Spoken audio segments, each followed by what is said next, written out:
on every timeline, in every universe. There's one thing that we always talk about. Marvel.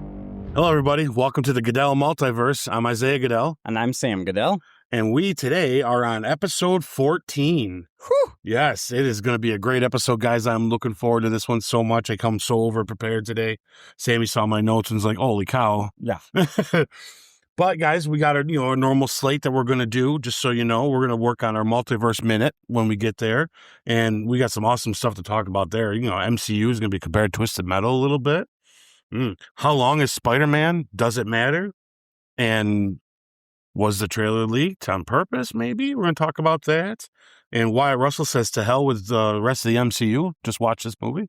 So we'll see. Then we're going to go to a rumor mill rundown and Valhallah maybe to the rescue. Mm-hmm. When it comes down to Doomsday and Barbie joins the MCU, that'll be interesting to see how that plays out. Yep. And death to Bucky, I guess. Let's see what people think about that idea. Mm-hmm. Oof, we never know. And then we got the trivia takedown this week, guys, which we pulled stuff out of Cup Size Time if you watched, and we're going to have a good time with that. Sammy has the great chance to make Russell Crowe Mr. Fantastic and kind of tell us what that's going to be like and maybe a movie for or just the idea of what that character would be. I got Al Pacino, so that was interesting. Wait till you guys hear mine. You're probably all going to throw stuff at your TV because it's awful, but it's wild. And and then our other one is what was the other one, Sam? I can't remember. Oh yeah, Hawkeye versus Iron Man. Who's the secret evil villain, right? And man, I went all out, guys. So be prepared to see Iron Man in a whole new light. I just might ruin him for you. So I think I got this one today. But then after that, guys, we're doing our retrospective. And Sammy, what's our retrospective this week? Our retrospective is Captain America Civil War. Holy cow. Can you guys believe it? We're already in Civil War. Yeah. Oh, my gosh. So we're in a trilogy now of one of the characters. Yeah. Yeah. Officially. Yeah, officially. Yeah. The third film after the Iron Man trilogy, which we already did. Now we're in Captain America's trilogy. And what a storyline from the comics to put into a movie. This is, when we get there, guys, holy smokes. Yeah, this is going to be a fun retrospective. There's a lot to talk about, guys. This is basically an Avengers movie. So yeah, but yet it's still just a Cap movie. Mm-hmm. What a great balance. And that's what we're going to be talking a lot about. You're going to hear that word a lot tonight. So yeah, guys, we're excited to get into it. Stick with us, like, subscribe, all that fun stuff, and we'll see you at the Multiverse Minute coming up next. Yeah. All right, then here we go.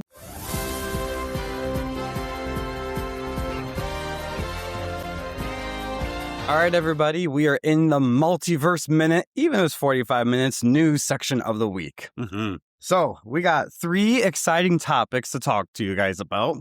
As always, we want to hear your conversation in the comments below. So please go down and share your thoughts on each topic when we get to it. Be sure to like, subscribe, and follow our social media so you don't miss out on any Goodell Multiverse news. And we're going to get into the first topic here. So the creativity in the MCU versus Twisted Metal. So the Falcon actor, Anthony Mackie, recently in an interview explained how working in the MCU is different than working on other projects like Twisted Metal on Peacock. And so I'm going to pull up his article right here, guys. Let's see. He says here, he's also Twisted Metal's lead and executive producer on the show. So he has a considerable amount of input into this project for Twisted Metal on Peacock in particular. And he says, quote, "I would say the Marvel thing is completely different just because it's such a space of controlled entertainment. There's only so much creativity you could bring to the table. In comparison to the freewheeling, he says here that Twisted Metal felt more freewheeling and creative liberty for Anthony Mackie himself in doing that show compared to the MCU. So, Ike, what's your 2 cents about what he's talking about here? So, honestly, I think it's pretty straightforward. I think what he means is like there is a broader picture to the MCU. So when you're doing these MCU projects and you want to get something going, or like you want to tell a story that's continuing on, that there are walls and barriers that you got to put up of where these characters go and what they do because of the source material.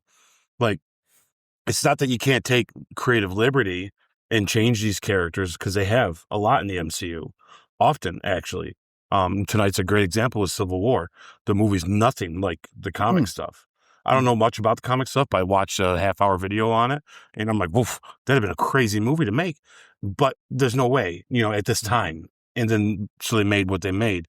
So if you were diehard and wanted the Civil War comic made, you're not getting it with this movie, But it doesn't, you're getting the idea of it though, right? It's the spirit behind it.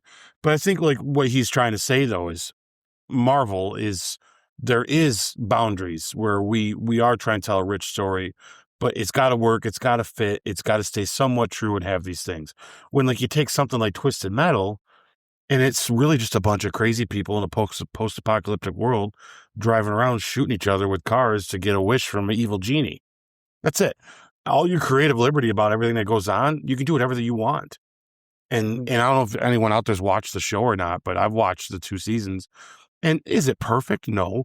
Is it the most amazing thing I've ever seen? No. It's way better, though, than I thought it would ever be. It's really, especially season 2. Because season 1 is kind of like, like the first Mortal Kombat movie, where it's like, oh, it's not really a tournament, and they're just kind of like showing what this world's like, establishing it, but then season 2 goes deep into the tournament. And man, is it great. Like, I thought it was fantastic. And man, they changed. There's some characters that keep resemblance of what they are in the video games, because you and I, we are famously very much so fans of the Twisted Metal stuff. We played it a lot. Oh, yeah. Especially that second one. Oh, that one's dope. But anyway, yeah, it deviates from it in some ways way far away. But it's like, this works though, and you can do that with this. You can't deviate in Marvel the way they've been able to with Twisted Metal. So I think that's all he's kind of pointing out is what the difference is there. I don't think this means anything deep, though. He's not trying to say anything bad about either one of them. I think this is just his way of explaining, hey, one's like a creative dance, and the other one's more like a creative, choreography. And I think that's a big deal. For a guy talking about that, it's a big deal to him. Probably has more fun doing Twisted Metal. Probably less haters after his his Brave New World movie, but.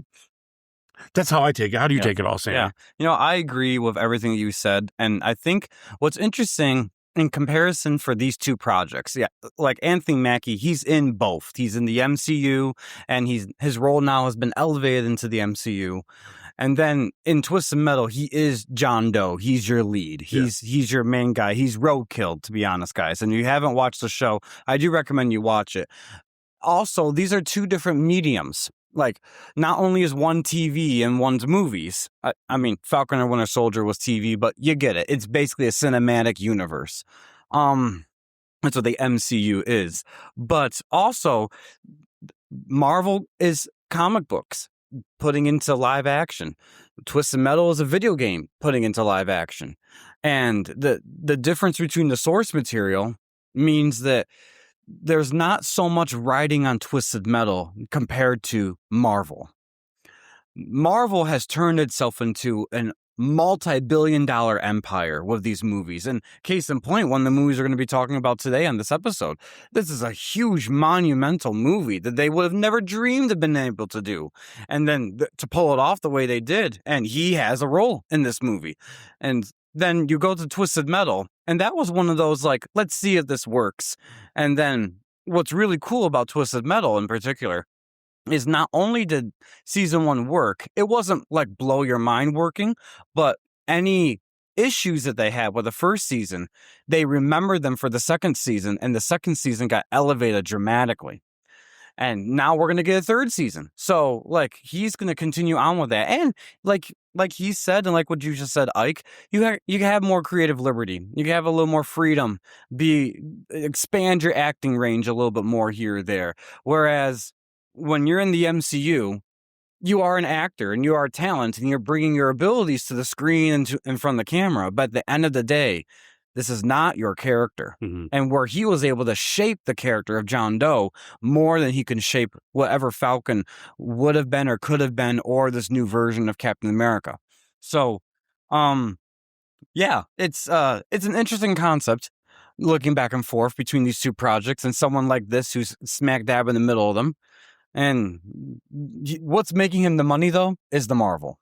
Yeah, and what's unique is like you take characters from the comic books and you make them into these movies, and any change you make, whether it's something you actually change or if it's something that you keep the same, someone's going to be there to point it out and nitpick about this, that, oh, the suit, this, or he came from here, this person was really his mom, or whatever it is they decided to change. In Twisted Metal, it's, once again, the IP is way different, guys. Video games, there's a lot more room for anything. Axel shouldn't have been as good as he was. And then it's one of the best things about the show, you know? And it's such a ridiculous character. But boy, does it work, man. Like way better than I thought it would. And I was real surprised. And that's what's unique about it. So, yeah, I mean, anyone that says that video games are awful movies, I think you're expecting too much. Yeah, you need to put them in. If you put them in the right hands, they could become something really, really good. Yeah, because they don't really like the Resident Evil movies, but they are just like the video games. I enjoyed them. I know they're video game adaptations, so you don't take them too seriously. But at the same time, like what we just got, Mortal Kombat 2, Resident Evil, the Tomb Raider ones, they did well. They were accurate. You know? That was almost exactly like the game. Exactly. Like, come on. So what's the deal here? Like, what do you want? Exactly. You know, I understand when you get uptight about comic books, but calm down with the video game stuff. And what I'll say about Twisted Metal in particular is that is one IP. That's one video game. I have a hard time seeing it in a live action version, just because, like what my brother just said, it's nuts. It's a wild, crazy. It's cool, and I would even argue that of PlayStation games, Twisted Metal 2 is within the top 5 best game PlayStation's ever had. Oh, in our household for sure. Oh yes, but I mean that's a game. No matter how old the graphics are, you could still play it today, and it's so good. Yeah. It's so fun. Yeah, it doesn't get old for me. So to turn that into any sort of live action, whether it's a TV show or a film, there is going to be a lot of creative liberty for that. And so that's why I think that Anthony Mackie is honing in on here is that it's so hard to turn a video game, especially Twisted Metal video game, into something live action serious. He can have fun. And he's one of the producers on that show. And it makes sense because he's going to be helping part of the direction of the franchise. Whereas when you're Captain America / Falcon in the MCU, you know who's in charge of the MCU, and they're going to put forth the vision that they have, and you are just an actor for it. You enjoy the ride. Your input sometimes matters and sometimes helps in situations, but he is right. The creative controls that you would have, the actors don't have that. At the end of the day, no matter how big of an A-list star you are, from Robert Downey Jr., to a degree, sounds like for Doomsday, he's a little bit more on the producing side of some of these things. But we really don't know of that exactly. But, no matter how big of an A-list you are, like an Angelina Jolie who comes into the MCU in the next phase or two, you're just an actor. They just hired you for the talent. Yeah, agreed. There you go. So anyways, question is for you guys. What do you think of Anthony Mackie's comments? What do you think of Twisted Metal as a show? And what do you think of the Falcon / Captain America nowadays? Yeah.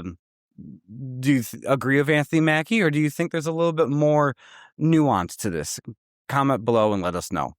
All right, I take it away for our next topic. All right, guys. Next topic we're going to move on to some Spider-Man stuff. Spider-Man Brand New Day, runtime and trailer leak.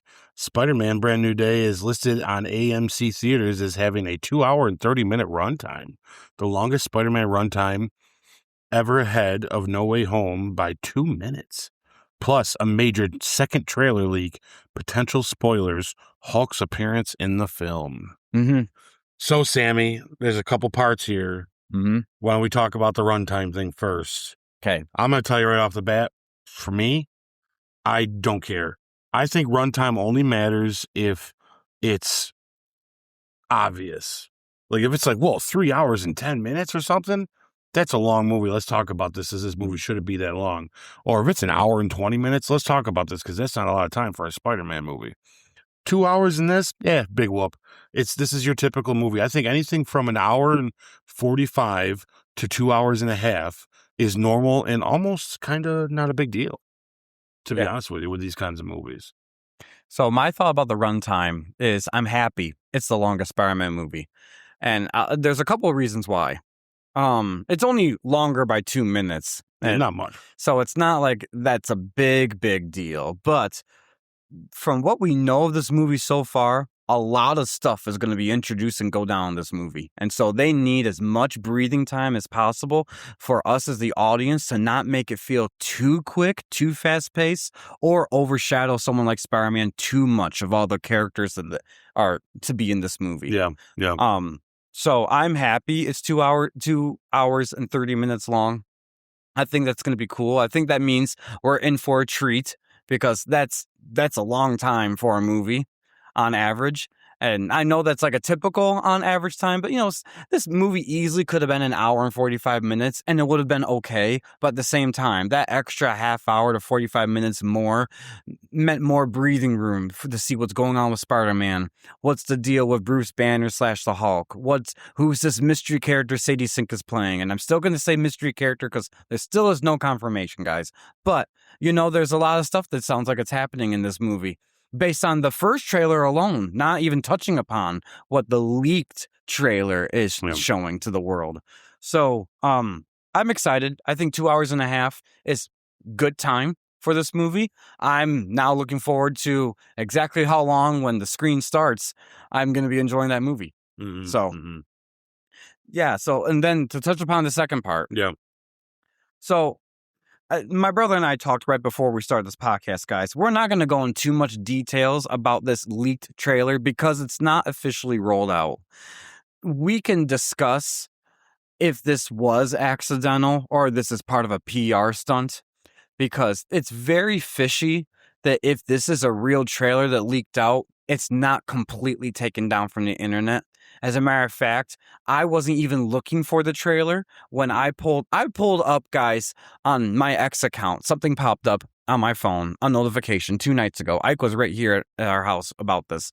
And it was related to Tekken, a video game. And right underneath it, it was playing the trailer. And I'm like, I wasn't even looking up this thing. And it's in your face. So it's bound to hit everybody with that big X and everything. But we won't touch upon it too much. We'll talk about the main thing everyone is talking about in it, which is the reveal of the Hulk actually being in the trailer.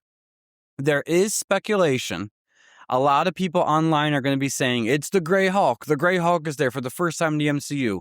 I would argue that it is even though it's a high resolution leak, it is such a low quality lighting in what you do see of the Hulk. It could easily still be a green Hulk. So I'm not jumping on board of the Gray Hulk thing just yet because none of that has been official. This trailer hasn't even been official yet. Apparently next week, and we're going to talk about it on next week Multiverse Minute, guys, because apparently next week Sony is doing a presentation for the tickets being sold. Like they start selling these tickets for the movie next week. And I think that this trailer officially will be released next week. So you get the full high resolution without any watermarks and all that stuff for us to be able to nibble on for the next month. Yeah. So, but that's my thought of that so far. That's the only thing everyone's talking about online is the Hulk being in this trailer. We kind of suspected it, but nothing was confirmed yet until basically now it is. Mm-hmm. So what are your thoughts, Ike?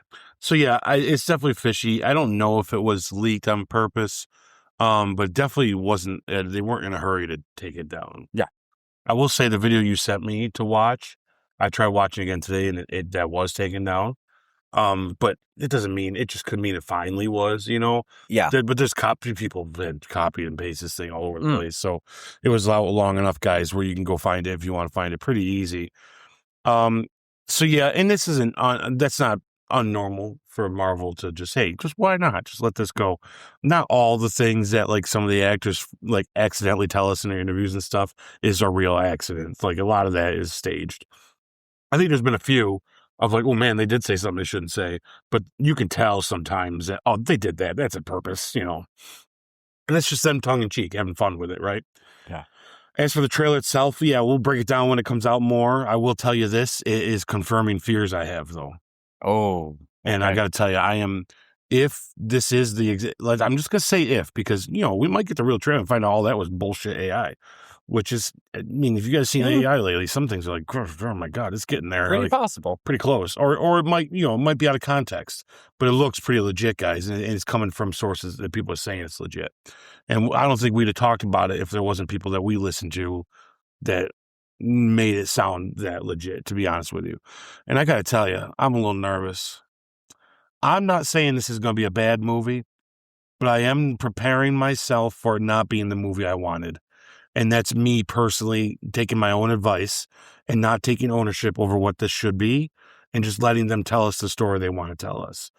Because I do believe now, if you were to ask me, I would say I'm about 70 to 80% positive we're not going to get that Spider-Man central movie that we really wished for. And that's because of what we saw in this trailer. Yes, the Hulk's got a lot to do with it.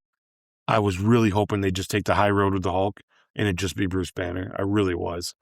So I'm a little disappointed it's not. Of course, they're capitalizing on it. Cool. But the other thing is in the trailer, they insinuate that he goes to Frank Castle and says, hey, there's no one else I knew I could turn to, which makes me realize he might be a little more than a cameo. And that kind of bugs me. I just want a freaking Spider-Man movie, guys. Like, I really would like a movie where, and for the first time I'm saying this, where let's not bring someone else in and find out every reason we can to not let them show up and let this be just about Peter. Now, we might be pleasantly surprised. 2 hours and a half could be a lot of just Spider-Man and all these sprinkled in. I just feel, though, from that trailer, though, it made me go, oh, no. Oof. This is going to be Spider-Man and Friends again, a lot. And that doesn't mean it's going to be bad. Hell, it might be great. And I'm not saying it's going to be bad. So I'm not telling you. Just for me, though, it was a good humble check of, okay, take a step back. Like, you want a Spider-Man centric movie. You're probably not going to get it. So I'm accepting that and moving forward. We'll talk more and get more in depth about that when we actually have a trailer to chew out and talk about more. Because right now, it's kind of like, it's not really officially out there. We were just more going to talk about whether we thought they released it on purpose. And I don't know. They're definitely taking their time taking it down. I feel like if they released it on purpose, they wouldn't be taking it down. So I do think they're welcoming the leak, but I don't think it was a planned leak, if I had to guess. But I think they're kind of like, man, we're so close. Let's just not make a big deal about it. If this was a few months ago, I bet it would have been out quick. And, oh, man, that didn't happen. They probably would have been more scrambling. But you're talking, this movie's coming real soon. This trailer was coming soon anyways. So I feel like they're just like, man, crap, they beat us to it. And I think that's kind of, they're just being quiet about it, and then they'll just release the darn thing. And that's probably the smartest way to do it. So. And I will say about trailer leakage, Sony in particular, when it comes to like their Marvel movies, just between this movie and the last movie, they've had trouble keeping some stuff internal. If you guys remember, before the No Way Home trailer came out, there was a leaked version of that didn't have the full CGI done yet. And that actually prompted them to release it prematurely, the trailer. And it was full CGI and it was good and brilliant and all that stuff. But at the same time, unfortunately, Sony has had a history of not being able to keep things in check when it comes to this stuff, especially as big of an IP as a Marvel property and Spider-Man to boot. I know there's rumor out there of stuff with the Doomsday trailer possibly being already like in the hands of people that shouldn't be. I'm not buying any of that because I've never seen that through a Marvel Studios Disney-owned property that's ever been a problem. So I really do think that trailer is not out there. I think people are just calling bluff or just rumor mill news type thing that we're not even going to talk about really, guys. Right. But for this, there is some validity to a real trailer being leaked. And like Ike said, we might get to next week and it's a whole completely different trailer, and either this was AI BS or this is the trailer they intended, but they decided, oh, everyone's seen it now. We can't use some of these certain scenes. Let's save that for the movie, Yeah. And by that point, we're going to be so hyped on seeing the movie anyways, we'll brush by a couple of those little scenes we saw in the leaked one because it's going to look better anyways on screen. Yeah. So Anyways, do you have any more to comment on this? No, I think that's as far as we need to give it its attention, really. I'm excited to see the movie, but I did have to temper my expectations a little. From what I saw, I was not that I was disappointed. It didn't look bad, and guys, like I said, it's probably great. It wasn't necessarily what I wanted right now, and I'm okay with that. Just as long as the movie's good.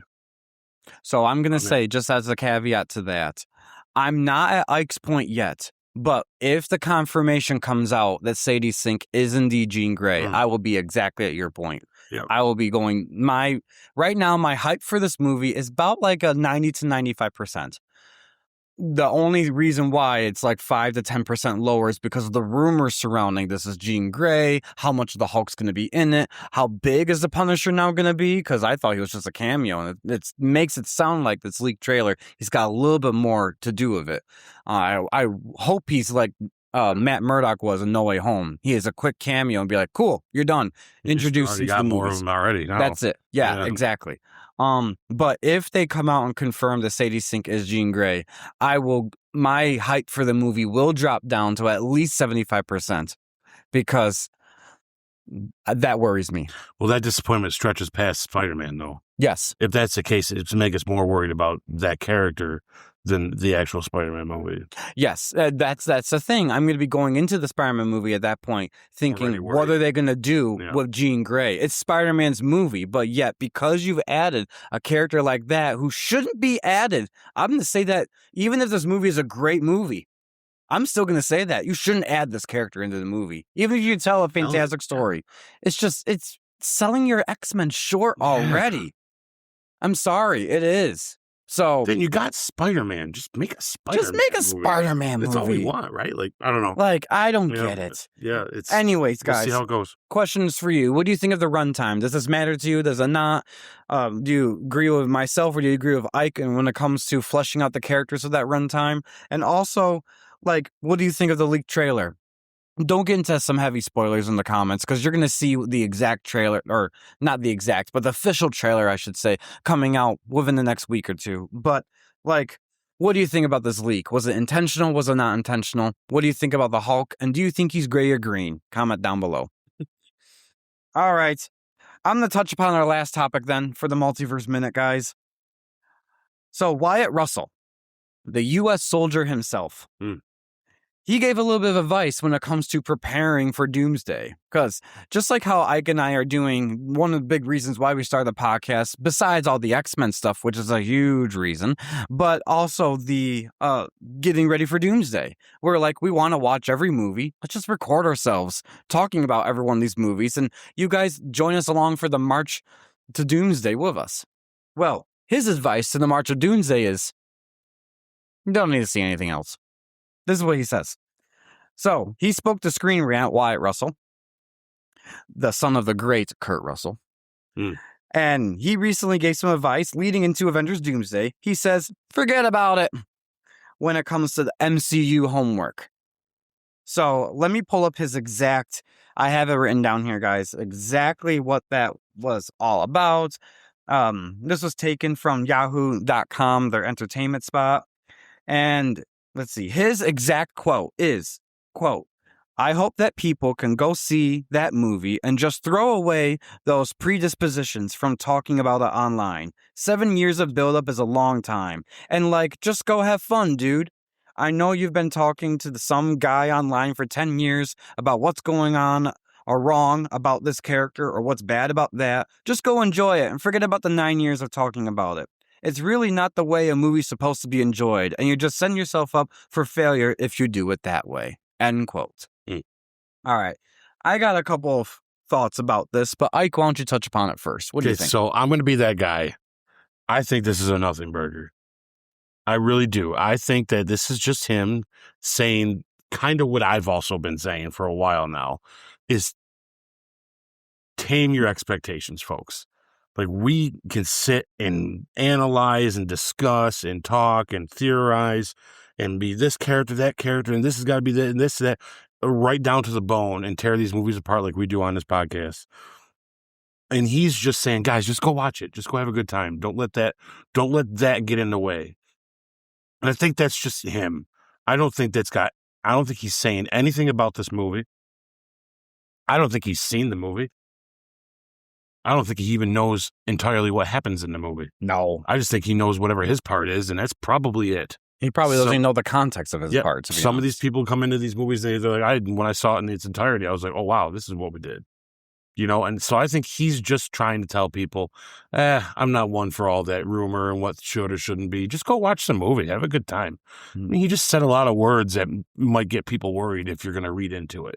That's my personal feeling. I just think he's saying, guys, forget the homework, man. Just go watch it for what it is and have a good time. Of course, in the long run, I think he does understand that you probably would have to know the MCU to go into Doomsday, right? Like, I don't think he's insinuating that you don't need to know the MCU to watch Doomsday. I just think he's trying to tell you, don't read into it so much so you can at least enjoy the movie. Because I feel like this movie is going to be interesting in that sense of they're either going to hit it out of the park or it's going to be hated. I don't think there's going to be a lot of middle ground with Doomsday. Doomsday's either going to be awesome, mark my words. It's either going to be, wow, that was amazing, or it's going to be like, oh no, what are we doing? I don't think there's going to be like, yeah, it was all right. You're not getting Avengers Age of Ultron with Doomsday. No. It's one or the other. Because of its decisiveness, because of what's going on and like how big it is and like what we're bringing back, who's coming back, how people are showing up, why they're showing up. We're in an era of the MCU that's been rocky already. This movie either slam dunks or it fails. And I think that he's trying to set it up for the slam dunk by saying, just go watch this and see how you feel. Yeah, he's promoting his movie. Yeah, calm down, because you might not get what you expect. And if you expect too much, you're definitely not going to get it anyway. There's lots of times I've overhyped myself, and there's no worse feeling than being like, it's got to be this. And then you watch it and you're like, oh, it's not that. She isn't even confirmed yet. Yeah. We got that way after the first trailer, Spider-Man Brand New Day. We were like, Jean Grey. Then all of a sudden we were like, wait a minute. We overhype ourselves sometimes. Yeah. I a famous story a long time ago was a movie called A Place Beyond the Pines. It's got Ryan Gosling in it and what's his face who plays Rocket Raccoon? Bradley Cooper. And the movie looks like this really cool heist movie set in like the Appalachians, where this carny guy who drives a motorcycle in like this dangerous pit for people for fun also robs banks, and he's being hunted down by a cop played by the other guy. And it looks like a great cat and mouse heist movie. I went and watched the movie, and it is not that movie at all. And I didn't like it. But later on, I've seen the movie again and realized, oh, this movie is brilliant and it's fantastic. And it's actually probably one of the best movies out there, like one of the best movies of its time. But it's just my expectations were too high of what I thought I was getting into. And that wasn't the trailer's fault. When you go back and watch the trailers, I realize, why did I think this was different? And so that's what I'm trying to say. And that's what he's all saying. He's just saying, guys, just, hey, look, set aside all that stuff because you're going to talk yourself into hating it if you don't. And I think that's kind of what I'm trying to do the same, even though we've made it our job now to do that. So like, we're a little more, we're not the average moviegoer. I suggest to the average moviegoer, yeah, just go watch the movie and have fun. Yeah. Us Marvel nerds, yeah, we'll geek out and we'll have a good time. But yeah, you also got to please us as well. So yeah, I'll say it's a mix, but I do think I wouldn't read much into what he's saying. I don't think it's got anything to really do with the movie itself or anything like that. So how about you, say, where are you at with it? All right. So I actually have similar feelings to what you have on this, Ike. To be honest, it is kind of a nothing burger. And there's two things that come to my mind when I read his comments and we added to our news topic today, is that Kevin Feige has said he's trying to get back to basics with some of this stuff where you don't have to do so much MCU homework. And I think he's kind of echoing this here. I think if you were someone who drifted off after Endgame and weren't too sure about all the other stuff, the highs, the lows, hoping this one's going to be MCU's comeback, and it turns out it really wasn't that much, and then the next one, I think all he's just saying is, look, guys, just go watch this movie. Yeah. Because I think the Russo brothers know this, Robert Downey Jr. knows this, Kevin Feige knows this. People that they lost after Endgame or stopped at Endgame, they can pick up right back off with this new one. And you don't have to relearn all these characters, like Wyatt Russell's character in particular, who is a new one since Endgame. Also, this is kind of medium. you guys are listening to than what my brother and I are on right now. We don't do this as our job, but we do this as a hobby. And so we are now part of the conversation out there in the internets. And when you announce a movie like this, 2.5 years, expect people to talk about it for 2.5 years. Yeah. That's why people got so up in arms about coffee. It's just, that we have nothing else to talk about. To be honest, guys, we are at this point with Marvel where once we saw Fantastic Four, other than Spider-Man, and that honestly, that is only coming out because that's Sony's directive. Every 69 months, they have to come out with a Spider-Man movie to keep the rights. Otherwise, if this was back at Marvel, I don't suspect we would have gotten the Spider-Man movie. They were purposely waiting well over 1.5 years now for us to see the next Marvel movie. And what do when you have time on your hands? You talk till the cows come home. And when they come home and they leave, you talk again. It's just, so he's just saying, chill out. If you want to listen to people online, talk about what they like about you, don't like about you, go right ahead. But in all honesty, for this movie, just go see it. Just go see it and see it for yourself. You make the determination what is your taste and what you like. Don't go off of what my brother and I are saying. We're going to talk to you about how our favorite character in the Civil War is going to be this, and our least favorite is going to be that. You might have a completely different take and different tastes, and that's fine. The MCU is a variety. It's Skittles. Pick your color. Go right ahead. Yeah. Taste the rainbow. But he's just saying that. Go watch the movie. And make an informed opinion for yourself. But the main thing is go watch the movie because we want it to be over $1 billion freaking dollars, guys. Mm-hmm. So, and it's not a secret. They want us to talk about it. Oh, yes. Anything talked about is free publicity. Like, yes. As far as Feige and them guys are concerned, they're putting out there, oh yeah, stay calm, just it's all coming. But then they close the door and like, yeah, they're still talking, buddy. And that's why they do all this stuff. So it's fine. It's just nothing against it. It's there. It's going to be there. I can tell you what, I don't know this for a fact, but it's got to be part of their PR, their management team. Sure. They love when people like us are talking about it, whether we're loving on something or hating on it. Because at the same time, just like Cardi B said at one of those award shows, even my haters got me #1. So yeah, So he does care that you guys are talking about it, but he's just saying, don't exceed your own expectations. Yeah. Just watch the movie and let them do the storytelling for you. Mm-hmm. Anyways, guys, question is for you. What do you think about Wyatt Russell's advice here? Do you think it's valid? Do you think you need to do a little bit of MCU homework? And by the way, if you need to do some, that's why our podcast is here. Watch every one of our retrospectives. We will get you caught up to Doomsday on our March. All right. So comment below. Let us know.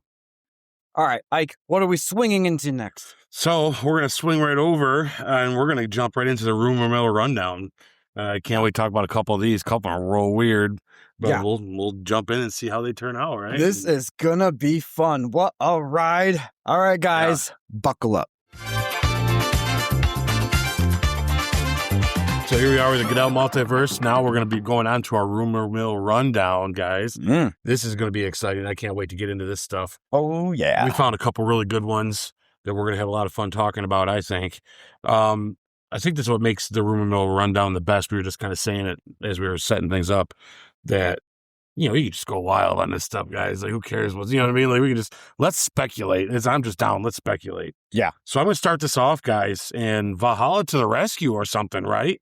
So a rumor circulating online and gaining lots of momentum is that after Thor's prayer to Odin in Doomsday, the gates of Valhalla are to open and surprise cameos of Jane Foster and Heimdall are to join the battle against Doom. What's this likelihood of this to happen? I mean, what do you think, Sammy? I got a weird thought about it. This is my thought. I like this rumor. Do you? I would suspect, and this is my true honest take on this, guys. Because of what we know Doomsday is going to lead into with Secret Wars, I think when Secret Wars happens, I don't think there's going to be any of the 9 realms like that. Now, one of the things I'm going to say real quick is because of how convoluted they've made the MCU thus far, I don't know the difference between the realm and the multiverse and a dimension and Lord knows what else is there. A timeline, a branch point. What I need... That is a big loophole. I need Dr. Selvig from Thor to, on his chalkboard in the nursing home there, to write down bullet points and definitions like we did in high school. We need Louise to tell us. Oh my gosh, that'd be funny. Yeah. Sorts out. This is what this means. This is what this guy said. This is what this says. She said this. Yeah. Anyways, I like this. I endorse this rumor. I will say that this would be freaking awesome if this happened. If Thor's prayer in the trailers that we've seen so far opens up the gates of Valhalla for one final war, because Odin, the All-Father himself up in Valhalla, knows crap's about to go down now, guys. And you see Heimdall, and you see Jane Foster's mighty Thor, Lady Thor there. And all these other fallen Asgardian warriors go and fight against Doom. I don't know, I'll be very honest, if they're going to make a Doom battle very epic in this movie, because there's a lot to introduce Doom and the setup. You're going to get one in Secret Wars, hands down.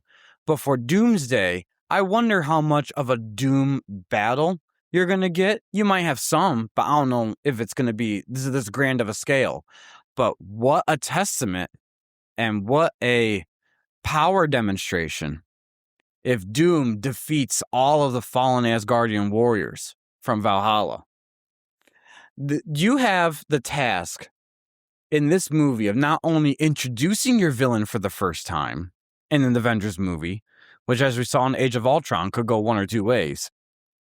Honestly, retrospectively, y'all, of all the Marvel movies that you've done, or I'm sorry, of all the Avengers movies you've done, Age of Ultron is the only one to introduce and end the villain in the same movie. Yeah. Loki was introduced in Thor, brought into the Avengers, so we just had the luxury of knowing all these characters, and there you go.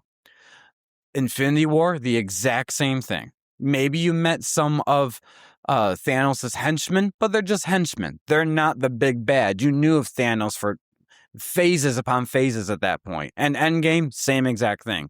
Doomsday, though, is going to be similar to Age of Ultron in that you're introducing your villain in this one movie. So it could either go one of two ways. And like you just said a couple minutes ago, Ike, people are either going to love this movie or hate this movie. There's not going to be a middle ground with this. This would be pretty cool if Valhalla opens up, because we already saw it. We know it's existing in the MCU. And surprise cameo of Idris Elba. Idris Elba, right? Heimdall? Yep. And Natalie Portman walk on out. And there... On your left. Yeah. On her left. That'd be funny. That'd be really cool. But anyways, I like this. I don't know how it's actually going to play out because I don't know what Doomsday's going to look like so far. Heck, we haven't even seen the trailer yet. So we're speculating. Fun part. But I'm just going to end this, for my part at least, by saying I like this and I hope that this actually happens. What do you think? So I'm going to say this right off the bat, okay? I think this would look cool. Don't get me wrong. But to hell with this idea. I hope this does not happen. I do not want this to happen. I'm going to tell you why. Okay? I'm going to give you a couple good reasons. One big one is this. There's so many characters to go through for Doomsday, including Doom himself, that why give more time to characters we've already had a conclusion to? That goes right into my next point, is let's leave the dead dead. I think the Marvel Universe needs to have that solidified. And then my third point is, what else do you want to take away from Thor? Thor's had everything. What kind of masochist are you, Samuel, that you want to take away? You want to take away Thor's heaven? Thor, he's lost his mama.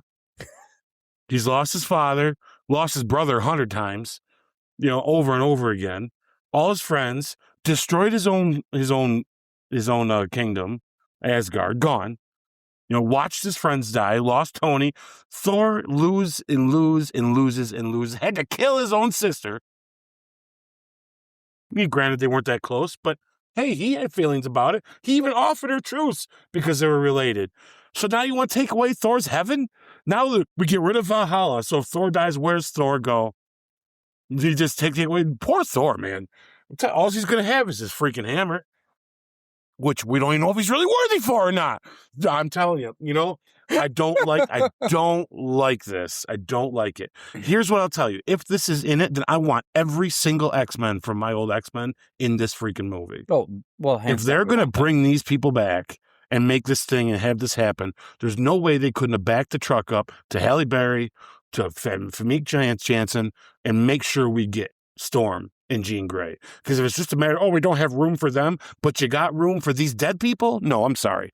I don't like it. I really did take the opposite of this. I do think it would look cool. Don't get me wrong. It would be cool. It would be a good power set to show of Doomsday. I guess he kills a bunch of already dead people. I'm just being facetious. I understand what the power of it means.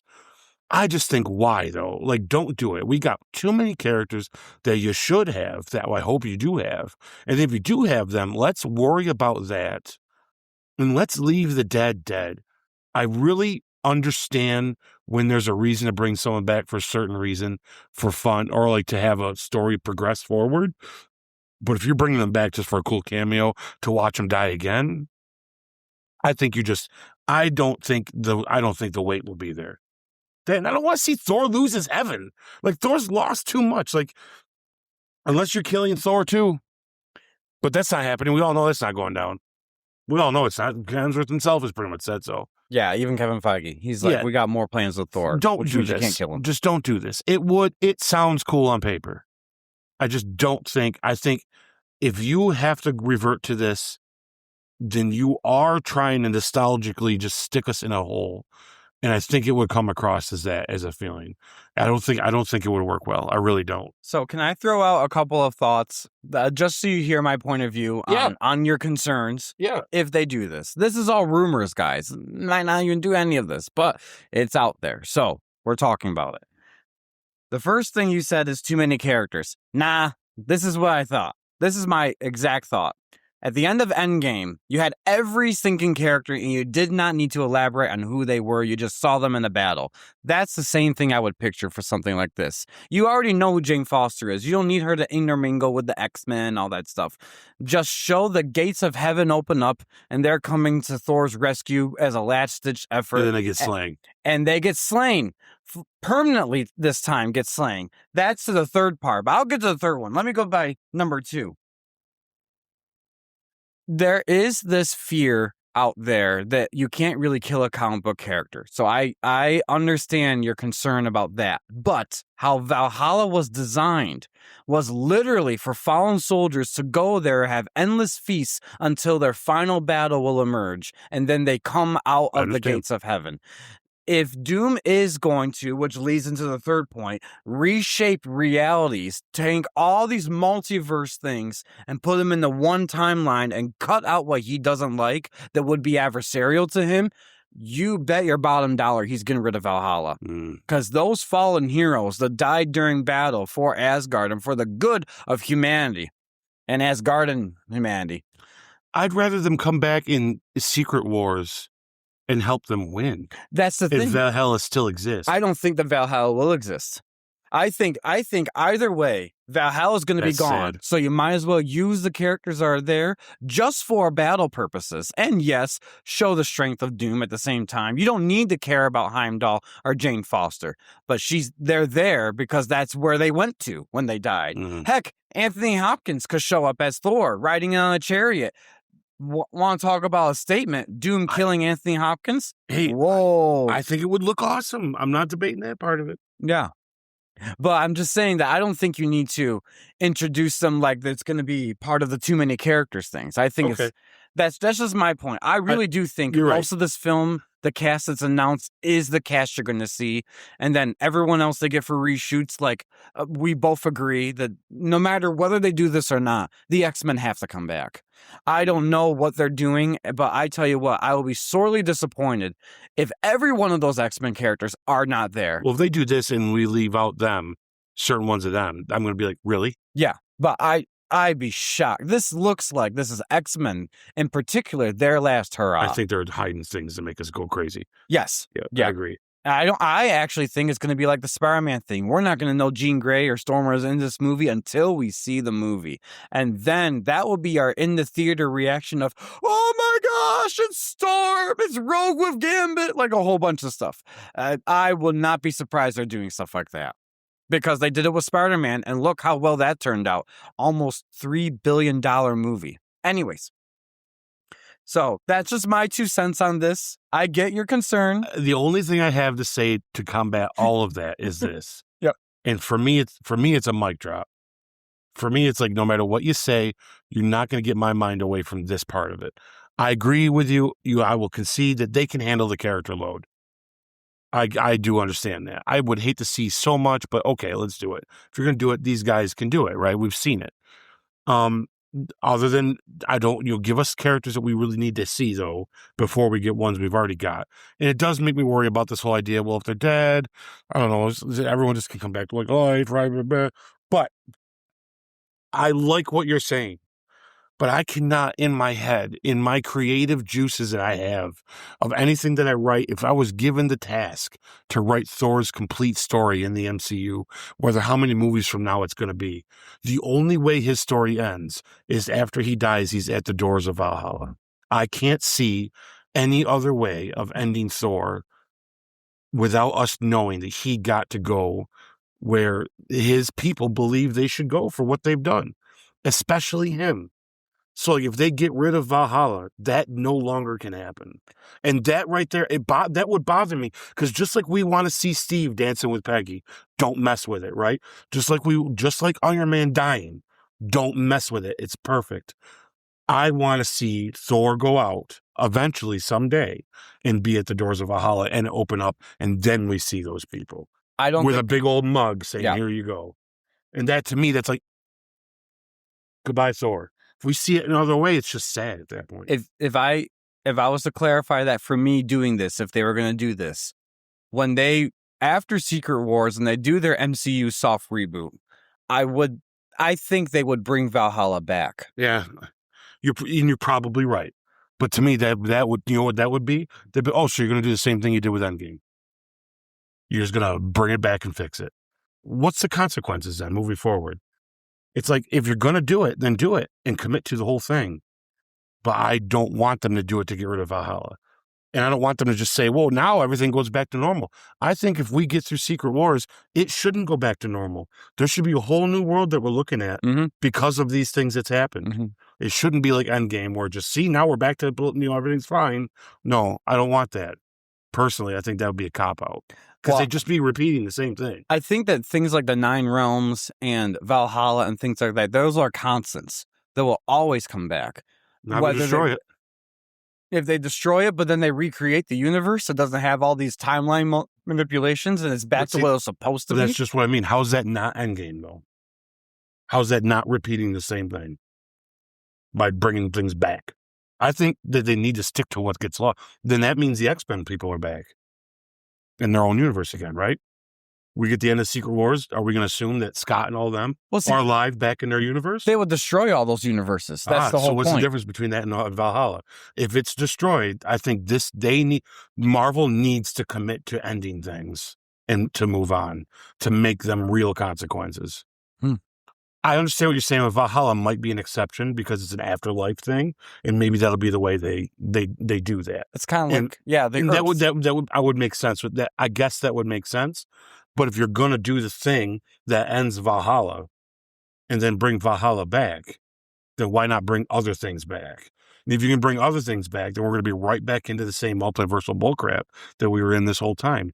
The idea is to end the multiverse. Yes. And I think their plan is to literally end things for the multiverse to happen. So by doing this Valhalla thing, though, ends Valhalla for Thor. And I can't see a better ending for him other than him ending up in Valhalla. That's my problem I have. And if I feel like if they just put things back to normal, I feel like you're making Infinity War and Endgame over again. And I don't think they can do that. I think the real consequences need to happen. I understand that there might be people that die in Doomsday that might come back for Secret Wars because that's kind of like the story arcs of it. I understand that. But by the end of Secret Wars, I think there needs to be solid, this is gone. When the X-Men universe is destroyed in Doomsday, it's gone. Mm-hmm. Or whatever universe that they're destroying in the beginning that we hear all the rumor is, right? It's gone. So if Tobey Maguire's world gets destroyed in the beginning of Doomsday, like all the rumors are out there, come back. then it's gone. Mm-hmm. Tobey Maguire might come back in Secret Wars, but there's no more of his universe afterwards, as far as I'm concerned. Well, see, they gotta stick with that. That's another which thing. Which means Mary Jane and his kids are dead, which means we have a lot of things to think about. So are we really going to take these away from these characters? I hope they go dark. I hate to say it, guys, but I hope they end these with an end of like, oh no, that's solidified dead. I'd rather my X-Men die going out fighting than them go through all this to just do Days of Future Past again and go back like nothing happened. Well, see, that's where I don't think that's going to happen this way. And how I would compare this is not like ending a multiverse for Valhalla. Valhalla, kind of like Earth, is a constant. Even if they reshape the whole world back after Secret Wars and you're back to just one singular timeline, no more multiversal TVA nonsense stuff, you still have a heaven and a hell. You still have the 9 realms. You still have all that. Well, we don't know just that, piecing. We don't know that, but I feel like the most logical sense is what they're trying to do with Secret Wars is end the current MCU that we know, because mainly they got all their properties back, but introduce how it was supposed to be, how the MCU with mutants involved, with all these other characters involved. And I don't think that that's supposed to take away things like Valhalla or the 9 realms or Asgard. I will even see Asgard be back to what Asgard was in the Thor time, because part of me just doesn't like it on Earth. Then I'll tell you, they're going to have to be clear about that then. Yeah. Because you can't just pick and choose because you like it and you don't want it to go away. It's either it's going to be that or it's not. But that's why I only say that. I think Valhalla is one of those constant things. It's like heaven. Heaven's always constant. And then Thor's heaven is Valhalla. Right. And I think I am thinking along the same lines as you. I think you're correct. But there's no evidence in the MCU to say so right now. No one's ever said that. That's the heavy lifting that the Russo brothers have to do for these next if they come out and they say, look, this after death stuff is something you can't touch. Yeah. Okay. We got something to work with here. As far as I'm concerned, Thor's Valhalla is in this universe that we're in. If this universe gets destroyed, which it shouldn't be, because this is the one we're saving, right? Then he loses it. And the idea to Valhalla is once they all go fight, Valhalla's gone. It's over. There's no more Valhalla after that. Even if your people are still alive, there's no more Valhalla after that. So, like, if you do that, it's like, so even if Valhalla is constant, the act of Valhalla happening, of them coming to fight, is the end of their heaven in their religion. So it takes it all away from Thor.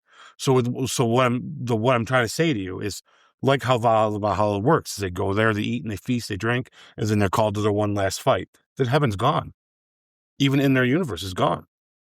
If that's what they do here, Thor never gets to go to Valhalla. But then when they put the universe back together. But that's just it.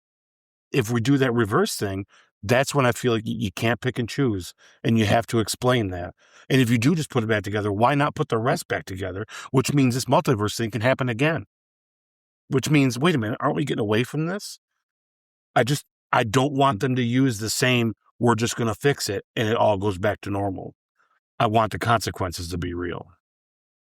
Because if they fix it and it just goes back to normal, we just watched Infinity War and Endgame again. Well, what I hope they do between this movie and the next movie, whether they touch upon this or not, because even if you take this specific topic out in Valhalla, when I don't think they're purposely, one, they're all hyping Doomsday right now. No one's talking about Secret Wars. And two, even when you're preparing for Secret Wars, they're not going to talk about what's after the Secret Wars because they want you to be prepared for Secret Wars. We're probably for the next 2 years, guys, not going to know how their version of the mainstream MCU is going to look like. But I do have faith with the Russo brothers at the end of Secret Wars. It's going to be told to us. Well, and that's what makes this is what makes our little back and forth so hard to do, to even have, because we don't know the mechanics of any of that. We don't know what that means. Like I love your take on it. I hope that's what it is, because that would fix my problem with it. But if that's not the take on it, then it's gone. And I might be the only person out there that wants to see Thor go to Valhalla, but I do too. If I were to write that Thor's death, the last thing I'd see him do is those doors open and everyone be like, hey, what's up, buddy? You know what I mean? And like, I couldn't imagine any better ending for him. So like, I just don't take that away. So if you're not going to take away, and then don't just pick and choose, though. Make me understand why that stays then and why that comes back to what it is. And if as long as it works as I understand it, I'm in for it, right? I'm not completely against it. And I'm not against them repeating what they did with Endgame and Infinity War. I just think they're smarter than this. I think they can do better.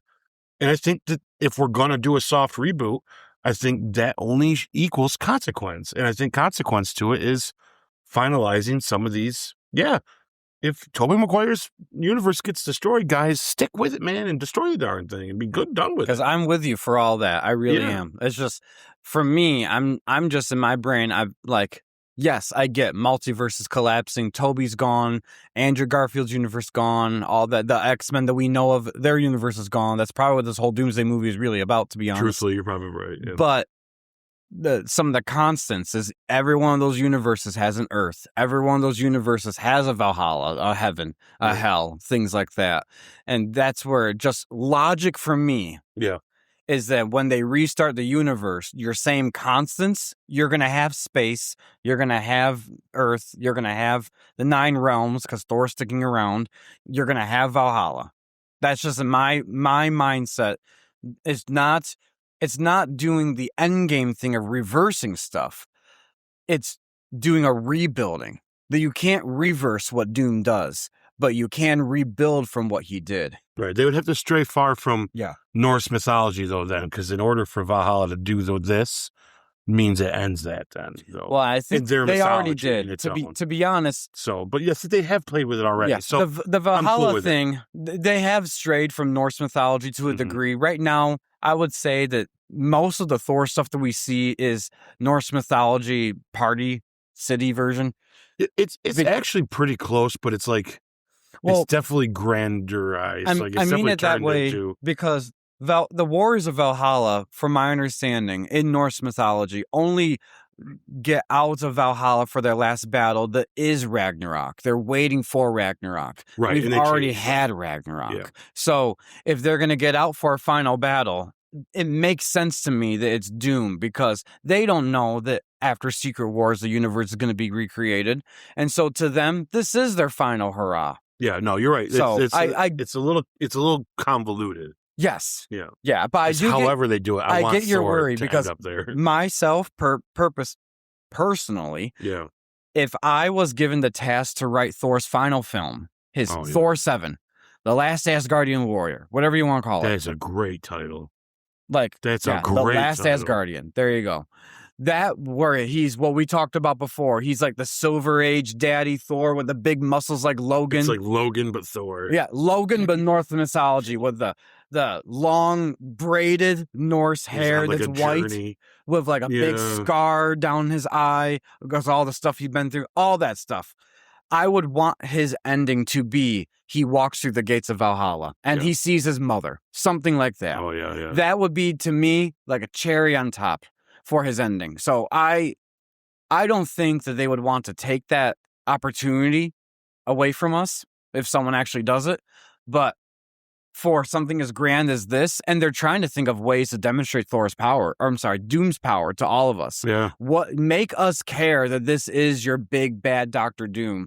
Who else are you going to slay but the fallen warriors of Asgard? All right. So I think it sounds awesome. Yep. It does sound awesome. I just don't ruin it for me. Yes. I completely agree with you. If you could do this. Around this, guys. Like, because man, I'm telling you, if you take Valhalla away and it's just gone and we leave a sad Thor, so even my heaven's gone, I'm going to be pissed. he's lost so much. I'm going to be pissed. Man. He's lost so much. I wanted the montage. He just opens the door and there's Jane, there's his dad, there's all these people. And then just as he turns the corner, there's Loki. Just be like, oh man. And black screen, it's like, or they do the handshake quick and black screen. Come on. You guys tell me that wouldn't be so good? Yeah. All Because right, the Loki guys. he's seeing is the Loki that died when Thanos broke his neck. Yeah, because that That'd be the Loki really he's is seeing. dead. That's right. Yeah. How wild is that to think that that could be what that Yeah. is?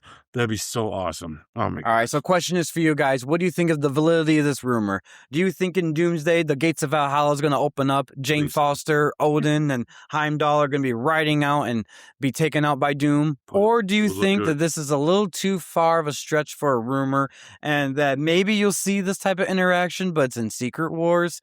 Guys, let us know in the comments below what you think. Yeah. All right. Ike, take away. Or wait, did you started the Valhalla? Yeah, so you go ahead. You go ahead and All right. bring what's your face in here. We're gonna talk about Barbie for a second, y'all. Yeah, guys. I mean, did you ever think that you have the MCU and then be like, yo, why isn't Barbie in this? Like we need housemaiden Barbie. We need Yep. we need diva Barbie. Like Life in Plastic, it's fantastic. So, with that said, oh no. after turning down, which I thought this was an interesting fun fact for y'all, after turning down the role of Sue Storm in Fantastic Four First Steps, actress Margot Robbie, best known as Harley Quinn in the DCEU, says she's still in contact with Marvel, and rumor has it she's being eyed for another major Marvel role after Secret Wars. So, fan speculation says that she will be Emma Frost in the new version of the X-Men. But will there be another character more suiting to her? What do we think, guys, of Margot Robbie joining the MCU? Ike, I'm going to let you take away with this first because I got some strong opinions on the fan speculation part. So I will start with the easy stuff. Adding talent to anything is a good idea. And she's a talented actress, and I think she'd be great for a role in the MCU. Mm-hmm. I do think that when you're in talks with Marvel and things don't fall through or go through the right way, I think you're always in talks with them at that point. And just like how Ryan Gosling has probably been in talks about other stuff, and someday it either works or someday it doesn't work. Look at Chris Pratt. He was in talks for the longest time, right. then he finally got his role. Russell Crowe was another one. He was in talks and talks and talks, and finally they found Zeus. Mm. So like it may not have been the role they may have wanted him for certain things, but he took what he took and he did it for fun, and it was fun. So I think this is a great idea. I think it's cool. I wanted to ask you really quick before you tell your opinion, because I want to give you an opinion on the fan one too. Is there any kind of weight behind her playing Emma Frost, or is this just like a lot of people saying this would be a cool one? I don't think, from what I've read, and it could be very limited to this, guys, I don't think there's any weight behind her specifically for Emma Frost. I think that when people found out that she's in talks, the immediate first thing they thought of is a character like Emma Frost because she has the physical appearance that she could be type thing. Yeah, and I think that that's the mistake you're making, that people are making. I think if you're going to look at her and think, who does she fit as? Don't do that, guys, because you can take a lot of these actors and actresses in these movies. And I mean, look at the person who plays Nebula. She doesn't look like that. You know what I mean? Like, and look what she's playing. Or Kate Blanchett as Hela. That's not the first person I'd have thought of, So, if it's true that Emma Frost is in talks of that, say there is weight to it, if there was, seeing that we're speculating in a rumor mill here, then it'd be nice to know that they're giving due to that character that deserves to have like a big part, because you're not casting Margot Robbie in a side part of Emma Frost for a 10-minute part in the movie. That means Emma Frost is going to be a big part of the movie, right? That would be great, and it'd be a great casting. I think she'd do a great job at it, and they would be taking that part seriously. What I think it is going to be is not that. I don't think Emma Frost is I want it to be. I want them to give Emma Frost her due, but I don't think they're going to. I don't think that that's on their radar, and I think you're going to be talking about her doing a villain. I don't think she's going to be if I had to guess, it's not going to be, hey, be this character for the next 20 years. It's going to be, will you come in and do like what Kate Blanchett did and be an awesome villain? And I think she's going to give that a shot. That's how I feel about it. I think that's what she's waiting for too, is a juicy role to do once and have a good time with. So my 2 cents on this, I'm going to let you guys in on a little bit of my taste when it comes to the X-Men or just mutants in general. Emma Frost is hands down, from the comic books, my favorite mutant. of all time. She plays a great villain, and then she plays a great hero. She's conniving. Pardon my French, she's a bitch, but she's designed to be that way, and her looks literally can kill. Like, they make sure they go the extra mile, and she doesn't mind to be a little scandalous, and more power to her. So she is one of my favorite characters in Marvel Comics. I like Margot Robbie. She plays a fantastic Harley Quinn. It is hard for me to imagine anyone else playing Harley Quinn because she is that good at it. Mm-hmm. And I'm not trying to typecast her at all, because I've seen other movies Margot Robbie's been in that she does have good range. She's a great actress. She is definitely a beautiful actress. Perfect role for Barbie. Like, really, really good. I do not see her as Emma Frost, though. Mm. And it could be part of what we've talked about before of us taking ownership on certain characters. But I don't think she has the look for Emma Frost, nor do I think she has the acting chops for what they want accurately for Emma Frost. Not saying that she couldn't do it. I just don't think that. I think that would be a little bit of a challenge to do it consistently. Emma Frost would be a good point. To your point, if they were going to cast her as a villain, but they wanted longevity with her as an actress, Emma Frost would be perfect. I think that's why she said no to Sue Storm. Because how many movies is this going to be? And they're like, yeah, a bunch. And she's like, no. Yeah. I want to do one of these. For Emma Frost, she's a villain for 2 or 3 films, and then she becomes a major X-Men core for the rest of her appearances. And you can't just, like you said before, you should not sideline her. That's one of the only things I will say about the Fox X-Men universe, just as a personal thing for me, that I wish we got more of, was Emma Frost. We do get her due eventually, and we haven't gotten to that retrospective yet, but believe me, I will touch upon it. Because like I said, I love this character to death. I don't see her as Sue Storm, and nor would I, as a fan of Emma, and a fan of Margot, want her as Sue Storm. No. So I do think that Marvel's going to learn and say that characters like Emma Frost and Storm should get their due in the MCU. And when they do, it's not going to be a one and done or just a background side character. They're going to have a presence of some sort. They're very good at balancing all these characters when they do have the right people behind them. But I can easily see her, though, as a major role in the MCU. Yep. Maybe for a villain or maybe for a hero. It depends. I don't know how burnt out she's been from Harley Quinn, because that was a commitment. And she's a villain, but she was a favorite villain, to the point where they offered her, what type of Harley Quinn movie do you want to do as a solo project? And she picked Birds of Prey. It wasn't, they had like 3 different versions. It's really versions. not as bad as they make it out either. No, it's not awesome, but it's not. Yeah. It's not that bad. No, it is what you expect it to be honest, guys. But anyways, we'll get there when we get there, because I do have strong opinions on that too. But for this topic in particular, I do think Margot Robbie will be a great addition to the MCU. I don't know in what capacity. I don't think, nor do I want it to be Emma Frost. Yeah, and I'm going to be the bearer of bad news to you, Sam. I don't want it this way either, but I don't think that Emma Frost is going to be on their radar to make a big character.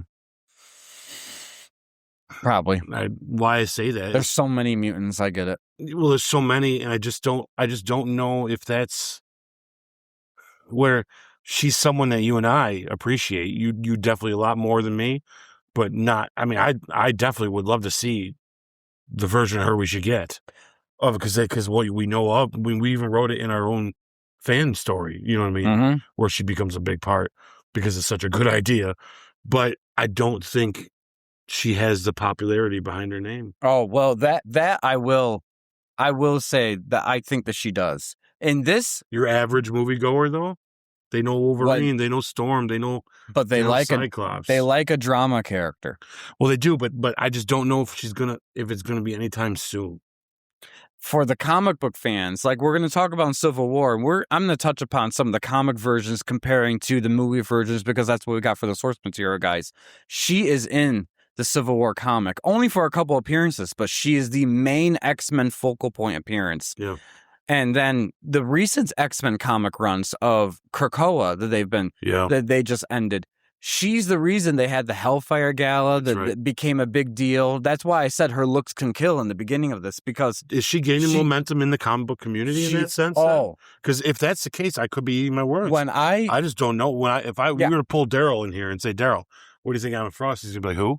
And that's all I'm saying. You know, yeah, like, no, because I think because I like your general, too, I think your general audience may not know of her because they're centralized, like what we see in the Fox X-Men universe. They're centralized on certain core X-Men characters, good guys and bad guys.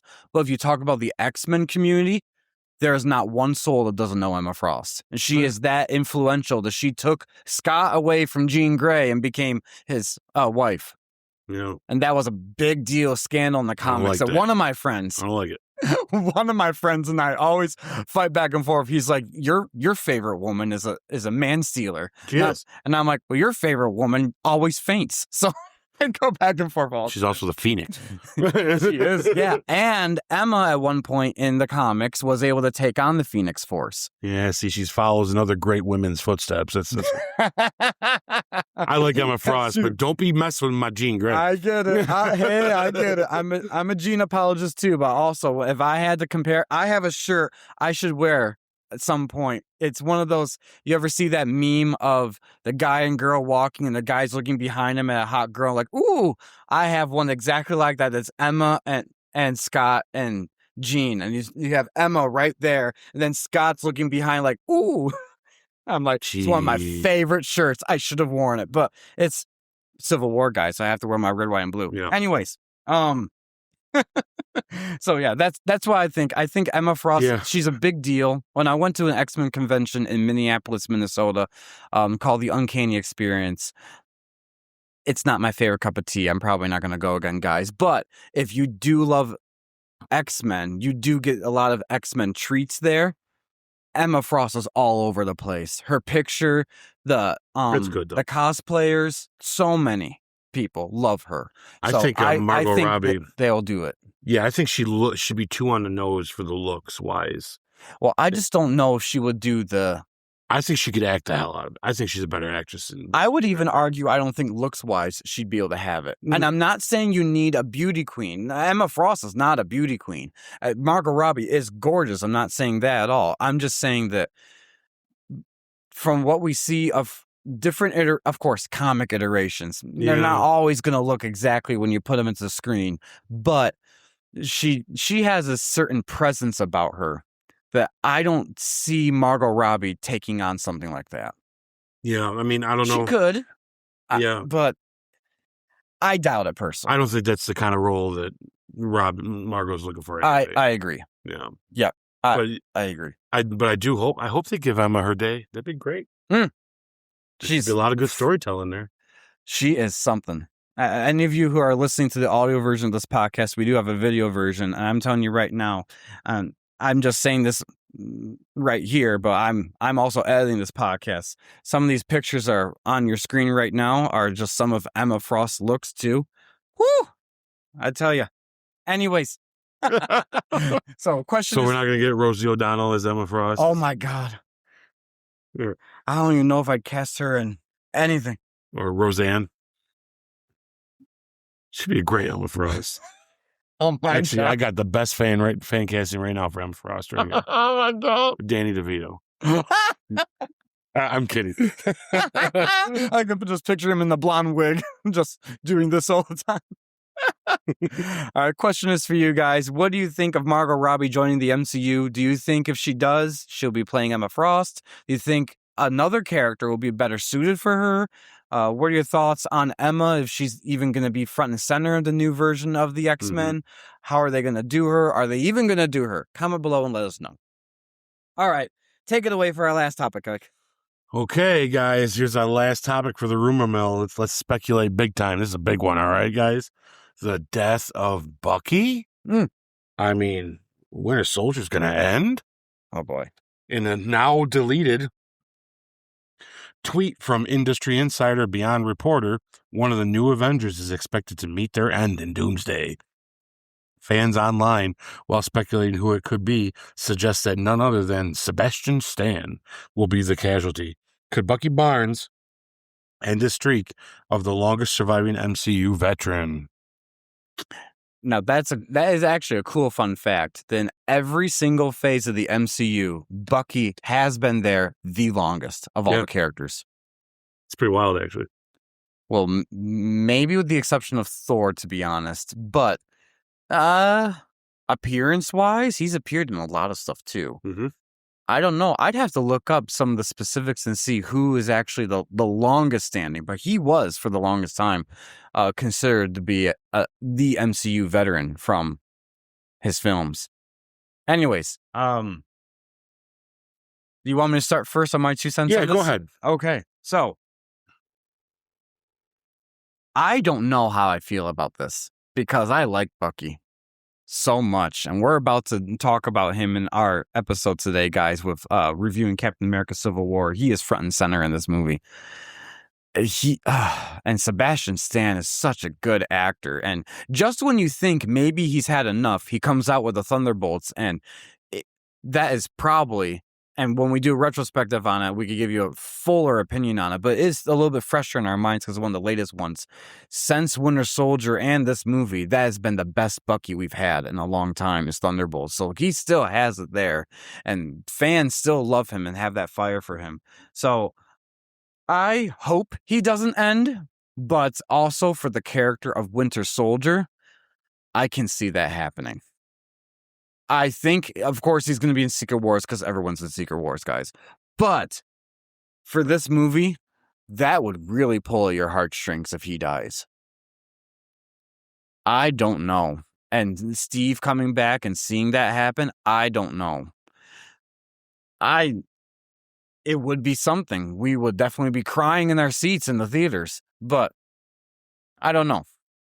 What are your thoughts on this thing? I got 2 thoughts. Okay. One, this is a nothing burger. He's at the end of a contract. It's part of where this came from. And this has happened all the time. Oh, they're good. Like, no, they just got to renegotiate. Don't worry about it. That's how Tom Holland was going to leave 3 movies ago. Don't worry. He just got to renegotiate. Yeah. This happens all the time. Robert Downey Jr. has done it at least 9 times. So don't worry about it, guys.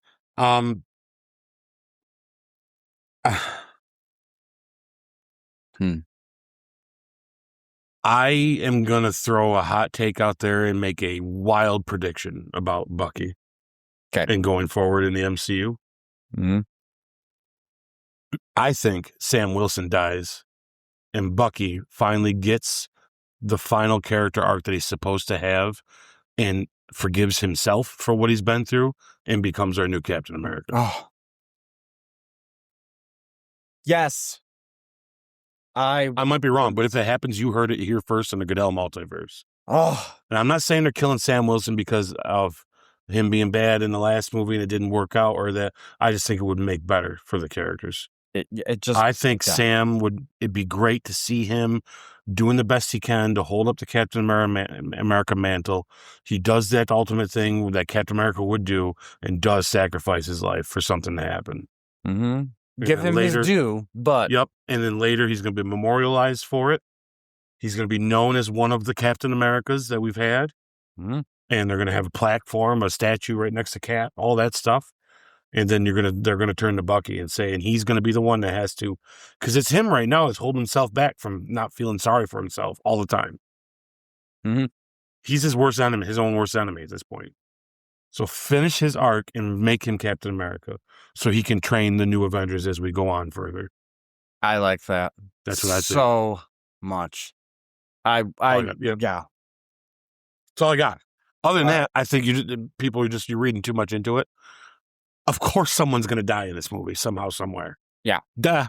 Like, I mean, what do you think's going to happen? Like, someone's getting it. Someone's biting the dust. Yeah. They have to. And they're coming back for Secret Wars, and then other people are going to bite the dust. So it's just going to happen. And yeah, sure, Bucky's one of them that's on the expendable list because we've been through a lot with him. But I think there's a resurgence. I think they're going to correct their stuff. It is going to be because Brave New World sucked, and everybody knows it sucked. And we're not swallowing the pill of Sam Wilson being Captain America. Sorry, guys. It's got nothing to do with him as an actor. Anthony Mackie. It's nothing to do. I love him. Yeah, no. It just isn't. It's the writing. It's not there. It's not there. And it's nothing to do with race. It's just, it's not. The first thing I said when we watched Thunderbolts is I can't believe we just watched a movie where we had the guy who should have been Captain America in it. So many, all the things Bucky did in that was Captain America stuff. From the speeches to everything he did was that's what Steve would do. Yep. And he needs to recognize that in himself. Steve is Steve because he looked up to Bucky when they were younger. Some of what Steve learned in the right and the wrong and things to do, and Bucky was there for him. He stood up for this weakling little guy. Bucky did stuff that Steve wished he could have been. That's why Steve loves him so much. Bucky's more flawed than Steve. But Bucky also has been mind controlled by Hydra for a long time. And he's dealing with that. Like we'll talk soon. He's been dealing with that, He needs to get over that. The way he gets over that is if he picks up that mantle, and that's what he's going to do, in my opinion. Yep. I completely agree. 100% hands down. And I think that that's something they should have done in the beginning, but they didn't. And now part of the storytelling that they're going to do, and the Russo brothers would be the people to do this, is they're going to make that happen. Although they are the ones that kind of gave Sam the shield, but at the same time... Well, they didn't know they were going to get that piece of crap movie after that either, right? I think they had a great idea. It just didn't work. Yep. And I blame the writers of Brave New World. I do think that we are going to get deaths, like you said, in this movie. Yes. I think most of those deaths are going to be X-Men deaths. Yeah. And for two reasons. The biggest reason in it, one is to end the Fox universe. That's what they're trying to make this point. And then two, we have two iterations of the X-Men. And I think this is the goodbye for the original X-Men.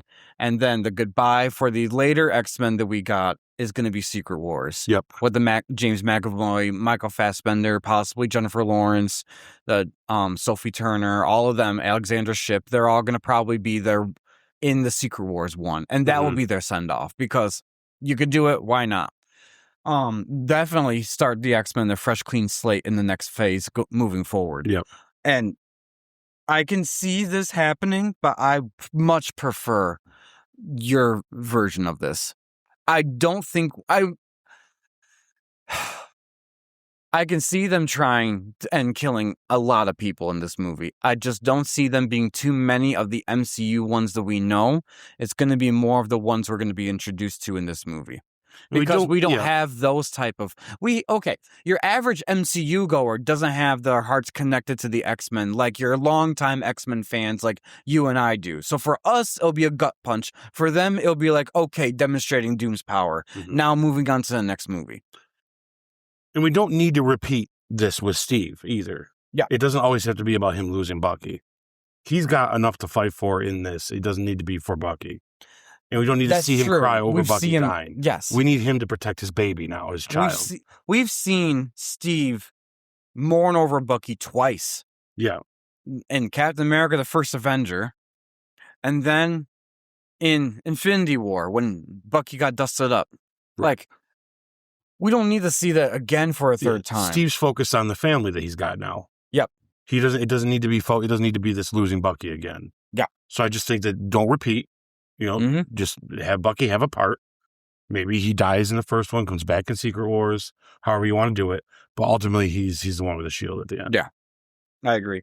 All right, guys, question is for you. What do you think about this rumor here? Do you think that Sebastian Stan is going to say goodbye to the MCU and die in Doomsday as Bucky?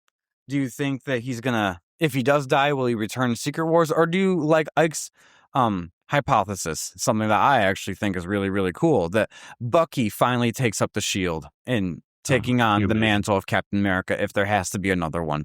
The question is for you guys. Let us know in the comments below. All right, we are off to one of our newer segments of the Goodell Multiverse podcast. I'm over-prepared this week. This is going to be fun. We are going to Trivia Takedown. Let's begin.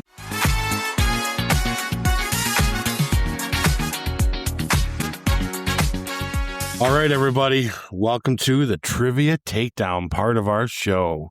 This is where Sammy and I are going to compete a little bit, go back and forth on some things. And we don't have any judges yet, so we're just going to do this in good faith. And both these today, it's not so much about picking each other's apart. It's just about agreeing on which one of us come up with the better and more creative way of doing it. So we'll be honest with each other, talk about what we like and not, and we'll weigh which ones were better. Our first one that we're going to do, guys, is going to be is going to be evil all along. I like how you put that. It's going to be, so I have Iron Man. I got to go through and explain to you how I think Iron Man's been the main bad guy this whole time. And Sammy's got to go through and explain how he thinks Hawkeye's been that the whole time. So, and then the next game we have is a reimagining, basically, where I pulled out of the thing that Al Pacino is Mr. Fantastic. My God, I'll tell you what, I come up with a story that I think I'm going to get something thrown at me tonight. And then Sammy had Russell Crowe as Mr. Fantastic. And I can't wait to see what he's got there, because I think he's got a couple good ideas. I mean, I haven't heard him yet, but it looks like he's ready for it. So what we're going to do, guys, is I'm going to have Sammy start with Hawkeye about being evil, and then I'll jump into Iron Man and we'll discuss. And we'll go into the next one, and I'll have Sammy do Russell Crowe as Mr. Fantastic, and I'll go into Al Pacino as Mr. Fantastic and pitch our thing, and we'll just kind of discuss it and see who wins, and we'll keep tallying up the points. I think so far we're 1-1, right? Yeah, we're 1-1 so far. Yeah, if we take from our last one, you won. You put Steve Rogers in jail over Kit Kat bars. Yep. Wild to me. No, but I definitely had a good. Your disaster draft was you perfect. Liked it a lot. Yeah, it was good. So guys, you better go back and watch those episodes of the trivia takedown, because that was pretty darn epic. Yeah, I had a lot of fun with those. I had a lot of fun with this one too. I got to be honest with you. I had to dig deep about Iron Man, because I'm just like, man, how am I going to frame Iron Man as the bad guy? So guys, I went from Iron Man 1 all the way to Doomsday with Iron Man. I have quite a layout. It's changed my view on Iron Man in a bad way. I got to take a bath, listen to calm music, maybe, hum a little bit, and get back to liking Iron Man, because I made myself hate him. Oh my. So I saw Ike's notes ahead of time, and I didn't read them. I just saw them. Yeah. I feel underprepared. But all out.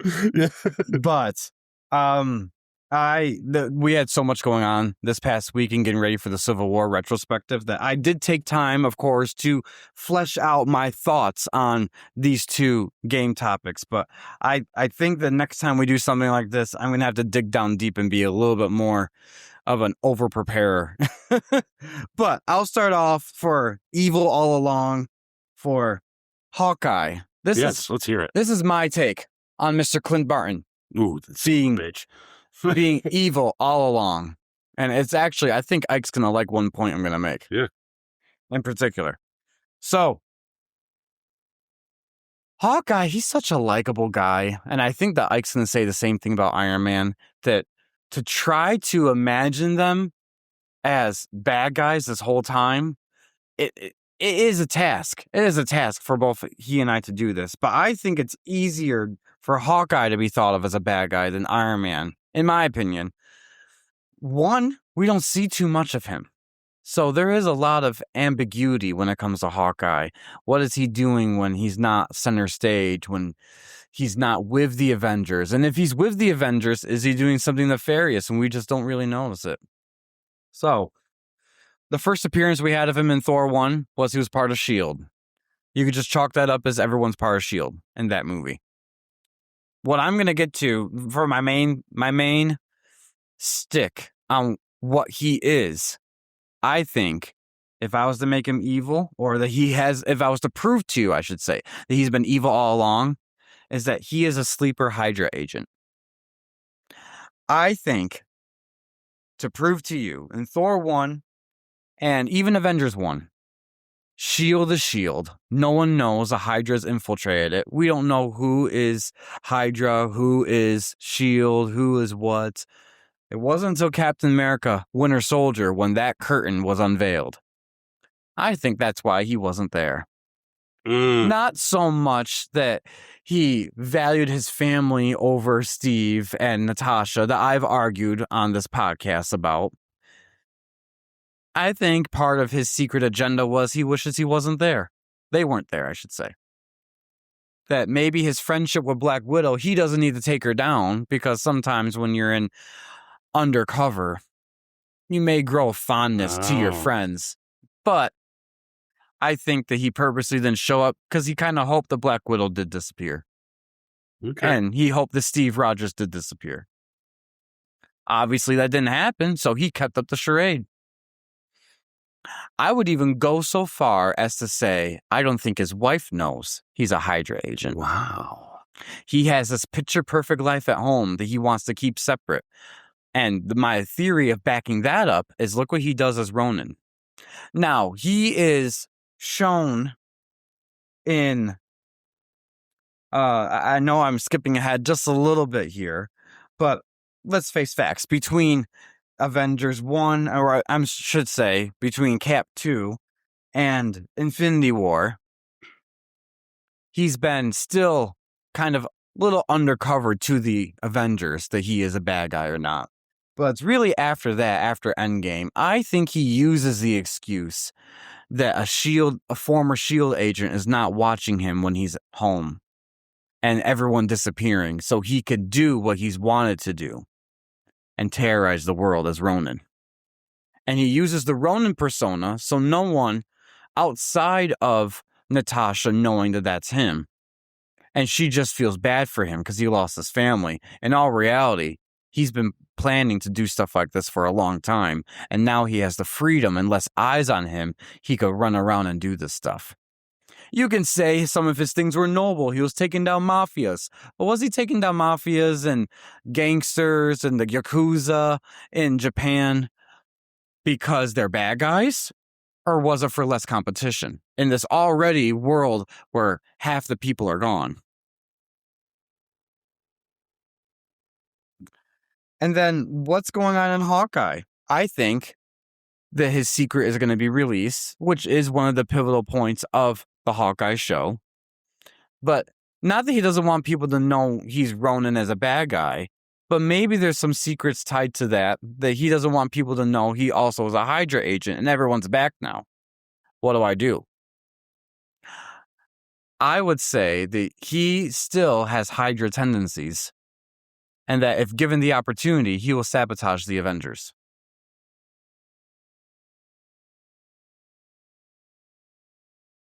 That is probably the best argument I could be able to give. I know that in Endgame, he said he'll go back and he'll see his wife and all that stuff. And maybe he had a touching moment because she was his wife. But at the same time... Well, bad guys got lovers, right? Yeah, they do. But I think he did it just to see if he'll work. Not because he wanted to see them, but he wanted to see if what they're actually doing is something that's going to actually work. And I think he puts on the charade that Natasha sacrificed herself for the Soul Stone and did this whole thing of, I'm going to do this for you because I care about you. No, he didn't. I think that was just an excuse he could be able to say to them, I tried, damn it. Did you try that hard? Just saying. So, that's all I got to say about Hawkeye. He's one evil son of a bitch. It's pretty good, I'm not going to lie. There's a lot of good stuff in there. Like, he's a sketchy guy. Any of them agents are sketchy. So in Age of Ultron, his wife says, when you're gone a lot. You have unfinished projects around the house. She's not complaining. She's just pointing out she's giving us backstory on Hawkeye. What is he doing? He's not just in the Avengers. Is there some Hydra meetups he's doing? Mm-hmm. Is there a reason why it took so long for them to find a scepter? Mm. Just saying. All right. I like it. Well, guys, I gotta present Iron Man to you. Guys, boys, it's tough. So, hopefully it makes sense. So, guys, Tony started, like, his stated goal was protecting the world, but whose actual pattern of behavior was steadily concentrating power, surveillance, military capability, and decision-making authority all to himself. It's not that Tony is evil in the traditional sense. I think there's evidence to support that he was pursuing a benevolent dictatorship and was willing to sacrifice freedom, privacy, and even lives to achieve it. Tony Stark's secret plan throughout the MCU was not to save the world, it was to make himself indisposable to it. Every major decision he makes increases his personal control over global security, information, tech, and even superhuman activities. You could say he creates crises, and then positions himself as the only person capable of solving them. So let's just go to some examples throughout the MCU, okay? Is it that believable that all the time that they were building and selling weapons, that as smart as Tony Stark is, being one of the smartest people in the world, that he's that surprised that when he gets captured by terrorists, that, oh, bad guys got a hold of my weapons too? I mean, I don't think it's too hard to figure out that if you're a weapons manufacturer and you're making a bunch of different kinds of weapons and they're being sold across the world to people to fight wars, that sometimes those weapons are going to end up in the wrong hands.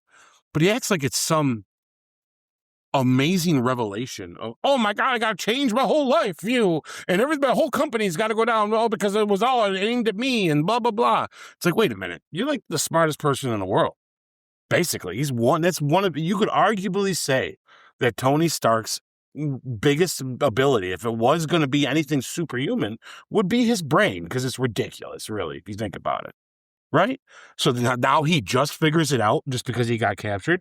I mean, that's suspicious. Okay, I get it. Hey, you know what? Maybe so.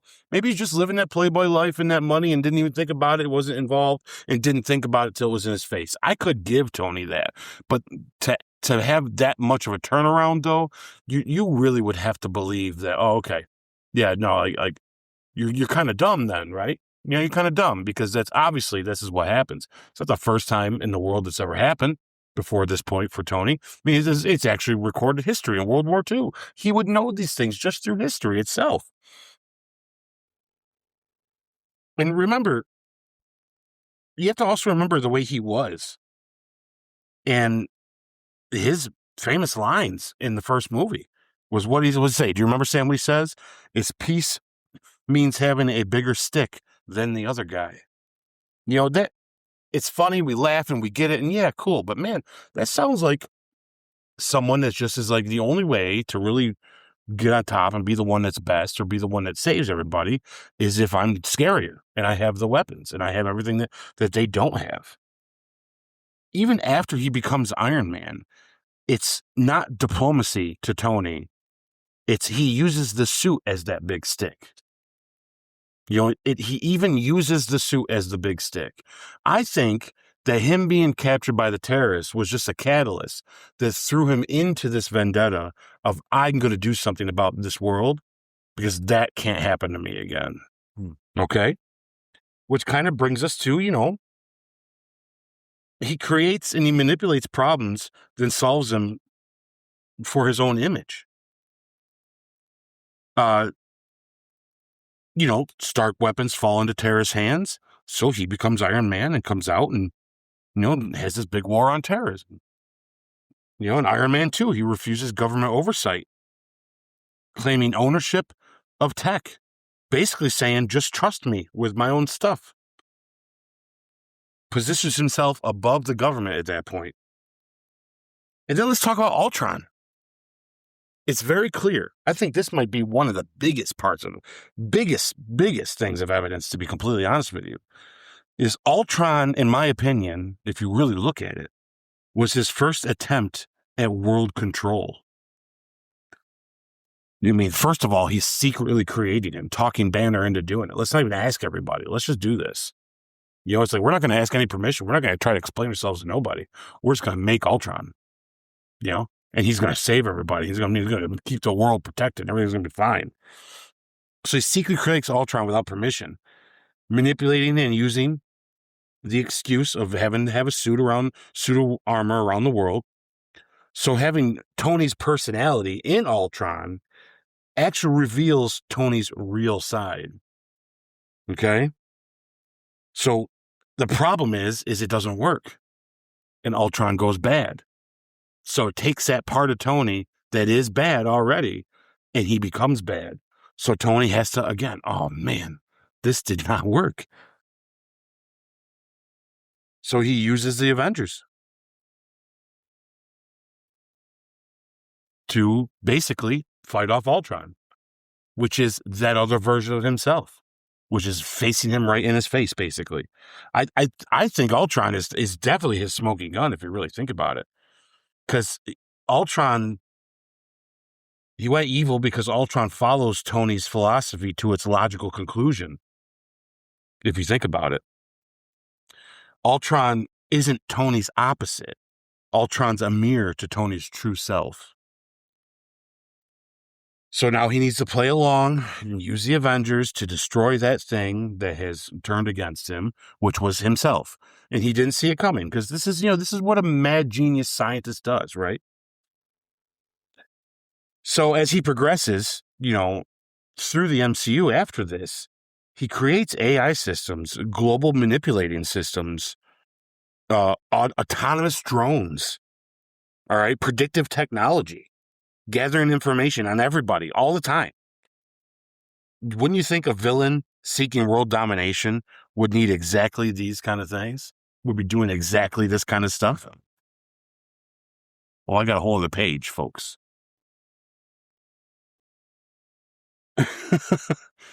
So Tonya is smart enough to know the Sokovia Accords are wrong and misleading, and we're going to get into that when we get into Civil War.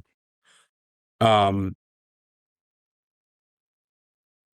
what better way to get superpower people outed, basically? So he's going to be on the side of this, because now he doesn't need to go find them. They're going to have to be found, or they're going to become their criminals. And he's the one that takes up kind of like the mantle in this sense. Sure, Ross gives him a hard time, but that's Ross's job. But it's like all of a sudden Tony has oversight over this thing. Didn't they just argue about the idea that the Avengers needed oversight? But here he is overseeing, capturing Captain America, who becomes a criminal because of the Sokovia Accords. It's really strange how that worked out for Tony, right? Of course it did, because that's what he's doing. He's manipulating. He's doing all that stuff. And maybe his biggest smoking gun is Edith itself, okay? So remember how Edith was, right? He leaves it with the one that he has most influenced. Think about how he's treated Peter Parker. He goes and he finds Peter, outs Peter to his face, hits on his aunt, who wouldn't, Marissa Tomei, hits on his aunt, and then he leaves Peter Parker at arm's length all the time. No, you're not going to be doing this. No, don't go involved here. No, you're not ready to be Avenger, this and that, blah, blah, blah. Bull crap about, don't, you're more than the suit. Yeah, it all sounds great, but he's manipulating Peter. He doesn't want Peter around the other Avengers yet.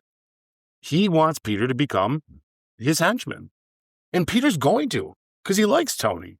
Because Tony's put on this persona. He's doing it. Peter becomes his unwilling henchman. So why not leave this technology to this kid? Just like that. I mean, he's already kind of grooming him, so to say, right? Would that be the perfect word to use for that? And think about it, this Edith thing, what does it do, guys? I mean, it's got global surveillance. It's weaponized satellites. I mean, drone strike capability, intelligence gathering. I mean, gosh, guys, even what it stands for, even dead, I'm the hero. I mean, sure, we can laugh and say, oh, that's so Tony. But read that again when you think about, if you put it in the context of someone that wants to have this kind of capability over people and this kind of power over the world, even dead, I'm the hero. I mean, that's as big as the ego gets when it comes down to supervillain guys. I don't know what to tell you, but that's how that's how it reads to me. Tony has successfully created dependency, to be honest with you. The Avengers, they use his funding, they use his facility, they use his technology, they use his AI. Even after he's dead, they use all these things. And oh yeah, I did this on purpose. We'll get there. And Tony always uses fear to justify anything that he's doing. With New York, we need more suits. After Ultron, we need more oversight. After Civil War, we need more regulation. After Thanos, we need more advanced systems. I mean, it's whatever he can come up with that puts him on the front line of whatever we need to do, that's what it's going to be, right? His biggest adversary, though, was Thanos. That's for sure. But with a team that he has, that he's manipulated this whole time, he was able to still make himself the one to do this game-changing thing by using time travel. And this is actually where Tony discovered the piece of the pie that he's been missing this entire time, which is magic. The first time he sees Doctor Strange, he doesn't know who he is. He has no idea what's going on. He actually thinks he's selling them tickets to a magic show down the street. That's the joke, remember? And he calls him a wizard. You know, he's just goofing around with him. Tony's being introduced to some of this stuff for the first time. The only magic he understands is Wanda's, and that's not even described to us as magic, really, until we get to Doctor Strange in Multiverse of Madness, where there's no Tony, right? So Tony's discovering magic, and he's seeing this. So he decided he would make the rule, and he was going to do everything by all means necessary, right? He had his right hand, he had Pepper, you know, who definitely is just as evil as him. She's been doing nothing but laying in bed with him, whispering in his ear, probably helping him out, you know, souping him up, getting, come on there, buddy, you're doing this. Oh, yeah, Pepper means a lot to him, for sure. But she's just as bad as him. They want the same thing, pretty much. You know, Peter Parker as a soldier and Pepper as his right-hand man. I mean, come on. This guy's got a good plan. He's got a good plan. Well, Thanos comes along, and, you know, and his plan starts to, it's not good. So Thanos comes along, and his new plan is to do away with Tony himself. To just outright take what he keeps struggling to manipulate. Learning about magic, he fakes his death while taking Thanos out at the same time to move on to his next plan. Now that he's dead and gone, with his scarred face, he goes off to become Doom and come back and take over the rest of the world the right way. As far as I'm concerned, guys, Tony's been the bad guy this entire time, disguising himself as a good guy, because it's exactly what a real bad guy would do. It's all manipulation. It's all narcissistic, all things that he's admitted to being. And he's doing it right in front of everybody's face. And now he's realized he can't do it as Tony Stark. So now he's going to do it as Dr. Doom. And guess what? Snapping those stones to get rid of Thanos gave him that face. He's not that scarred up, but hey, I know I'm stretching, we're at the end. But I'm trying to bring this back to Doomsday, because this is our March to Doomsday. So that's what I'm doing, and that's what I'm saying. That's Tony's arc, to become Dr. Doom. Well, you just gave me an epiphany that I wonder if in Doomsday, why he looks like Tony Stark is because he's dreamwalking in Tony Stark's body, because that's his multiversal. I mean, that'd be wild. Just, okay, I know we're in the trivia game, but as he's saying There's some weeds right there he just pulled out, but yeah. That is the storyline, yeah. That immediately came out into my head, and I thought maybe that he looks exactly like the Endgame Tony because he's the multiversal variant. That's Doom. Just like Wanda did that. Anyways. So that is my argument to why I think Tony's a bad guy this entire time. I hate it. Because it actually is pretty solid, I think. When you really peel it apart, you go, yeah, that makes sense. That does make some sense. Because Tony is a narcissist. It's easy to see the bad side of him, which is what made me think this was going to be easy from the start. But then you look at all his actions, you're like, man, you can't like discount all. So I had to go through and pick even the good things he did for bad intentions. And when you're manipulating people, you look like you're on the good side, but that doesn't necessarily mean that you are. So that's what I got. Let's discuss. What do you think? I love your story. I love your breakdown of Tony being bad all along, and I agree with a lot of your points. In this hypothetical, because of course none of this is real. This is all a video game or video game. Sorry, this is all a game, guys. But it's the Matrix. Yeah, this is the blue pill. You're pretty convincing This is what I can see the road of doomsday being in an alternate universe. It really isn't that bad. No. I'd hate it. If they make this continuity-wise, like in the mainstream MCU, yeah, it's bad. But if this was how it's explained in like a montage thing for an adjacent MCU and how Tony Stark becomes Dr. Doom, redoes his name after everyone thinks he's dead to become Victor Von Doom, all scarred up with a mask on so no one knows. And then we see him in the movie as that's why he looks the way he does. That'd be pretty cool. That would be pretty cool. That way it doesn't, in the movie Doomsday, it doesn't diminish what we know of Tony Stark, but at the same time, it shows what you just laid out, how Tony Stark could be evil all along. Yeah. But anyways, for that reason, I do like that. I think I did all right going through the entirety of the MCU. You did. And trying to pick, like, I think the Ultron thing to me was the smartest part. I had to do a lot of thinking, but it hit me. I'm like, wow, what if Ultron was that side of him that he's been hiding from people? I think that, like you said in your thing, that is the smoking gun. And I think that they don't see it that way because they just see it as the robot thinking too logically. But what it really is, it's his personality, but it's what he's been hiding the whole time. Yep. Yeah. So and that's Tony what AI is programmed to do. Right. And to me, that's like, well, and Edith is a scary thing. I mean, geez, Peter Parker literally just like put an attack on one of his classmates and the thing was going to do it. Like, I mean, I know it was a silly scene, but if you really think about it, there was no kind of like, you're handing this over to a kid. Yeah. There's no like somebody else has to agree to this thing coming down and just murdering somebody. And why him? Why not Pepper, who's still alive? Why not Morgan? Yeah. Save it for her for later in her life. Because he's been grooming him. Because Happy and Tony are in this together. Pepper's in on this. And they're the only ones that are close in. Who's Peter going to side with every time? When we do our retrospective from Far From Home, I'm going to be thinking about that now. I don't like it because I don't want to think about that. Me too. But you know what? It does make logical sense. It does. Yeah. And like you said about the Ultron thing. That's a big one to me. Because Ultron says that he wants to do what Tony wants in peace on Earth. Ultron thinks the only way to do it is get rid of the Avengers, but what if that has been Tony's motive all along? You know what? And he uses Ultron to do it. But yet, it at the end, see, Ultron takes this to the next extreme. It's not that Ultron's going to get rid of the Avengers like Tony wants. Ultron wants to get rid of all human race and everyone come back as machines. That's basically what he said to Wanda when she was able to read him. So that's when Tony is like, oh, there's a fault in my programming. Crap.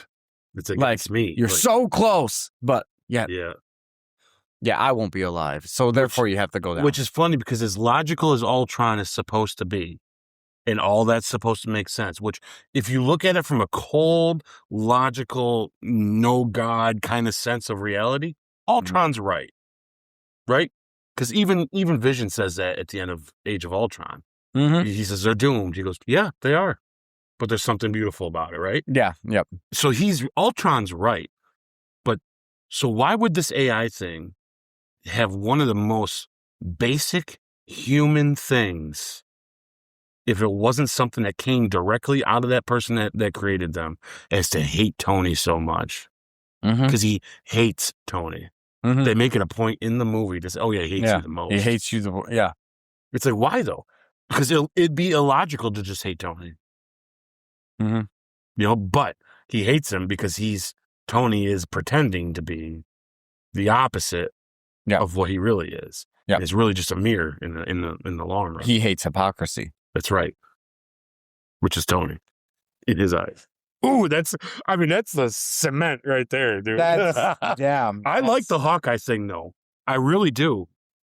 I think he's shown too much compassion though, unfortunately. Well, okay. He could be keeping a secret, and I do get a lot of that. I see how I painted him is he's still a double agent, but he's more like a cowardly double agent. Yeah. He knows he's not strong enough to be like a Thor. He's kind of like a lost, lone soldier of Hydra. Yeah. Has nowhere to belong right now. Yeah. And not just that. Even if he did reveal himself, he's not powerful enough to defend himself. Yeah, what's he going to do? He is Hydra agent adapted to survive. The only part of yours that didn't convince me was the stuff in Endgame. I was with you, but when you said he didn't care, I don't know. You can't get the Soul Stone unless you loved her. Anyways, so that kind of negates. They have to love each other. Thanos' love for Gamora. That's right. You have to love each other. So that had to be real. So maybe you can still say he's a bad guy. Still loves Natasha though, because like I said, I think Tony loves Pepper. Like bad guys can have a wife. You know what I mean? Like it's like so. I mean that doesn't negate it. It just. If you sold it differently, then yes.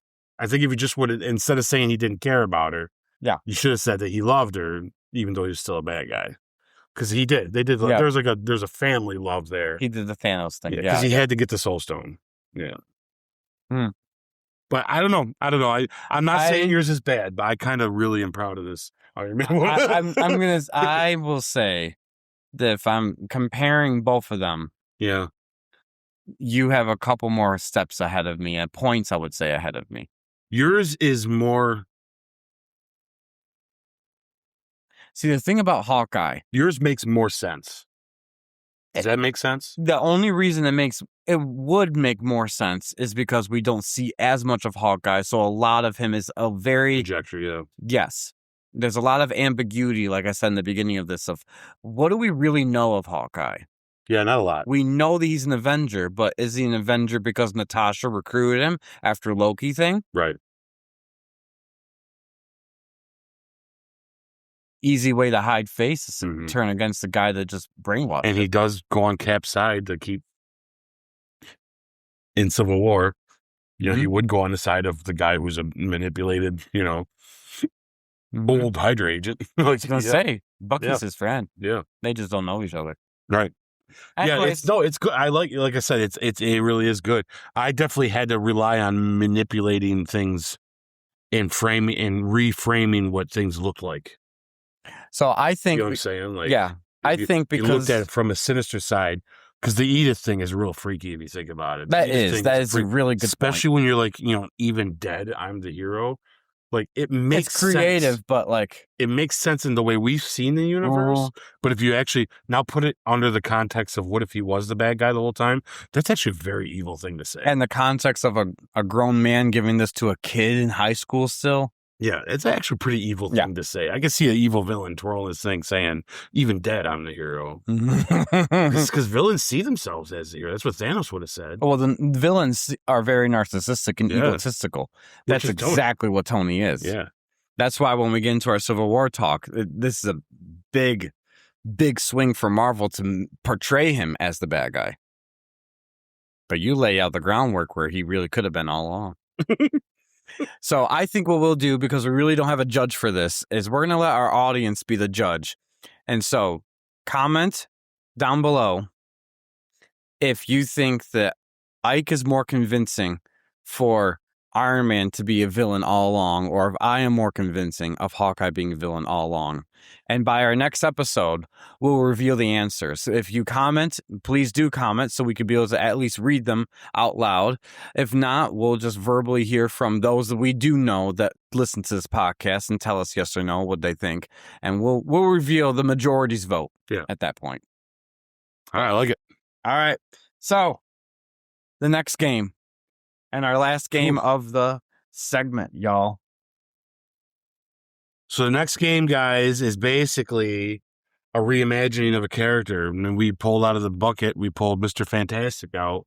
Sammy got Russell Crowe and I got Al Pacino. And the goal of this game is to basically take the actor and put him in that part as that character and either reframe the character or pitch a movie or both. Or however you would see Mr. Fantastic being portrayed by that character, and whichever one's the most creative or more fun or we just think would be better, would be the winner of that, which we might do the same thing is by having you guys decide. So go ahead, Sammy. Why don't you take it away with, you pull Russell Crowe. So I'll be very honest, guys. I do not know much of Mr. Crowe. I know of him. I know he's a legacy actor like Al Pacino is, but I have not seen, I actually would say, for myself personally, I've seen more Al Pacino movies than Russell Crowe movies. Oh, wow. And I haven't even seen all the good Al Pacino movies. I just know I've seen him a couple more times than Russell Crowe. But This was tough. This was very tough because Yes, it was. Mr. Fantastic is a very particular character. There's a couple different sides of Mr. Fantastic, and I know we're just doing the MCU version, not the comic book version, but I mean, the MCU version draws inspiration from the comic book version, and we've only seen him in one film so far to take away from what we know of him in that film. So instead of molding the actor to fit, instead of molding the character to fit the actor, we had to mold the actor to fit the character. So what I did is I played around with two different scenarios. The nowadays Russell Crowe, like his exact age as of today, or an earlier version of Russell Crowe that I think would fit the earlier version of Reed Richards that we've seen so far. So I'm choosing to do that one. Mind you, I have not seen these movies, so I had to do a little bit of a YouTube breakdown on some of these movies and just see a couple of things of Russell Crowe's acting for some of these just to get kind of an idea here. So Russell Crowe in like his early 30s, because that's how old Reed Richards is portrayed to us in First Steps. Instead of him leading into the intelligence part of Reed Richards, the smartest man alive, Reed Richards is kind of twofold that we've been shown in the MCU so far. One, he's very intelligent, and two, he's very adventurous. He wanted to go up in space. He wanted to study these different things. He's always playing around with different scientific hypotheses and things like that. And he has the luxury of being smart, which aids him in doing this stuff.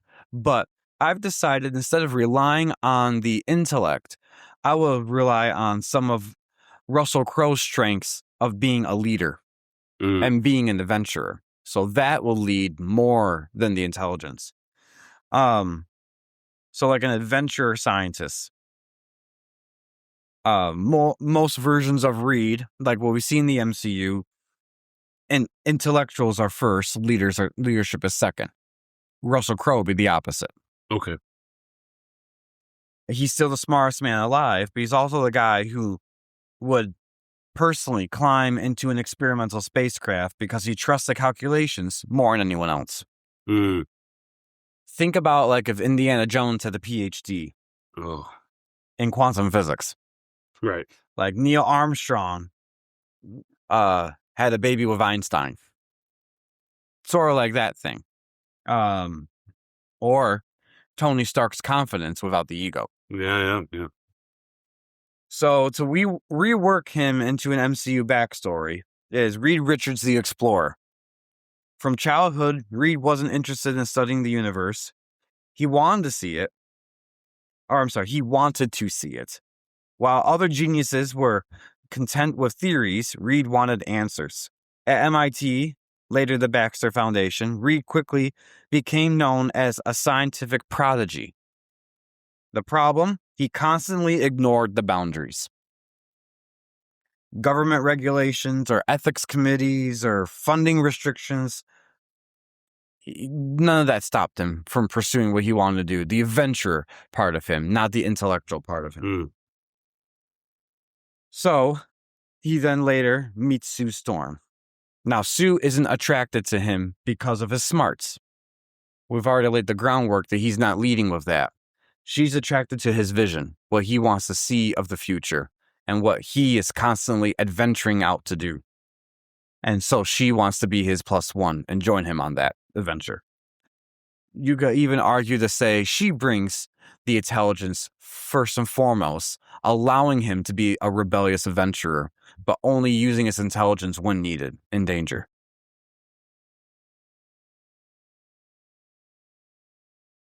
Yeah, Reed sees someone who challenges him rather than worships him, and their relationship becomes an emotional anchor of the whole team when they get formed. In this version of Russell Crowe playing Mr. Fantastic, Reed leads the comic research mission, and nobody else does. He is the leader first and foremost. He's not co-leading this. Sue may be with him, but Sue's there to help keep him at bay, while he is just caring about free-ranging and going as far as he can go, touching the stars. This is where I think, from what I have seen of clips of Russell Crowe, where his natural intensity would fit perfectly. The mission is, when a mission is threatened, Reed doesn't hide behind calculations. He doubles down and makes the tough calls as a leader would. And this Reed would be in tune with what I've seen of some of the Russell Crowe stuff, like in Gladiator and things like that. He will have some accountability for some of his actions and not plead it as ignorance or how we've seen him in the MCU, where he didn't calculate it. Let's see. So some of his strengths that are like Russell Crowe's strengths would be more of a fearless, charismatic, brilliant strategist and natural leader. And then the scientific part will come in later on. That he just uses as a backup, not as his main focus. But some of his flaws, similar to the MCU version, is his mindset. He wouldn't look at a problem and try to solve it, but he would say, I have the responsibility to solve it. How do I explain that into better words? It leads him to take risks others won't. That makes sense. And he ignores the warnings. He pushes his friends too far for the adventure. Doesn't care about their feelings as much. He assumes that he's right because he does have that intelligence card behind him. But his greatest strength and greatest weakness become the same thing. He believes he could fix everything. Even though one would argue he is the smartest man alive, so he can, but his ambition would get the best of him. A young Russell Crowe would work because if you're asking, can Russell Crowe play the smartest man alive? I would say, instead of asking that, you should ask, can Russell Crowe play the man everyone will be willing to follow into the unknown? And that answer, I would say, is yes for a Russell Crowe, Mr. Fantastic. A young Russell Crowe has the exact qualities the Reed would need to convince you through Sue Storm being able to trust him, Ben Grimm flying into the mission, Johnny Storm joining in on the adventure and being a little rambunctious because he likes Reed, and governments to fund impossible projects because he has this natural charisma about him that you feel optimistic just being around him. You don't feel dumb because he's so intelligent. So, if I had to pitch this to the MCU, I would say, most importantly, Crowe makes the intelligence feel powerful rather than nerdy with his leadership capability.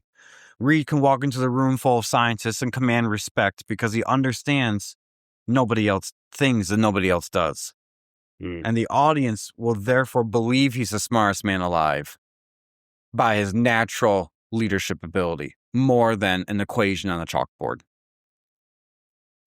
So some of the things that I've researched of young Russell Crowe that would lead me to believe this would be probably my pitch to you of what he would be, morphing him into the character, would be a movie called Mystery Alaska in 1999 where he plays a team leader. In Gladiator, he plays an inspirational figure. And he seems to have that part where he's not a researcher and that, but he's more of a visionary and people look towards him. In 2003, there was a movie called Master and Commander, The Far Side of the World. And in that, it kind of gives a more accurate Reed Richards template.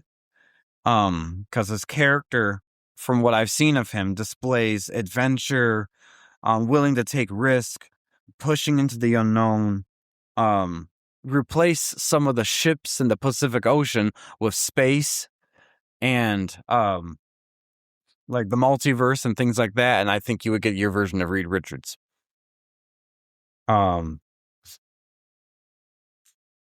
If someone were to ask me why Russell Crowe is Reed Richards, I would just say because Reed Richards isn't just a scientist, he's an explorer too. And you're going to need someone who has a proven track record of showing leadership qualities or portraying leadership qualities and then allowing the science to be backed up by everything else around him. So that is my pitch to you for reimagining Mr. Fantastic. Yeah, I like it. Not to help you out, but I will help you out in a sense. He did do a movie called A Beautiful Mind where he played one of the smartest mathematicians in the world. So he does have that edge to him as well already. And that was when he was like right after Gladiator or something. So it was right around that time. Yeah, that's man, you had a good pick there though, because Russell Crowe, guys, is one of the best out there. He is, I will say I've never watched Gladiator, and now I am interested in watching it based on a couple of the little scenes I saw on YouTube. Oh, you've never seen Gladiator? Never seen Gladiator. So I've heard about it, and I know that was a big deal, but I just never had been interested in seeing it. You know who you're going to love in Gladiator? Joaquin Phoenix. He plays top 3 best villains in any movie ever in that movie. Oh, this is what good. A piece of shit. He's so good, though. Yeah. So good. Anyway, sorry. I didn't mean to interrupt you. No, you're fine. No, so that's the best that I could do. I don't have like a movie. I know you got like a whole thing. I'm excited. Pitch. All I really have is a movie pitch. But okay. I will tell you, Master and Commander, though, I'm glad you gave that a shout out. I'll be honest with you. If there are 2 movie epics that you should see in your lifetime, it's Gladiator and Master and Commander. I put Gladiator top 20 best, or top. I put Gladiator in the top 10 of best war-esque movie epics, but I put Master and Commander in the top 2. That is a sleeper. Anyone out there that hasn't seen Master and Commander, do yourself a favor. It's a masterpiece. It's up. It's the number, like I give that movie a 10 out of 10. That movie is up there in like the ranking of some of the best stuff ever made. But Sammy, I would love to watch Gladiator with you. I think you'd enjoy the hell out of that movie. It is a lot of Master and Commander is a little more slower. It's not that you wouldn't enjoy a slower movie, but you definitely got to really like, it's a niche kind of film.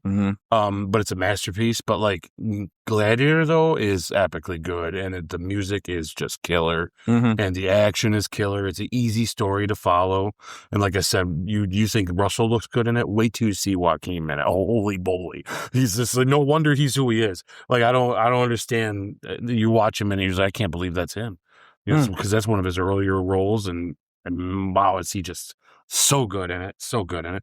Good job, Sam. I'd watch that movie. Well, it was hard for me, like I said, because I don't know too much of Russell Crowe stuff. So I really had to think about Reed Richards and what I know, because Fantastic Four has been one of my favorite teams since I've gotten into Marvel ever, when I was young.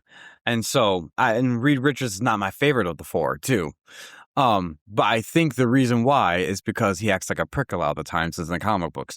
But you have to at least give it to him. I'm like, what does he have other than the smartest man alive that everyone hypes him up to be? I'm like, well, this team does go on adventures. That's why he even wanted to. And it reminded me actually of the first Fantastic Four film from Fox in 2005, where he's going to Victor Von Doom in that film because he wants to see what's beyond the universe, and he thinks he can cure diseases with what's out there. And that reminds me of, okay, this guy, he's a genius scientist who could harness all that stuff, but at the same time, he's an explorer at the same time. So I thought, how can I relate that with Russell Crowe? Because like I said, I haven't seen too much of Russell Crowe. So I started looking up Russell Crowe films where he's a leader and things like that, and getting synopsis and then seeing little clips here or there just to back it up and make sure, okay, is this legit? And I'm like, all right, I'm going to pick these 3 different movies where he shows different versions of what I think Reed could be. And that one in particular was a little more of what I was thinking of. And then I just piled in as much as I could. Yeah, and that's the beauty of this little competition with this. You don't really need to know. It's not, I definitely wouldn't want you to feel like you have to know all these actors. It's, you know what they look like. You kind of do a little bit of looking into them and just have fun with it. You know what I mean? Like, there's That's the neat thing about it. I just wanted to play to his strengths. Yeah. And his strengths, from what I do know of him, even before this, was that he always is like why he played Zeus. He always plays the leadership type of role. Right. And so it makes sense to me. Reed Richards is the leader of Fantastic Four. Just merge that together somehow. Well, we're lucky in this pick. Both of us got the same kind of pick like that. Oh, because Pacino, again, is known for being a mob leader. Yep. And he's also played smart people before, big time. And it's not a far stretch to see him as Reed. It's just getting past Pacino's face. But I got a great take. So let me get into it. Yes, please do. I'm curious. With that said, though, one thing I do want to say, though, just for Reed Richards and for a shout out, the more I've watched the Fantastic Four movie from Marvel, the more of a brilliant casting that is of Pedro Pascal. He was the one of all of them that I was not so sure of in the beginning. Me too. But when I've watched it, I can't wait to get to talk. When we get to talk about, I'll go real deep into it. He does things, nuanced things in that arguably, man, what a knock out of the park. Those him and Sue both. There's that relationship is so. It's like they might be the best in the MCU. But we'll get there. We'll get there. When it comes down to couples and their dynamic. Mm-hmm. Because I can see if she died, he'd go evil. And there's a storyline there. I can see that she needs her to be. Anyways, we'll get there when we get to it. I see it. I think they played it brilliantly to that point. So, okay. Sammy's going to win this one, guys. Mine is ridiculous. Wait till you hear it, though. It's fun. And I got 3 endings to my story.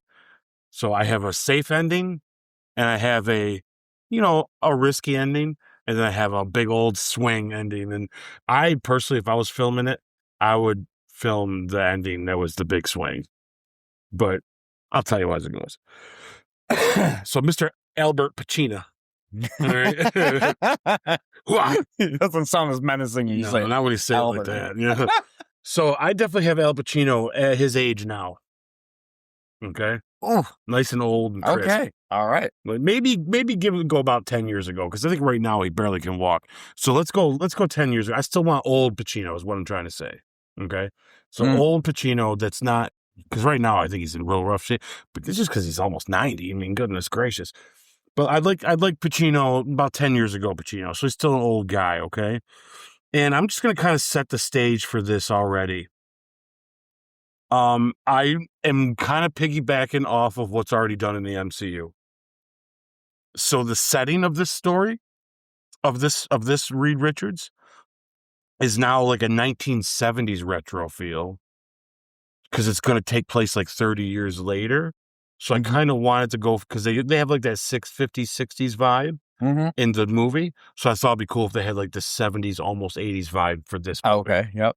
But with the same futuristic, past but futuristic stuff, right? So it kind of has that same kind of feel to it. And Mr. Pacino does real great at playing someone that you're not quite sure if you can trust him. And that's this Reed Richards that I have proposed. Because I'm going to tell you that I have a storyline here that I'm going to read to you that I think would make a very interesting movie with Al Pacino playing Reed Richards in the MCU that we have right now. Okay. Other than the fact that Pedro Pascal and him aren't the same. Although I have to tell you, I think Pedro Pascal could come off as Italian, and Al Pacino's very Italian looking. So you could play with it. We could believe it, but let's just go with it for there. Okay. So I'm not saying they should do this in the MCU, but I'm only basing this off of what we know of in the MCU, which I think is what makes this fun. Okay. So the story goes 30 years into the future. Okay. Franklin Richards has become a godlike ruler whose powers have reshaped reality itself. The world believes Franklin is a benevolent guardian, but Reed knows the truth. Or does he? After witnessing horrors only he remembers, Reed builds a temporal engine and travels back in time when the Fantastic Four are at their height and peak in the 70s. His mission is to kill Franklin Richards, his son. Clearly, the team quickly realizes the old man may be wrong, even though everything he says and everything that he presents to them as evidence is very convincing. Young Franklin also being very afraid of him when he sees him, knowing that it's his older father. So Pacino's Mr. Fantastic claims the others all died fighting Franklin in a battle that he merely got away from. They discover slowly, one by one, that that's not the truth and that they were murdered by probably Reed himself. But he maintains that he didn't do it. So in a crazy twist and in a last-ditch effort, future Reed organizes a team of some of the Fantastic Four's supervillains. And there's an epic battle. And the goal is to get to Franklin. So you have a handful of villains that the Fantastic Four are used to fighting alongside old Reed from the future and the Fantastic Four team that we have to try to keep Franklin safe. So the ending number one is the safe one. And the safe ending is they defeat futuristic Reed. He was wrong. Franklin isn't a bad kid, never does go bad, that he was bad. And then you're only left with this question of, why did Reed lose his mind in the future? Which kind of ties into his story arcs anyways, because there are things in the future for him where he does go bad.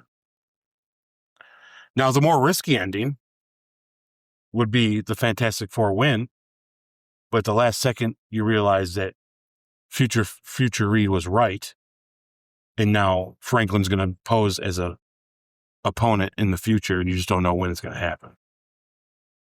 Okay? The big swing ending is while the Fantastic Four are fighting off the supervillains, future Reed and present Reed are fighting, and Franklin gets in the middle of it and kills future Reed. And present Reed sees him do it and realizes that future Reed was right. And present Reed makes a decision and tries to take out Franklin in that moment. But Franklin overpowers him and wounds him. And in the midst of the battle, forces him into the temporal machine and sends him to a different time that's unknown. But he's wounded, and his wounding is also disfigured his face. And he's now in the past before Franklin was born. And no one's ever going to believe that he's actually Reed. And he becomes Dr. Doom later on. And the one that he really is after is his own future son that sent him there. I think Pacino could play this part real well as this old guy that's desperate. That kind of be cool to see like what it would look like with him trying to do the stretchy stuff as he's gotten older. I think the last ending would be wild and would make people flip lid because they don't want that to be done to their Dr. Doom. This is why I thought Sammy was going to throw something at me, because I'm changing Dr. Doom's origin story. But I also think it would be very interesting. Wouldn't it be a wild concept that Dr. Doom, he always had a thing about Reed and was always against Reed. But wouldn't it be interesting if Reed knows he's never going to be able to convince them of who he is, and maybe he has to make a suit in order to keep himself alive because of the wounds he got from his son? But he knows he's got to come for his son because eventually his son is going to become that malevolent being that's going to do these awful things. And he ultimately becomes their own supervillain in a way, like their son creates their own supervillain. I think would be unique and interesting and make a weird time loop. I don't think it should ever be made, folks, but that is my pitch for this version of Reed. I mean, you're going to keep the smarts. I don't think any of that changes. I don't think you need to cater it to Pacino, because I think the future Reed that you're going to see is a very desperate, very scared, but very untrusting too. But I would definitely, no matter what ending you pick, I would want it to end with him believing for sure that he's right. Therefore, you can leave the door open to it meaning anything later. Whether it's, obviously Franklin doesn't become a bad guy, so he's wrong and Reed loses his mind somehow and wonder how that's going to happen. Or Franklin could eventually become a bad guy, and he does, and we're just waiting for it to happen now because of Fantastic Four 1. Or make Reed become their own supervillain, which would be really unique in its own sense, if you think about it. Now, that would change some things. That would almost be like pulling an Iron Man 3. But I think it's creative. I think it could be fun. I think it could be believable. And I think it'd be a risk. But that's what I got. Well, I'd be interested to know, regardless of who wins in this battle, what the popular view of your ending would be. On which one of those? On which one would, if, like, because we're asking our audience, you guys are listening and watching us right now, to go in the comment section on our YouTube page on this trivia takedown segment and not only rate the first game that we played tonight, but also the second one where we're pitching which of these two actors would be their version of Mr. Fantastic. Not only say whether I win or my brother Ike wins, but for his take, which of the three endings would you think would have been a big swing and a miss or a hit, or which one would you have seen on screen if you get the pick? Yeah, if I was a studio, I'd film all three and then test them. Yeah. And so you guys are going to be our test audience right now, and just hearing it, what would you have said if someone pitched it to you? Which of the three would you have liked? Because I want to know. Wow, which one do you like out of the three? Just your own person. Because I know you're a big Doom guy, and I understand that you don't want to mess with his origin. But I do have to say, if someone was going to, I wrote that thinking to myself, if someone's going to mess with his origin, if we're going to change it, say for some weird reason, we're not able to use the one we got. I kind of like this one. Like, I like this idea of it being him being created like this, and that would make that feel like, so now we know why Doom is also real smart. We know why he also becomes a big adversary to them, and now we can see why there's this, he hates them, and it's going to be because of instead of like, it's usually the other way around, right? The son after the father. I think it'd be unique if it was the father after the son, And I think that would be unique. I think that would have a unique twist if we couldn't use like the normal Doom thing. Yeah.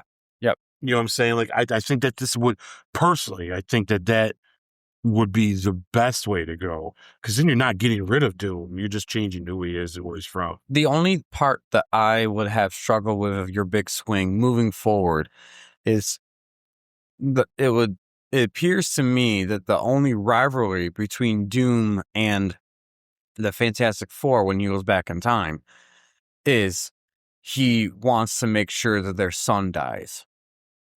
But there's no rivalry between him and Reed himself. It just changes. Or him and Sue, or him and Ben, where that's the one consistent thing is not only does Doom not like Reed, and that always is, that's the thing. That's the only difference I would say. Because even if you did this pitch and it was a swing and maybe it was a hit for everyone, moving forward, it's harder for me to justify circumventing that stream back to a more comic accurate version of him, just a different take of him, when you're not seeing Reed versus Doom anymore. You're really just seeing Doom waiting until Franklin's being born, and then he's gonna do his thing. Well, but at the same time, the only argument I'd have to that is it would be the team versus him all the time, because he's going to know they're never going to let him, because they never let him. Like, he knows his fate is tied to the fate of the old man they just killed. You would have to, in this film... Does that make sense? Yeah, to justify that third ending, you'd have to, somewhere along the lines of this film, of course, be remorseful that his team has died at the hands of Franklin. But also, part of what you have said that makes you throughout the whole film questioning if this was real or not, if it was actually Reed who killed his teammates or not, have that really play up into it, because that will instill a relationship, or not really a relationship, but it will set a foundation of Doom's rivalry with the other team members at the same time. So in clarity, if both things are true, let's say both are true, which means he did kill them. The future Reed did kill his team, but he had to kill them because they wouldn't let him kill Franklin. Yep. That would make the past Reed realize the only way to destroy Franklin is also to destroy them. Yep. Prevent Franklin from even being born. Right. That would set the rivalry up before Sue then there's ever a fight that starts there. Then when she does get pregnant, go on, the fight continues on. Because that would make more sense to me for Doom being their arch nemesis. I think that's kind of what I've got in mind. Yeah. Targeting them as a team. Right. Even if he takes out Reed, he can't take out Reed without Ben, the Thing, being there to always be kind of like Reed's bodyguard and best friend. And then his wife, Sue. And you can't take out Sue because there's Johnny that's always going to be there to defend his sister. I think that's definitely ultimately how I wanted him to feel at the end, was that whole, I'm going to have to kill him, and that means the whole team. Because they're never going to let me do it. Because they're not going to believe on me anyways, because he scarred him to the point where he has to wear a mask. That's where I can see where you can be able to, it could work. And you can muddy the waters of who he takes on a new name, Victor Von Doom, and all that stuff. And he is super smart, the world's smartest man, so he takes over a country. Very easy to do, especially a little unknown country, kind of like Wakanda. Latveria is not really that well known. Right. And then Doom makes it into something. His own little sanctuary that gives him that political protection when he goes over to do crazy stuff. Right. Yeah. I can see, if you orchestrate that right, that the third one be a hit. But it's a swing. It's a swing. And the problem is it won't look like a hit in the beginning until the next film when you can complement the first film. Yeah. That's the thing. That's what a lot of these movies, and what Marvel in particular has been able to do well, any of their misses, they have the luxury of being interconnected in a powerhouse that even a decade later, they could do a movie to reference back to it and make it better. That would be the only struggle you would have with that, if that was an issue. As for the game's sake, though, that's my Pacino as Doom would be the future Pacino, an older Reed, or Pacino as Reed. I mean, would be my he'd be an older Reed back in time. I like that, because my second theory for my Russell Crowe one was, what if it was a modern day Russell Crowe and he was a little older, and I would have made him a little bit more vengeful. Because he's older and been through some stuff. His wife is, in my version, his wife has been dead. And all that. And he is left to be by himself. Yeah, that's good. I like that too. I'm glad that I didn't pick that and I did the younger version. Because it's so opposite. Because it's opposite. It's really, really cool. So anyways, guys, the question's for you. Which of your versions of these two versions did you like? Please comment on which ending of Ike's you think would have been the best. And let us know who won this battle. That was a lot of fun. That was really fun. Yeah, I enjoy these a lot. These are a good time. So just to get you guys prepared for next week, we are going to do a trivia takedown, but it's not going to be as in-depth as these ones are, and more of a thinking type one. We're going to do kind of like a hot takes, where we have either some hot takes that are floating around on the internet, or we come up with some ourselves, and we have to say whether we agree or disagree, and then explain why. I think it'd be fun if you and I come up with, what do you say? Let's just do, let's use the internet and using our brains. Let's come up with like 10 or 15 each, and then we'll put them together, and we'll take out any of them that are the same, and we'll put them in a bucket, and we'll just take turns pulling out of it and holding it, doing agree or disagree. And then if we just discuss it for a couple of minutes. But I would like to use hot takes that we've heard online, others, and some of our own too. You know what I mean? Exactly. Yeah. And I would think if we are doing two games, one of the other games I've always wanted to do with you is we pick, maybe we can narrow it down so we can have a little bit more fun with this type of thing. So we won't do, actually we could do characters. And I was thinking about films, but we could do where you have the top 10, but you don't know what they are until I give you one. Oh, okay. Yeah, that could be fun. And then you put, okay, this is my number 7. And then I give you another name, and you're like, oh, that's more of a 2. Oh, that's a 10. And then just to see where it would have been I don't know what that game is specifically called. Yeah, but I've seen that played on other guys' things. That would be a fun one. Yeah, so we'll talk about it this week. That'll be something I would like to do sometime. So anyways, guys, please comment down below who won both of these games we played. And now we're going to be moving on to our retrospective review, the main topic at hand, the main thing we do this for. Our retrospective review of Captain America Civil War starts now.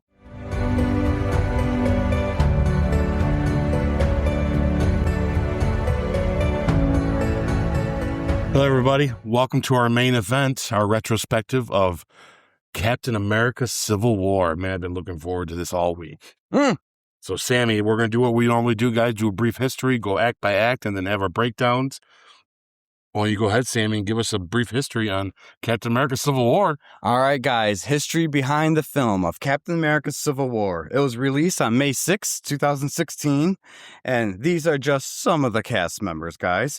Chris Evans, Robert Downey Jr., Don Cheadle, Sebastian Stan, Scarlett Johansson, Elizabeth Olsen, Anthony Mackie, Jeremy Renner, Paul Bettany, Paul Rudd, Emily Van Camp, William Hurt, and introducing Daniel Bruhl, Chadwick Boseman, and Tom Holland. Oof, just some of the cast. Woo! Yeah. All right, guys. So the development and production of Captain America Civil War marked one of the most pivotal moments in both the history of the MCU and Marvel Studios itself. Following the success of Captain America the Winter Soldier and Avengers Age of Ultron, Marvel wanted to adapt its hugely popular 2006 to 2007 comic event Civil War. Written by Mark Miller and illustrated by Stephen McNiven. But the studio faced a major challenge. The original comic centered around the Superhuman Registration Act and featured dozens of heroes that Marvel Studios either hadn't introduced yet or no longer had the film rights to, such as the X-Men and the Fantastic Four. Instead, Marvel reworked the story to fit the existing MCU continuity by making the ideological conflict a direct consequence of the destruction seen in Avengers, Winter Soldier, and Age of Ultron. The Sokovia disaster became the catalyst for the Sokovia Accords, naturally dividing Chris Evans' Stephen Rogers and Robert Downey Jr.'s Tony Stark over questions of accountability and freedom. Although marketed as a third Captain America film, the project essentially functioned as Avengers 2.5, bringing together nearly every major MCU hero while also introducing major new players. Behind the scenes, the movie was produced during what many fans and insiders have since referred to as Marvel Studios' own internal civil war. During development, long-standing tensions between Marvel Studios president Kevin Feige and Marvel Entertainment CEO Ike Perlmutter reportedly reached a breaking point over budgeting, creative control, and decision-making. Perlmutter was known for a highly cost-conscious management style and maintained oversight of Marvel Studios through the Marvel Entertainment structure. In 2015, during pre-production of Civil War, Disney CEO Bob Iger reorganized Marvel Studios, allowing Feige to report directly to Disney's film leadership rather than Perlmutter. This management change is widely viewed as one of the most important events in MCU history, giving Marvel Studios significantly greater creative freedom and helping reshape the ambitious storytelling that followed the studio. In Black Panther, Thor Ragnarok, Infinity War, and Endgame. At the same time, directors Anthony Russo and Joe Russo returned after the success of Winter Soldier and embraced the challenge of balancing a massive ensemble while keeping the story emotionally centered on Steve Rogers. Filming began in 2015 across Atlanta, Georgia, Germany, Puerto Rico, Iceland, and several other international locations. By this point, the MCU had become Hollywood's dominant franchise, and nearly every cast member had seen their careers transformed by Marvel. Chris Evans had fully been synonymous with Captain America. Robert Downey Jr. remained the face of the franchise and one of the highest-paid actors in the world. Scarlett Johansson, Jeremy Renner, Don Cheadle, Elizabeth Olsen, and Paul Bettany all returned with expanded roles, while the film also introduced two hugely important characters, Chadwick Boseman as Black Panther and Tom Holland as Spider-Man. Holland, only 19 years old at the time, was a relatively unknown actor whose energetic audition reportedly impressed both Marvel and Sony, while Boseman brought tremendous gravitas to T'Challa. One of the film's biggest behind-the-scenes achievements was negotiating the groundbreaking deal between Marvel Studios and Sony Pictures Entertainment to allow Spider-Man to finally join the MCU after years of separate continuity. The famous airport battle sequence became one of the largest and most complex action scenes Marvel has ever attempted, requiring months of planning and extensive visual effects work while still prioritizing character interactions over spectacle. When Captain America Civil War premiered in 2016, it was immediately hailed as one of MCU's finest achievements, with critics praising its massive themes, mature themes, emotional weight, action choreography, and ability to successfully juggle a huge ensemble cast. The film earned approximately 90% on Rotten Tomatoes from critics and 89% from audiences, cementing its reputation as one of Marvel's strongest entries. Financially, it was a massive success, grossing roughly $1.155 billion worldwide against a production budget estimated at $250 million. More than simply another blockbuster, Civil War fundamentally changed the MCU by shattering the Avengers, introducing Black Panther and Spider-Man, and setting the stage for the events of Avengers Infinity War. In many ways, both on-screen and behind the scenes, the film represented a true turning point for Marvel Studios, reflecting the creative and organizational evolution that would define the franchise's next era. Man, that's intense. In other words, guys, pardon my French, a lot of shit went down. Yeah, shit went down. All right, Ike, what's the official synopsis? So the official synopsis, guys, is political involvement in the Avengers' affairs causes a rift between Captain America and Iron Man. Very simple. Very simple, but yet, oh my gosh, so consequential. Mm-hmm, this is so cool. So, guys, we're just gonna dive right into this fella because he's a big one. All right, I'll read Act 1 then. Okay. All right, so Act 1, The Accords and Division. After a series of global incidents involving the Avengers, world governments introduced the Sokovia Accords, which would place the team under United Nations control. The Avengers split into opposing ideologies. Tony Stark supports oversight after feeling responsible for past destruction. Steve Rogers opposes control, believing the Avengers should operate freely to do what's right. Tensions escalate when a bombing at the UN conference kills King T'Chaka, and evidence frames Bucky Barnes as the attacker. Steve refuses to believe Bucky is responsible and goes rogue to protect him, breaking from the Avengers. This causes a full ideological split between the team. So first off, I'm going to say, guys, before we get into this Act 1, I know we just rushed getting into it because there's so much to talk about, but a little bit on that history of the film that I want to mention is this was very ambitious for Kevin Feige and the Russo brothers to tackle this big comic book. And I love that at the same time they were doing their own Civil War, and thankfully the people that emerged victorious of that gave us some of the best MCU we've ever had. Yeah. So it worked out in Marvel Studios' favor. But just like what we're about to discuss between Captain America and Iron Man, in this movie version, I am going to constantly in my brain compare it to the comic book, and I have to say hands down that what they will achieve here so far, and we're going to break down each scene as we get to it, of course, is impressive what the Russo brothers have been able to put together into a one film with what they had. So, anyways. I personally have never read the comic of this. And what I have right here. Sometime, to be honest with you. Yeah, this is really cool. This is Dad's. Okay. He had this first. And this only has issues 1 through 7. Okay, how many issues are there? Many. Yeah, it's a big story, right? The Civil War, they called it a company-wide event. So, because it didn't just affect Avengers, it affected everybody. This Civil War in the comics took place right after the Mutant Registration Act and how that failed. So politics being politics, decided the Superhuman Registration Act. Yeah, so instead of just targeting mutants, they therefore targeted the whole superhero community. And just like what we're going to see in this film, it was Captain America and his team versus Iron Man and the government's team. And it got much more complex, of course, in the comics. And of course, the comics had everybody. And this is actually where the Fantastic Four even split up. Because Sue went on Cap's side and Reed went on Iron Man's side.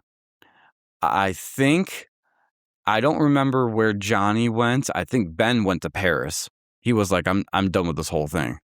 And Sue and Reed got divorced because of what happened in this. That's how and I will always remember this. They got divorced with her leaving a note on their nightstand saying, I have to leave you because we are too different. Damn. One of the things now, guys, when we get into this, we're not a political podcast, so we're not going to talk politics, but the Civil War comic and this movie, to a degree, does touch upon the political differences that they have. Not so black and white, like left wing versus right wing or whatever you want to call it.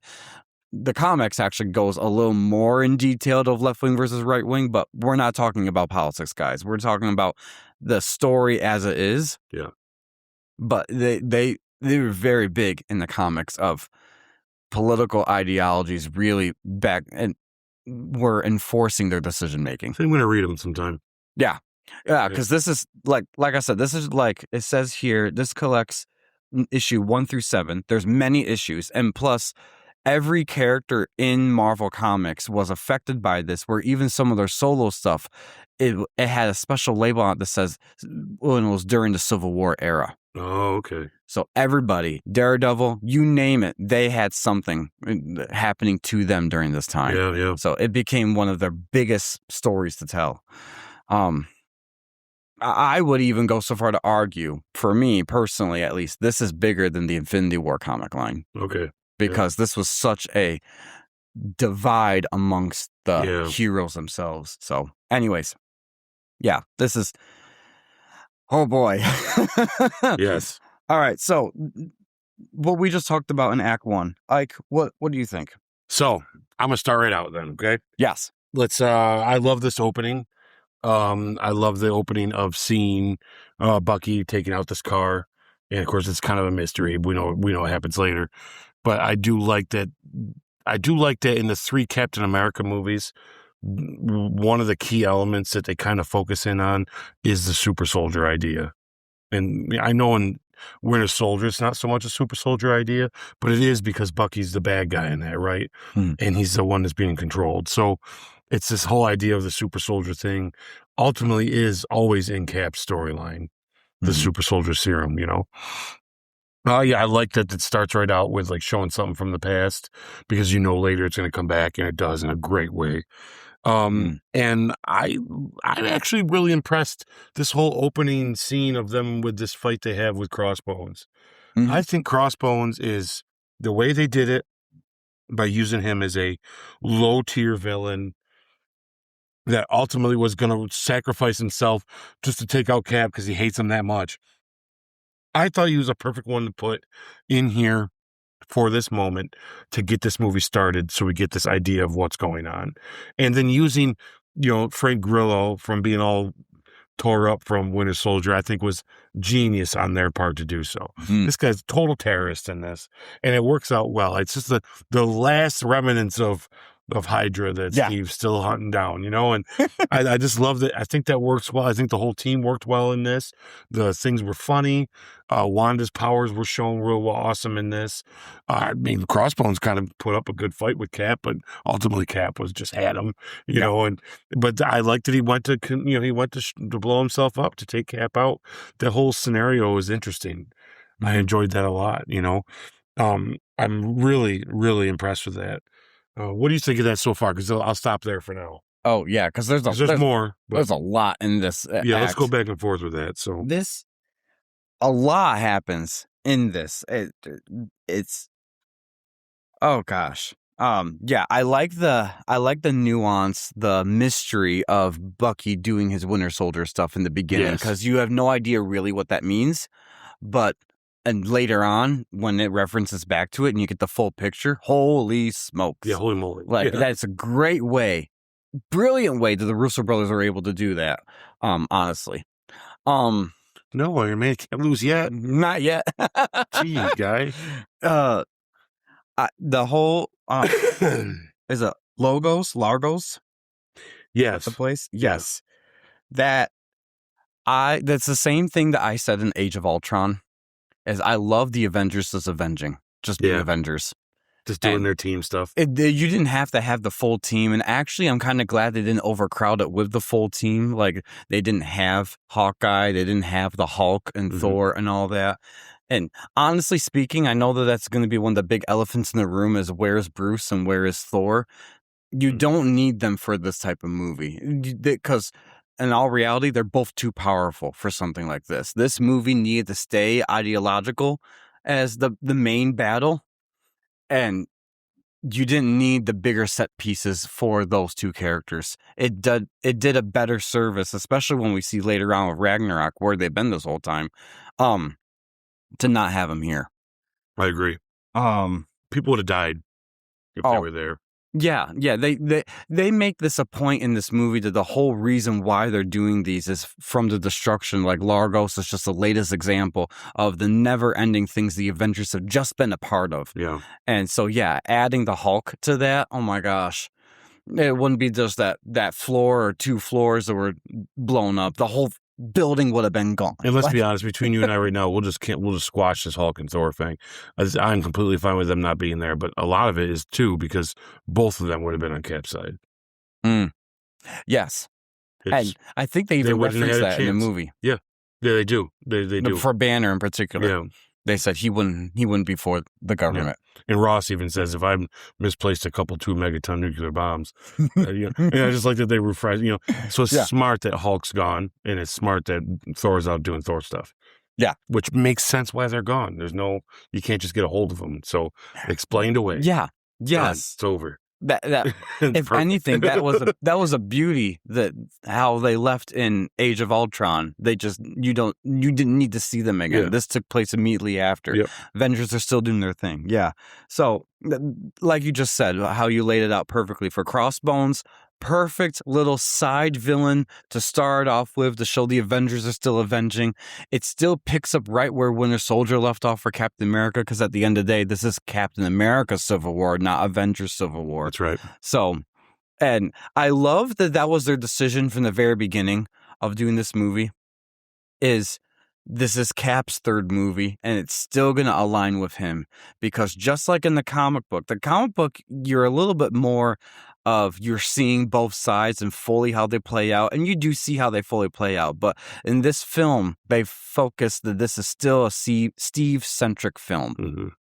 And I love that they automatically just pick the side for us to watch and to be rooting for. Yeah. It didn't have to get into amongst the fandom of a political ideological divide, because at the end of the day, everyone was for Cap. Oh yeah, for sure. Thing. Yeah. I love that. I love that part of it. So yeah, this was really cool. This that whole opening act, the action sequences, and I want to say I think that for this whole film, this is Black Widow's best. Is in this opening sequence for me, for fighting wise. It's up there.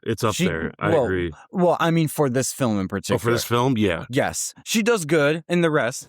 Don't get me wrong. This beginning part, though, is it's awesome. Yeah, everyone is at their peak for their fighting. And the jokes are coming off really well. Yep. Wanda is extremely useful. You could tell they're just tapping into her potential here. And they use her just enough where you get a glimpse of all this stuff, and she compliments the other people, like Steve, when he says, remember what we practiced? And then she just throws them up in the air, be like, oh, that's so cool. Mm-hmm. And then her getting all the gas out, really cool. Like, she's only used 3 times here. And that third one was a surprise one, because Steve would have been gone if she wasn't there. Oh, he'd have been dead. So it was just so orchestrated, and I love their relationship in this film. I know we're going to get to that at some point. Steve really looks out for Wanda and views her as the kid. And he does. He feels bad for her. Yeah. Because she's scared of her own powers at this point still. Mm-hmm. Yeah, and like I think that this team's very efficient. Mm-hmm. It's actually kind of sad that they're lucky that there wasn't more casualties. Mm-hmm. This actually was I'd say this was a success. I don't know what they're talking. Anyways, Well, what are you talking about? comparing to all what the rest, happened here? It's like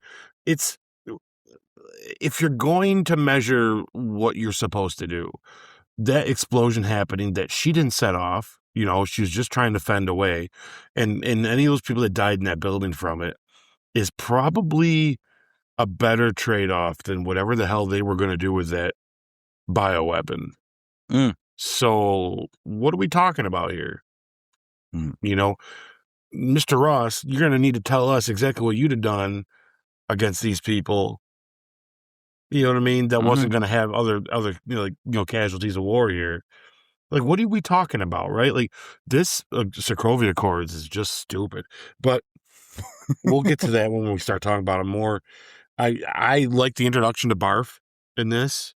Oh, this new thing. Yes. I only want to bring this up though, because when he was like walking around, I couldn't help but look for Quentin Beck in the background. Yes, me Like, too. maybe he's there, maybe he's there. But he's not there. But knowing that this is the scene, it's like, man, how genius that still is to me.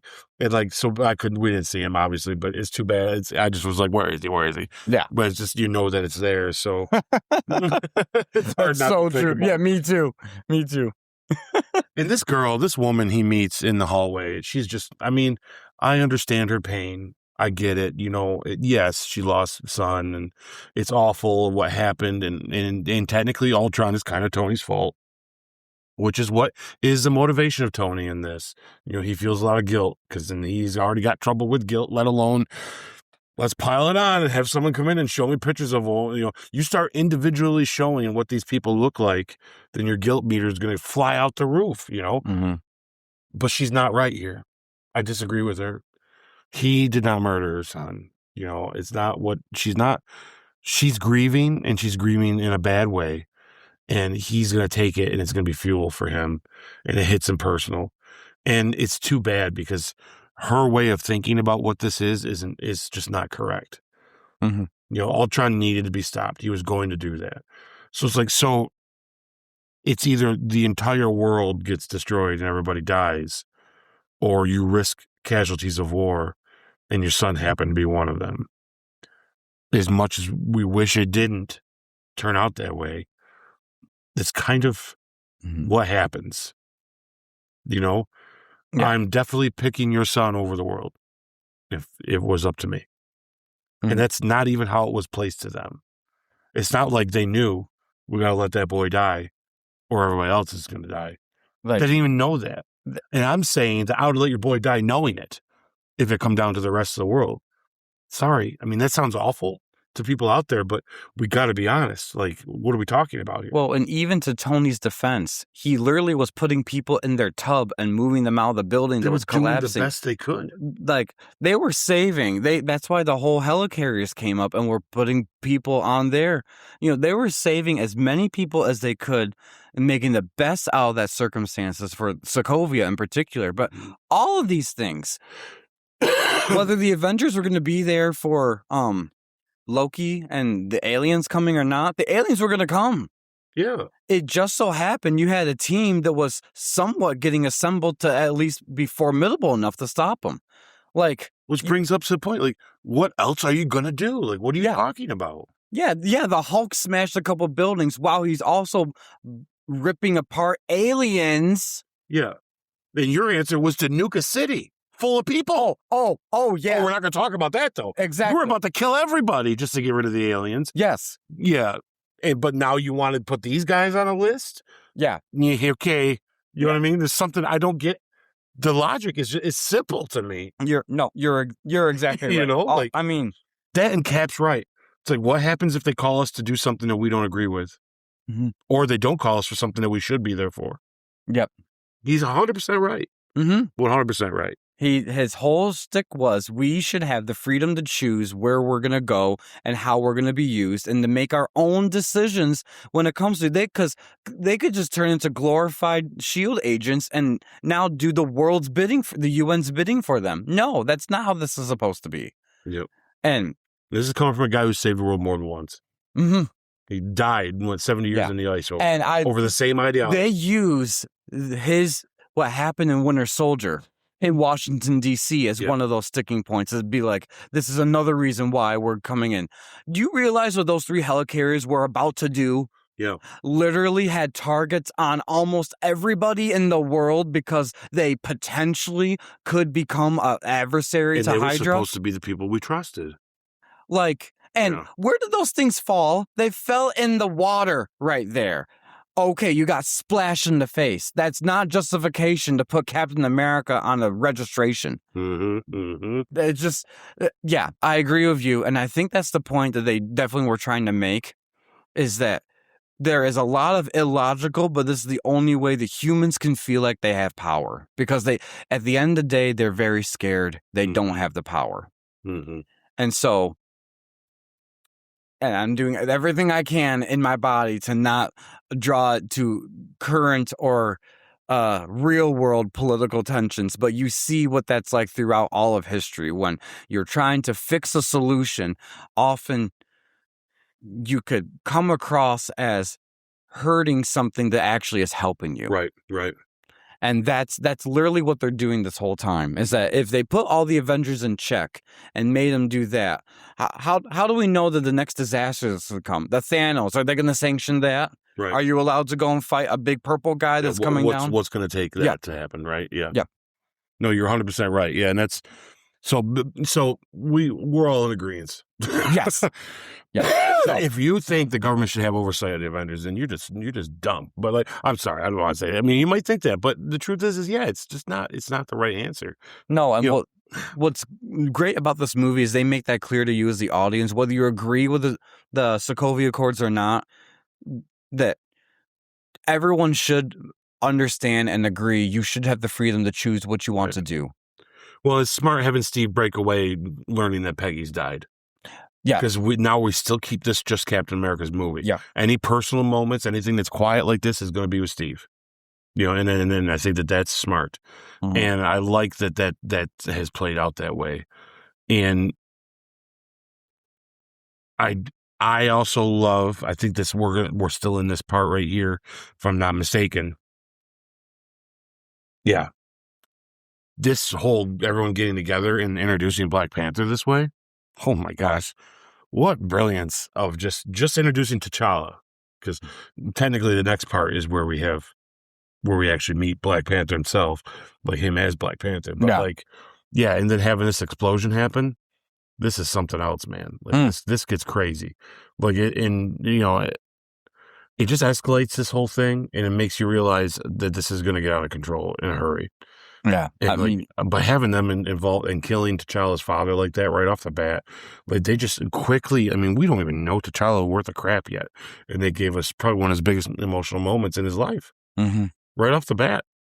Yeah, but it actually worked real well. Like it worked real well. What a risk, though. Really? Yes, it is. Yes, what a risk. And it actually worked. And Chadwick Boseman's so good as I forgot how much I liked him as this character. It's so brilliant. Yeah, I trying to make sure I have my notes exactly right what this is about in this act, because like we said, there's a lot in here. It's just hard to I mean, I'm trying to get the highlights, right? Like, and you get introduced to this mysterious guy. You don't even know his name is Zemo yet, and what he's doing, orchestrating things, and you find out in Act 2 onward what his shtick is, what he's actually doing. And he's terrifying when he's finding. Yeah, he is so complex of a character.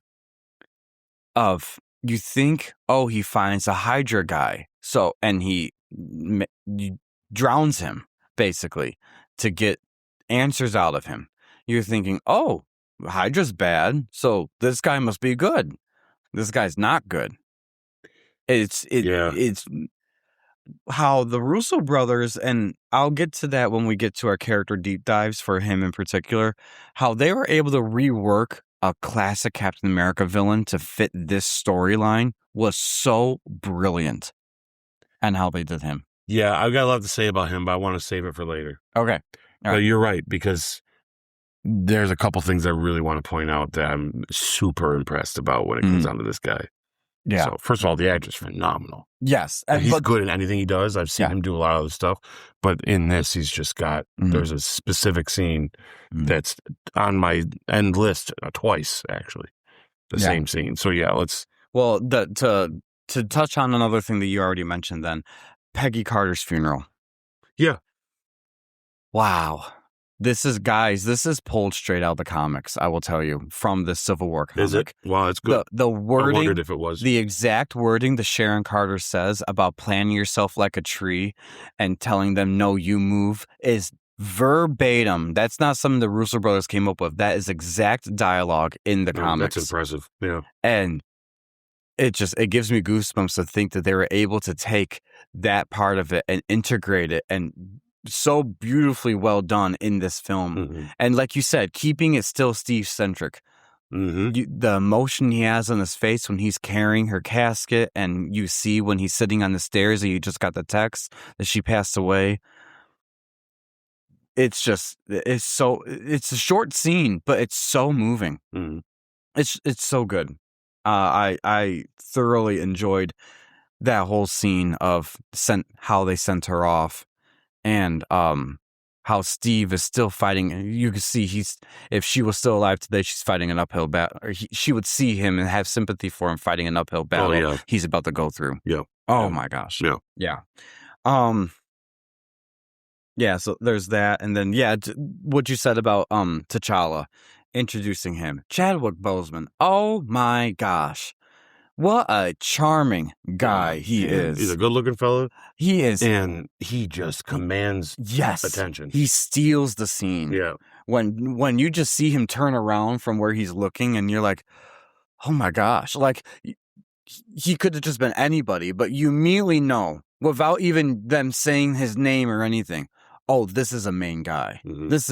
He's main character energy right there. What people would say, like and the way they developed the Wakandan accent between him and his dad.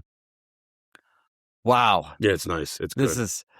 Tell you what, the Russo brothers, they had fun with this because they got to introduce him, and then later on another character. They got to be the part of the origin of them to the MCU before these characters got, of course, expand upon their own films. And that it's just so cool that they were able to have two new toys in their sandbox. Yeah.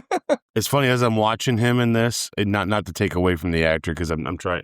Obviously, guys, he's fantastic. It's sad that he's gone. Yeah. But I did kind of in my mind picture my pick for Black Panther and how it would look, and I think Damson Idris could pull the same off. Because he's a tall, bigger guy, good looking, and I think he also has that charmingness about him that would work. That would almost feel seamless, like just complementary to Chadwick. Yeah, it would be. Yeah. Yep. Without being him, and but still having that same feel of, when he comes in a room. You know what I'm saying? Yeah. So what didn't work for you? Because I'll tell you what doesn't work for me. Go right ahead then. Honestly, it's nothing real specific, but I probably could have used maybe 10 more minutes of them debating the Sokovia Accords. Yeah. Just because it was fun listening to them talk about it. And I think a couple points could have been made to really send it home more. That's it. That's all that's wrong with it. Yeah. That's not even anything wrong. Let's just throw a little more in. It's just I want more. I want more. Really? Yeah, so it's not really wrong as it is. I could agree. listen to that for 20 more minutes. I completely agree with you there. Yeah, because there's so much that happened in here. That's actually what I put for my standout moment, is the whole introducing the Sokovia Accords and them debating. I wish it was longer, like you said, but for what we got. My standout moment, believe it or not, is introducing Black Panther. It worked that well for me. Yeah. Just seeing them talking in their dialogue. And I like his talk with Natasha right away. I'm like, okay, this is awesome. Yeah. Yeah, it's just stood out to me about how much I liked it so much. Yeah. So. Oh, no, I wrote down here, introducing Sokovia Accords, also the intro to the Wakandans. That wild. Yeah, I wrote so good. Literally that exactly that thing down. So, gosh, is there any more we want to say? By the way, no, I'm ready to move right into Act 2.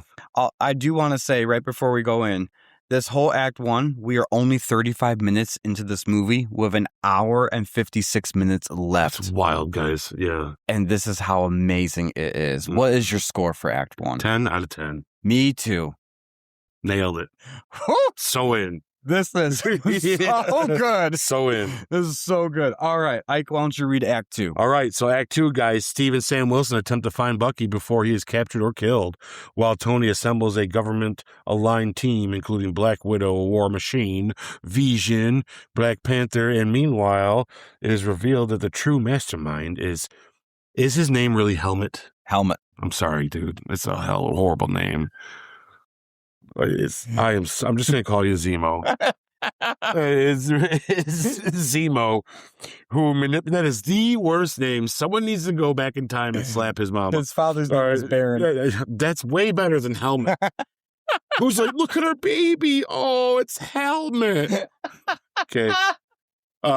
Who manipulates events to destroy the Avengers? No wonder he's mad. To destroy the Avengers from within as revenge for Sokovia. The conflict escalates into multiple battles, airport confrontation in Germany, ideological breakdowns, and the capture of Bucky. Steve learns that Bucky was brainwashed by Hydra and is not responsible for the bombings. So I want to start right off the bat telling you that I think after this explosion, this chase scene to get Bucky from when Steve meets him in the apartment to the chase when they get captured might be the best chase scene in the MCU, period, hands down. Don't even question it. Grabbing the motorcycle and jumping on it, all the jumping across the buildings. I love that they're in the apartment and Sam is counting down how close they're getting and they're just having this conversation like it doesn't matter, and it just is. It works so good. I like that he's like, no killing, and Bucky's like, I'm not going to kill anybody. It's like, it's just a realization in Steve's eyes that, oh, what's going on here? You know, what's really happening? I love this chase scene. I watched it twice. Love it. When they run, it looks so wild when they're running real fast. I'm like, man, it almost looks weird. Like, it almost looks bad, but it doesn't at the same time. And then we get to see Black Panther. And all his glory. And holy moly, is he the coolest dude. He is nasty looking. He's got I love it. I love it. Suit is awesome. The claws when they come out, so cool. When I love that he is riding the car that Cap is driving the whole time and Cap can't shake him. And I'm like, this is so cool. Like, this is like every comic book lover should be geeking out this whole time. The action in this is just spectacular, man. Like when he grabs that motorcycle and then jumps on it, like that is. I'm just like, I cannot get over how awesome this looks. That is so good. Cap turns that truck and just runs out of the truck. Yes, as it's flipping, like holy smoke! Like you're just on the edge of your seat the whole time. It's what a great action sequence. Oh my gosh. My God, so good. Wow. I can't get over that. Yeah. How much I love that scene, to be honest with you. Yeah, I wrote on here, this movie takes spy espionage thriller style that we saw in Winter Soldier and amplifies it to 100 on the Avengers level event. Yep, right out the roof. It's wow. And then everything that follows it. How do you even, the fact that they're captured, here they are, they're in this thing. What brilliance is it that he used them with the bombing was literally just to get them to capture Bucky so he could be in the room with them to read that book to him. Yeah. Holy crap, I love it so much, man. Yep. Like, as it's happening, I'm just like, I remember when I saw this first time in the theater and my jaw was on the ground. I'm like, this is just phenomenal. This has always been one of my favorites. And I was just like, this is phenomenal. I love this whole situation. That leads into him escaping, you know, and how Tony, even before we get to that point, let's go back just a little bit. All right, when Tony, this is one of my favorite moments between Tony and Steve, when they're sitting there and Tony sits down with the pens. Yes. He says, listen, nothing's happened yet. They can't be reversed. Yep. And they have a great conversation. And they can have provisions. Yeah. This moment, though, is when it gets real personal with them. And you know what they did in this one that they didn't do in Winter Soldier? Was he literally asked about Pepper. And Tony finally was like, yeah, we're on a break. And Steve, out of who he is and how he feels for Tony, that friendship is actually really there, was like, well, I'm sorry to hear about that. And it's so sincere. And Tony's just like, and I like that Tony doubles down on this whole look. You annoy the hell out of me. You took up so much of my childhood from my dad that I just want to punch you in the face. But we do need you, and I do like you too, and I do need you. I just don't want to hit you, But Steve really does care about Tony. Like when he says he's not with Pepper, which thank you guys, it's all you got to do. Now I already feel the weight of it already. That's all you got to do, and Steve, just the way he responded to it was just so in character. So, oh my God, this character between them two. Oh, talk about it for a second. I'm freaking out. I love that he walks in.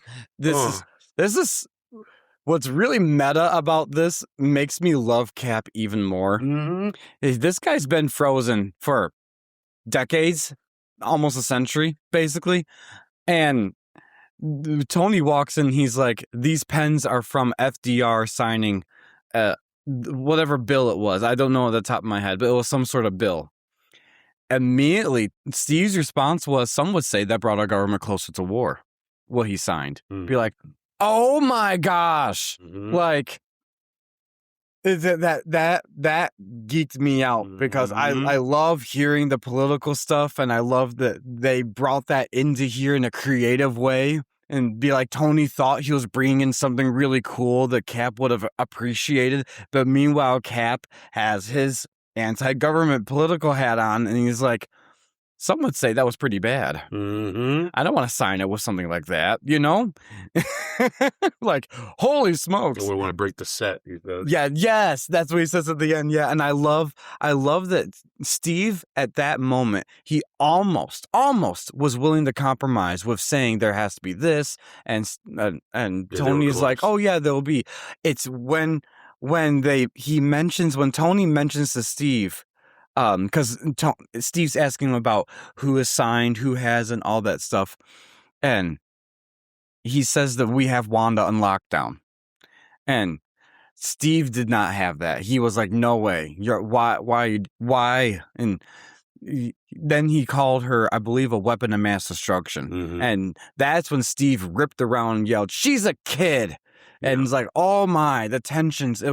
That's what I loved about this movie a lot is, and I mentioned it earlier already, that Steve, just because he's older, obviously, in continuity wise and all of them, he's like 90 something, right? But he is kind of like the father figure of the Avengers. He's looking out for all their best interests. And he knows that Wanda is this scared kid who doesn't even know yet her full extent. She doesn't even know her full extent, all this stuff. And be like, you can't treat her. And then when you see what they do to her later, when they do capture her, and you're like, oh my gosh, they're doing exactly what he feared they were going to do.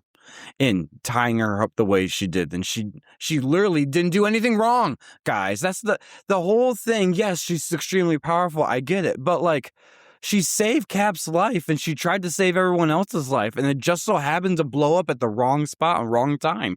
But she's not an evil person. No. And they're treating her like she is the gun in the room. Like, no, just leave her be. But anyways, to the point where Tony has her locked up in the Avengers campus and has sacked Ultron, has sacked Vision on her to keep her in line or keep her there. And I like that you see the little bit of thing that they start going on. It is a little creepy just because he's a robot, but whatever. It's comic accurate, so I'm gonna give it that. Yeah, I am okay with it. Yeah, she is messed up anyways, so she's in love with a robot. But he has feelings for her too. That's anyways. That doesn't ruin anything of the movie because, like I said, it's comic accurate, and I enjoyed them later on in the franchise. But their scenes together are really cool too, to be honest. But yeah, it's just. That's the wrap up that scene between Tony and Steve. That is something that was really well written. It's so good and really well acted on both of their parts. And I love this escape thing. This is how he gets out. and he's reading that thing. And he busts through the glass, and he's the soldier, and he's ready to go. And Tony's fearless, man. I like that he's got that Iron Man hand, but he gets right up in his face, like he gets right up in the action with him. He gets thrown around, but like Tony's gonna get in the dirt. Tony's no one to mess with, and I think I like that too about. I love them. Like that about him. I love the moment when all the lights go dark and it's just the emergency lights, and Sharon says exactly where to go, and they start running, and all you see is them running behind T'Challa, like with his necklace, the Black Panther necklace. Like, how obvious can you be, dude? Looking around and be like, oh, they're going. I must be going too. Yeah, like that is so cool. It's so minute, but it plays up. It's there though. Yeah, it's so good. And then of course this whole thing with the helicopter, Steve grabs it. Shows off. Chris Evans, man, the shape of his life. Oh my God. Oh, that is so good. Yeah, I love it. You demonstrating his strength, but also seeing Bucky's face looking at him, and because mind you, he's under mind control at that moment, but it's those little things that help get him out of it eventually. That's right. That it's so cool. And they're both trying to capture him for two different reasons. Tony's trying to capture him to bring him back into that thing and just, stop him. Steve's trying to stop him from like hurting people, but also to like break out of there too. So it's like, it's wild. Yeah. It's so wild. Oh, and when he's under mind control, he is ruthless. He's a scary individual that guy is. Like, even when he turned the helicopter into Steve, like this, it's just like, oh my God, dude, you are a scary individual. I am happy that they followed up this film from Winter Soldier with him making it more of a justifiable reason for his actions as the Winter Soldier for they didn't just make him this complicated bad guy that has to go through some emotional trauma and that's it. No, they literally brainwashed this guy, showed how they brainwashed him, and that's because it keeps Bucky's character still morally north. That's right. Because this right here that we're seeing on our screen right now, this is Bucky just fleeing them. Yeah. But then when you get to the prison breakout scene, that's Soldier Bucky. That's Winter Soldier Bucky. Yeah, that's not. Yeah. That's I'm on team myself. Really. There. Anyways. So let's bust into this Spider-Man scene. Is that in this third act? Oh yeah. Oh, yes, that is. Oh, but you know what else is in this third act? The airport scene. This is, isn't it? Oh my gosh. Okay, yeah, let's. This is wild. So let's go to Spider-Man right now, right off the bat. Holy cow. I'm trying to remember how they introduced that in particular. Something where Natasha's talking to Tony, and Tony says, "Oh, I got people, or I know people." Natasha says, "I do too," and he's like, "Where's yours?" Just downstairs. Where's yours? He's Queens. Yes, and then you cut the Queens. And by the way, I love how they cut between these scenes, just to throw that out there real quick, where it shows the city or the place, and it's in big white letters, Queens. Like, in case you can't figure it out, it's right there. Which they do again in both the Avengers movies. Like, yes. New York City in the year. Yeah. Oh, yeah. Yep. I love that staple they have. So good. Anyways, that whole Spider-Man introduction scene. Genius. It's funny. Yes. It's fun. He hasn't been Spider-Man that long. Like a few months, right? And I love that Tony's like onto him, Yeah. It is. It makes complete sense. He would know. Tony would know. Oh, yeah. I love it. I love meeting Peter like this as just a young kid that couldn't believe it. I like that he's, like Stark and wants to be part of the thing. I think it's smart, because even Peter goes into this airport scene. He doesn't even know why he's there. He's just there because, Tony didn't tell him all the details. He just said, just know we're going after Cap. And this is what we're doing. And he's probably going to try to talk you out of it. Yeah. He goes, but just know that I'm right, and you don't need to know any other details. And that's kind of how he goes about it. Because Peter's not picking a side in this. He's just, he's there with Tony. You know what I mean? Like, in fact, I think if Peter knew more details, he'd actually be on Cap's side, to be honest with you. If it come down to it. But, probably, to be honest. Yeah. If it was like the Peter now would be like, no, wait a minute, this isn't right. Well, this young Peter just looking up at Tony. I mean, I love this, getting these people together. I like that. I like that Aunt May is a young, good-looking Marissa Tomei, and it just plays the Tony. Yeah, it's so good. Oh, for both of them, Tom Holland's an unknown, but he is Peter. Like to a degree, right to off like the bat. yes, Yeah. oh gosh, and yeah, Marissa Tomei, legacy actress right there. Like oh, great eye candy too to be his aunts. Like oh my gosh. I know what Uncle Ben died now. He died from a heart attack looking at her every day. Like, oh my gosh, you're just so beautiful. Well, this sets up great jokes with Tony because it's just Tony. So oh, yes. Yeah. He doesn't even. He can't help but to flirt a little. Yes. You're hot aunt out there. Yeah. Yeah. Oh, so good. That whole conversation of them in his bedroom. And Tony knows where his suit is, and he's complimenting him on the strength of the webbing that he makes it, and he's shocked. And the joke of Tom saying, "I can't go to Germany. I got algebra."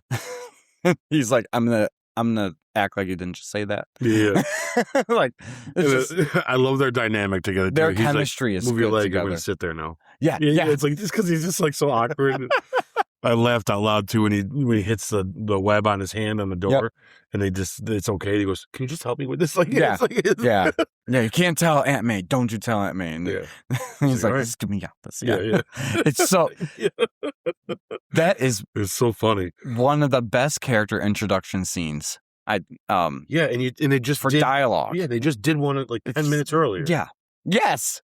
And it was good. Yeah. Here's another good one.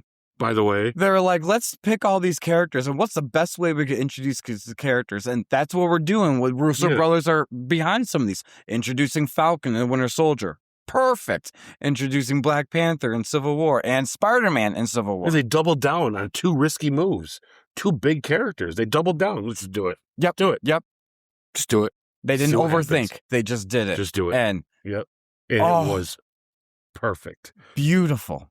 Because now we got to talk about this airport scene. Oh, yes. And to mention to something that you had said a couple minutes ago, that if Peter knew more of what the whole fight and the conflict was about, he'd probably be on Cap's side. I like that they didn't do that because in the comics, one of the biggest things is that that's the first time Peter Parker reveals himself to the world, and he's registered with Iron Man on that side. Oh, interesting. But of course, you're just introducing Peter, so you can't reveal him to the world when he doesn't even have this iconic Spider-Man suit yet until here. But they did a nod to the comics by making it where Tony recruits him. Interesting. So that was chef's kiss in doing that. Yeah. So good. It's a great idea. It's a great way to blend both, complement the comics while also tell your own version of it. So good. The Russo brothers, they definitely, them and Stephen McFeely, I believe, was one of the writers, all of them that are behind this. They did their homework for this movie. They were like, if we're going to tell the storyline and we can't do exactly what the comic book can do with all the characters, and this would probably be its own 3-arc movie, to be honest. It's how big of a story the Civil War is, the comic. This is the best way to do it. Yeah. Anyways, airport scene. Yeah. And they get who was it? Falcon gets Ant-Man. Yep. What's up, Tic Tac? Yep. I love that. Paul Rudd is hilarious when he's like, "You're Captain America. I know you. You're good too. You're Captain America." Then he feels his pecs. Yeah, he's like, "Oh." Yeah. Like Paul Rudd is so good. He's definitely the comic relief for this moment, for this whole thing. Yeah. And he does such a good job making it feel awkward, but yet still real funny. Yeah. And there's it's literally right before actually the airport scene. I'm sorry, we're dancing around it, but there's so much. I'm trying to remember each piece as it goes up. Yeah. And this is something I wrote, and I did this on purpose because it's not like an obvious best character moment, but I wrote this as my best character moment for Act 2, and that's Hawkeye recruiting Wanda. That scene. Yeah, I considered that. Yeah. I know that not a lot of people would even think about that too much because there's a lot of bigger things happening around there. But just for character moments, it's a nice nod to Age of Ultron, him and Wanda's relationship, and him coming out of retirement, so to speak, to be like, nah, screw the government. I'm on Cap's side. I'm going to help him out there. You know, that's a big risk he did. Yeah. And even though I just pitched a couple minutes, about an hour ago, how evil he is. He's not evil, thankfully, but it's a good scene. It's a great scene of him recruiting Wanda and Wanda still hesitating, not knowing would she be okay or not, and then how he was able to. Hawkeye can't beat Vision. No, but he tries. Yeah, Hawkeye definitely gives his best. Yep. I like when he tries to kick him, he goes right through him. It's like, yep. It's like, oof, poor guy. Like, and then I love the Wanda does make that ultimate decision. This is my time to leave. I'm going to leave. And she buries Vision. Like, he goes down. It's pretty hardcore, actually. Like, you watch it. It's a long scene of him going... Yeah. Like, what the heck? Pretty wild. So I wrote that as my best character moment for Hawkeye in particular, recruiting Wanda, because that was pretty cool. For me, at least, knowing their dynamic. But yeah, airport scene. Yeah. We're finally there. Okay. What are your thoughts? So, like, what a great moment in this movie, in any movie, really, of a fight battle scene that it is like people, it's like brothers fighting. Like, no one's meant to really get hurt. No one's meant to die. They just need to lose. And it's such a weird fight to see in the MCU, because it's always like dire. It's always like, hardcore. And this is like, these people could really, really, really hurt each other. Mm-hmm. And they're doing their best to not hurt each other, but yet still hurt each other at the same time. And it's just it's like a song. And it goes from mild fighting to a little worse, to a little worse, to a little worse, to Rhodey flying into the ground. Yep. Right? And it's like, and some of the escalations are comedic, and some of the escalations are on purpose. You know, I like that at first it's just Cap going out there as like because he knows they're going to show up. So he goes out there and baits them, and they show up, and then they have this talk, and everything happens, and they have this fight for a little while, and then Spider-Man's there, and the whole thing goes down, and I just like that it escalates. I like how it escalated, where it escalated, how the fights went off on their own different little spots. Mm-hmm. The pair-ups of them were perfect for what they were doing, and they just seamlessly put in character moments with the fight of this epic battle, like you mentioned in the history thing. It's not just a big epic fight. These are very serious character moments as well, and funny at the same time. It's like Spider-Man stuff is great. It's one of my, I'm going to say, I have several best character moments. Yeah. One of my best character moments is I love this interaction between Steve and Spider-Man. Yes. Where are you from? And that whole thing. I'm like, that is awesome. I just like that. It's like, hey, we're fighting, but we're still, like, I'm not, there's nothing wrong between us, but I can't let you win. You know what I mean? Like, yes. And I love that that's how that is. And I love that so much. I like Spider-Man fighting Falcon and Bucky at the same time. Yeah. Because they're just like, what is that? Like, they don't know what to think of that whole thing. And Spider-Man whoops their ass. Like, I love it so much. When Falcon says, I don't know how many, what is it? I'm trying, let me get this right. I don't know how many fights you've been in, but there's usually not this much talking. Yeah. He's like, okay. And then when he's got them both pinned down, he's just, I hate you to Bucky. Yes. I like that them between each other is kind of weird. Yeah. Like, they're just like, they're buddies, but they're not. You know what I mean? Like, it's like, okay. It's actually, it's a great example of when, like, a popular guy has two best friends, and when they're together, almost like, we're friends because we have to be. Yeah, we're friends because we're both friends of him. Exactly. Yes. They exemplified that really well. Yeah. And I love that Scott's like, here, throw this at this. Yes. And it blows up. He's like, I thought it was a water truck. Like, it's just neat that, see, in this fight, it's like Cap even looks at him like, geez, dude, like, don't do that. Like, you know what I mean? It's like, they don't mean to get rough. But it kind of keeps getting there slowly, right? Yeah. And I love him turning into Giant Man. This is one of my favorite. I put that as another character moment. It's just so cool. That is, in my opinion, after just fresh off the heels of the Ant-Man movie, that was a risk that they did, but it paid off so well. Awesome. Because that's a big deal in the comic book of Giant Man fighting. And the fact that they were able, that's what I love about this movie so much, is that even though I think what they must have in the writer's room thought, well, we can't do this book, but we're going to take the best parts of this book and throw that into this movie and make it work. Because every bit, oh, it's so good. So good. Yeah. Oh. I love him as Giant Man. Mm-hmm. And I love him going in the Iron Man suit, messing with his suit. Like this, this whole is just from beginning to end of this battle. It's just phenomenal. Like even up to Rhodey getting hurt. You know, it's like, and both Falcon and Tony are going for him. And I do like that partway through this battle, they're like, Steve, we're not going to win this. Like now it's just a matter of you got to get away with Bucky. And like I like that aspect come out. I enjoy that so much. It just it complicates the whole thing at the same time. It's amazing. I love it so much. I tell you, this movie it came out the best time it came out, because when you look at some of these characters, especially Wanda and Vision in particular, those two, Vision already is formidable enough, but if you got to Wanda, at that point, Steve would have walked away with the whole team, hands down, because at that point how amplified her powers were. But this came at just the right time, where not only were you just introduced to her, this is where you get a real good first taste of what Wanda is.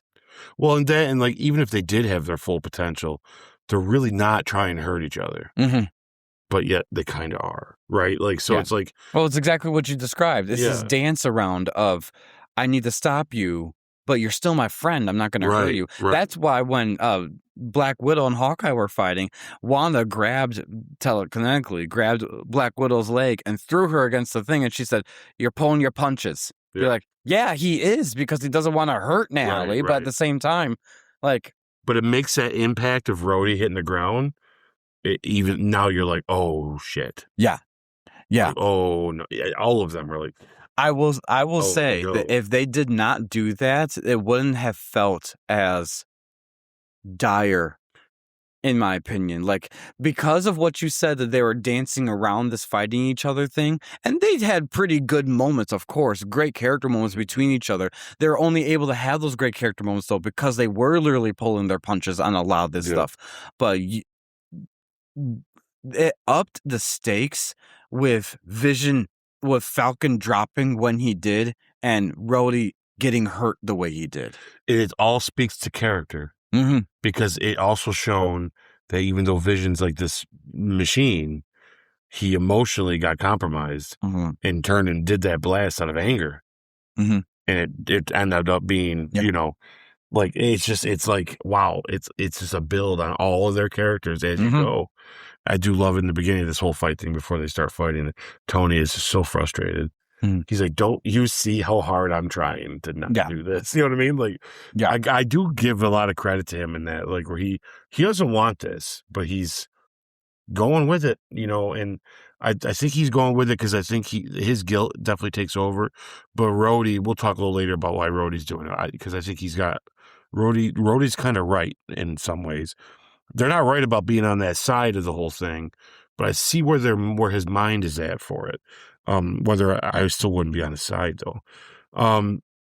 So the pacing held up for me. Yes, it got better, if anything. Oh, yes. The only other character moment that I really can't help but to point out in this act is definitely with the pens between them two, because that's essential, because without that scene, the later scene in Act 3, the big one, wouldn't feel as important either. Because you need to see how these two people interact, how Tony feels to him, how he feels to Tony, how they do mutually feel, but also where those differences still lie, you know? Yeah. You need to see those clearly. What didn't work for me is Wanda can lose the accent. Just be done with it. But that's not even a problem. Yeah, she doesn't. I'm just saying, anytime it does show up in it, I'm like, just stop. We don't care. You don't need to have that accent no more. Yeah. No one remembers. It does. And eventually it just kind of goes away. It goes away, and then but there's a couple times in this, I'm like, don't do it. Yeah. Stop doing it. Yeah. her accent, and I love that they joke about it later in the WandaVision show, Yeah. that they could come and go. It's almost like, oh, we forgot she has to have an accent, so let's give her one dialogue that has it, just to remind you she's got it. But they could have went back and dubbed it out, and I would have been just as happy about it. Yeah, but like you said, that's picking nits because it didn't take away anything. Nothing. Yeah. So yeah. Oh gosh, guys. So I didn't have anything on here that didn't work for me. This is I just put that because I felt like I had to pick something. Yeah, because I'm just staring right now at a blank spot. What didn't work? Nothing didn't work. It was wow. It's just what an act. What, oh Jesus, only the second act. So what's your score on Act 2? I gave it a 10 out of 10. Yeah, me too. 10 out of 10. I tell you, this is Marvel at its peak. This is dangerously. Yes, they. If you thought, and we'll get to there when we get there, but Russo brothers staying around to do this stuff, they found their secret sauce in Winter Soldier, and how do you make it better? Holy smokes, what they did! This was a risk. Guys, if you didn't remember, when they did the San Diego Comic-Con announcement for Phase 3, they put up a fake title that said Captain America Serpent Society. And then I remember this. At the very end, after they announced Doctor Strange was coming, Spider-Man Solo was coming, a Captain Marvel was finally coming, different things like that. And then it was going to end with Infinity War Part 1 and 2 at the time. Then they did a special announcement and they said, let's fix one of these titles. And they changed it to Captain America Civil War and brought Robert Downey Jr., Chris Evans out on stage. Everyone lost their minds. I would have been happy with a Serpent Society movie. I still want that, to be honest. That would have been cool. Yeah, it would have been cool. Yeah. And directed by the Russo brothers? Heck yeah. But to do this was ambitious. And so far, we're just at the end of Act 2. It's paying off. So now let's get to Act 3. Yeah, go ahead, read her up. Okay, guys, Act 3. Steve and Tony come to blows in the brutal final confrontation at a remote Hydra facility in Siberia.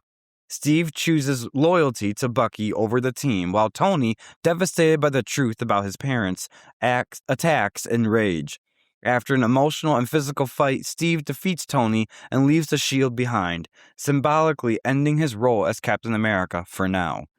Zemo's plan succeeds in fracturing the Avengers permanently. He is captured, but his goal of breaking the team is achieved. The Avengers are left divided, with Steve going underground. Oh, man. Did this ending land for you, sir? Well, before you even answer that, let's discuss a couple things. Let's just touch on the raft here for a second. Oh. Why the hell do we not see this again? It needs to come back. I love the raft. I think the raft is a cool concept. I think it still needs to be around.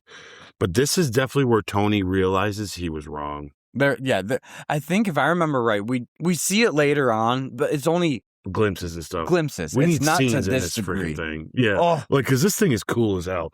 But this is where Tony definitely realizes he was wrong.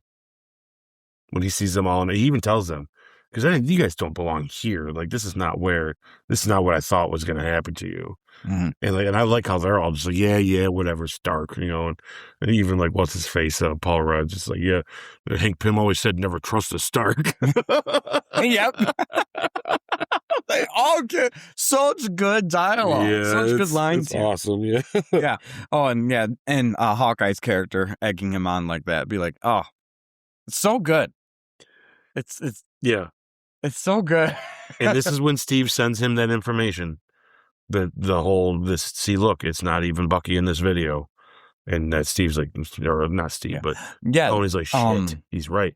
And he says, send it to Ross. You know what I mean? Like, if I remember right, it's his AI Friday defines that's right.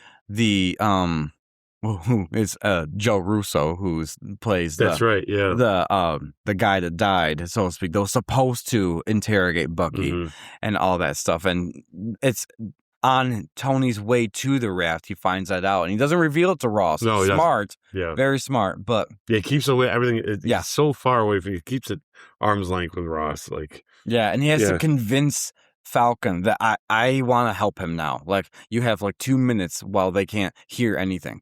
it is I wanna help convincing. him. It's convincing. Yeah. Oh, it's good. Yeah, And it's perfect. and it leads to it might be my top 3 favorite Iron Man suiting up scenes. Yes. I freaking love it when he pushes a button in the helicopter and it just sits back and Yeah. and the emotional aspect of it too. I'm just like yes, you know, like oh, this As is he happening. pushes the button, it's going up his hand, and he goes back like, oh, so cool. So cool, yeah, it's so awesome. To come up with that, like that's so smart. I Oh, love it so much. Oh my god, Oh. please, yes. and then I love as he's flying away, Black Panther's trailing him. Yep. He's like, I'm gonna get this guy. He's like, I'm gonna follow them. These guys know what they're Yeah. doing. Ooh. They're gonna find him for me, and I'm gonna kill him. Oh, so good, so good. All right. This choice when they get there too. Oh, This choice for Zemo to kill the super soldiers. Yeah. Oof. you want fun fact? Go ahead on I that. think I told you about this as You did. in the lead up to the podcast, but just so everyone else is aware, and this is coming from the Russo brothers directly.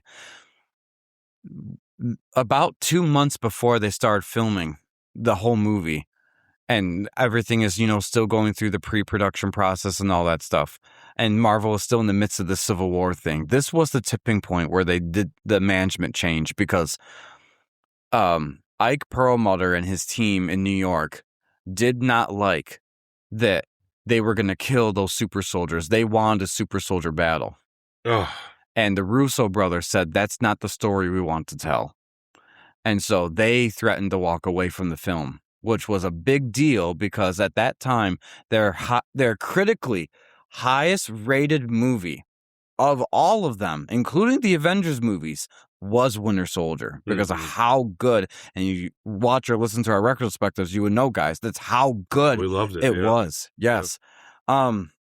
So Bob Iger, head of Disney, personally brought the Russo brothers into his office and said, why are you going to leave? What's the tension? And who do you report to? What's the whole thing? And they said, this is the story that we want to tell. And to be honest, we communicate 99% of the time with Kevin Feige.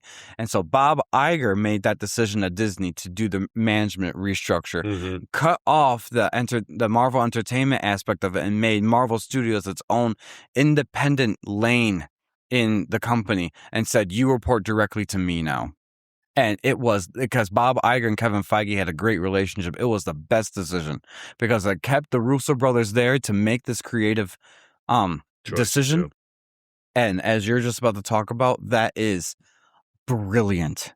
This movie would not be as good if it ended with this big super soldier. It would have been a generic superhero It'd have been movie. the safe way out. Yes. And no, you didn't need a safe way out. No. This movie is doing so good already. It still needed to be between them. Yes. Make it Civil War still between them. Yes. And it's so brilliant. When he kills them, I'm like, yes. Because it makes it feel unpredictable, feels fresh, feels new. It feels like we don't see this. This is not the risk that they usually take. I can't get over how much I'm so glad that he did this and they had that done. Yeah, and to have Zemo having Tony watch that scene. First of all, this whole I laughed out loud when he calls Bucky the Manchurian Candidate. He goes, Manchurian Candidate, you can put the gun down now. I love that because that's all about mind control, that movie. Yeah. It's just so perfect. Yeah. And so that right there in Tony's humor, Steve realizes, oh, he knows. You know what I mean? Now he knows. If Steve knows that movie, because Steve probably hadn't. But anyway, you know what I mean? Like in that, though, we knew as an audience, now Tony realizes that Bucky's been mind controlled, so he gets it, Yeah, this interaction between when he puts that video on to make Tony watch it, and Steve is watching Tony and not the video because he knows what's happening. Oh my God. I don't understand. I can't put into words that this last half hour of this movie elevates this movie into a whole different way. Mm-hmm. Not only does it elevate the movie itself and the MCU, but this last half hour solidifies the rest of the movie and elevates it be above the superhero genre, Mm-hmm. in my opinion. It just turned into pure perfection of exactly what you thought was going to happen. Now, we're all on Steve's side. You know, we know Steve's right in the right here. But there's not one person that doesn't understand why Tony loses his mind. Yes. And you're almost like... Yeah. Yeah. You feel as helpless as they do in the movie. Mm-hmm. And that right there is freaking brilliant. I really am like, what can I don't want... he killed your mom. Like, Tony knew his dad was into stuff. He understood as he got older that, well, Dad, if that was just a video of my dad dying, you could talk him off the ledge with that. Because, hey, your dad knew the risks. And yeah, it may have been him that did it, but it wasn't really him because they just used him. And you could have talked Tony down. But seeing his mom die that way, that's it for Tony. Mm-hmm. That's it. It don't matter now. It's personal now. Mm-hmm. It does not matter. And then there's this entire fight. You're almost like, I don't know who I want to win. Mm-hmm. You know, I know Tony can't because he's going to kill him. And we're not going to do that. We're not going to do that. But we know that's not going to happen. But how they get to that point. You almost are just like, I get it. I get it, dude. Like, I get it. Like, the pain, the acting here. Oh, my God. This is so freaking good, man. Like, yes. Hands down. To your point, they knew how they wanted to end this battle, how they wanted to end the movie, basically, with this. So we haven't gotten to the very end yet. Yeah. This is just this part, but yeah, you're right. But for the battle in particular, they knew they want Steve to walk away and not be killed by Tony, or Tony be killed by him, vice versa. So now it's just, how do they creatively tell this fighting story among the three of them, with Bucky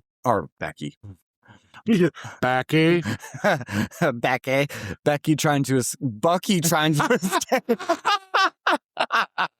Sorry, I got you. Well, Bucky trying to escape. It's so good. Oh yeah, because it is literally like them scrambling. Like, oh yeah, he's trying to get up to the top, and then when Tony says, "I'll eyeball it," because perfect hit, be like, "Oh no!" He's so good, right? Like, and this shows how formidable Tony is. Oh my! There's that shot when he's fighting them both at the same time. Yep. I'm like, okay, he's hardcore. I mean, you guys don't sleep on Tony, man. Like, when he's on, he's on. And that's why I love one of my other favorite fight scenes in the MCU ever is between him and Thanos. I know he loses it, but you're just like, go Tony, like he's gonna try. All and that he gives for it a all drop he's of blood. got. Yeah, it's like, but it's worth it. I don't care. It was awesome, right? Like, and that's just like this here. I felt the same way here. It's like, and then he's just like, he's kicking our ass, and he's just like, well, analyze his fight pattern, and then let's kick his ass. Yeah. And then he does. Like, he just whoops his ass. I'm like, oh my God, dude, Iron Man's cool as shit. He's the Batman of this universe. You know what I mean? Like, he's just gonna get it done. And honestly, if it wasn't for the fact that the suit does have its limits, he would have had them both. He'd have beat them both into the ground. And I do like that Steve gives him the I could do this all day line. Yeah. We needed that line. It was there. It's so good. It happened. It was with them too. I love it. And I do like this whole, that shield's not yours. My dad made that shield. It's not your shield. And so he drops it and leaves it for him then. The emotional reason to leave it. It's not this whole, I'm not going to be Cap because I'm mad about what's happened. There's an emotional reason why it's left. He's doing it as a way to heal Tony. Yeah. Be like, all right, then you have it. And what's even more wild is Cap doesn't get that shield back until Endgame. Yes. But isn't that wild to just think in your head? But right now when you think about that, it's perfect. But it's wild to think. Yeah. That it's that whole time. Like, yeah, that's what makes us so. It just It really is genius. It really is genius. So when you ask me, did the ending land? So let's go right to the ending. I love that Cap sends him a letter with the phone and says, hey, if you need me, I'll be there. It's so sincere. Yep. And Tony, he takes it right in. And I love the ending of movies, guys, when it ends like with a punch. When a movie ends with like oh, bam, there you go. I'm like, yes. And when he comes out of the dark in the raft there, I'm like, yes. And then the music starts. I'm like, this is an ending to a freaking movie, man. Oh, like, this is an ending to a movie. Yeah, I want you to talk about, I got a couple things I want to say about 100% for sure, but you go ahead and talk about those things you like in that before I go too long and kick you out of the conversation. That's okay. Oh my gosh. I love this ending. I love the way they handled it. I love it. I love it so much. It's so brilliant. Yes. That it's only three, well, to a degree, three characters, but even like, okay, you see what happens to everyone at the very, very end after this battle, where they all are and everything. And I almost touched on the post-credit scene. I don't want to say that yet. Or wait.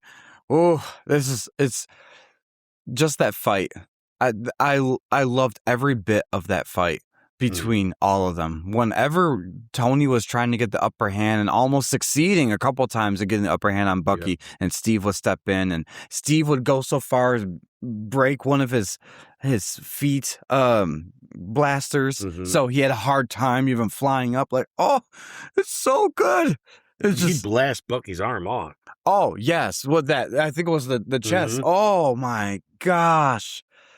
That was something. That was mind blowing. That Tony would have won if it wasn't for the limits of the suit. Yes, limits of the suit and the resilience of Steve. That's right. Steve knew that they would have died, so he fought with all his might to keep that happening. And even when Steve took the shield up, and you thought, "Oh, is he going to decapitate him?" Like, that's how close it looked like it was getting. And then he just did it just to break the shield, to be like, "I'm disabling you. I don't want to hurt you. I just need to stop you from killing my friend." Oh my gosh, it's so good. It's so good. That line too, masterpiece. Tony, he's my friend. He goes, "So was I." Yep. It's like, oh my God. This is just hardcore.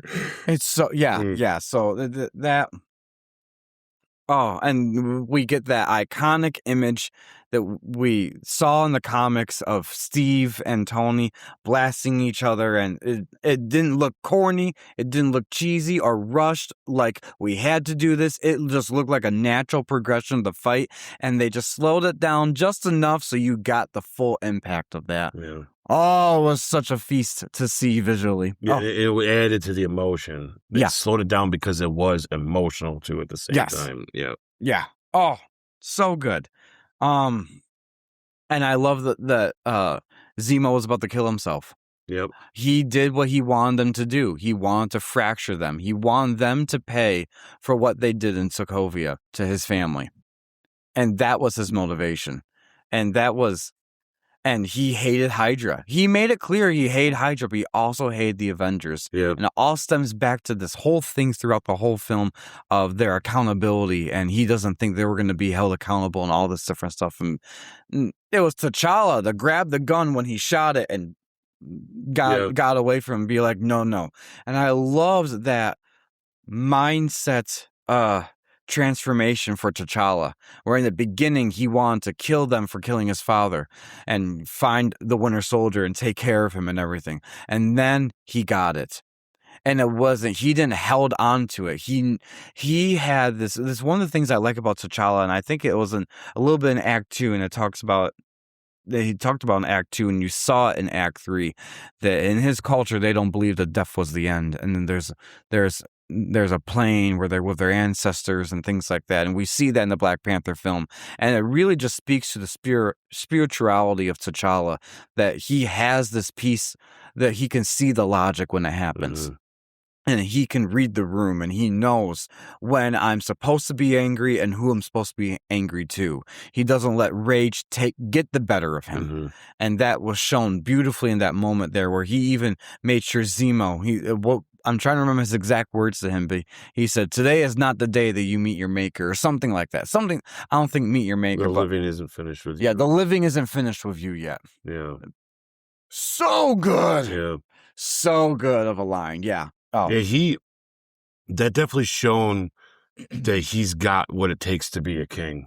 oh, yes. Like he's in charge now because he is now, and he's measured and he knows what he's doing. He knows when it's important to keep your cool and when it's not. And he recognized, he goes, you're consumed by vengeance, and so are they. And I won't be anymore. He recognizes when there's an end to it. Yeah, no, what great character moment for him in that, for sure. Yeah. Yeah.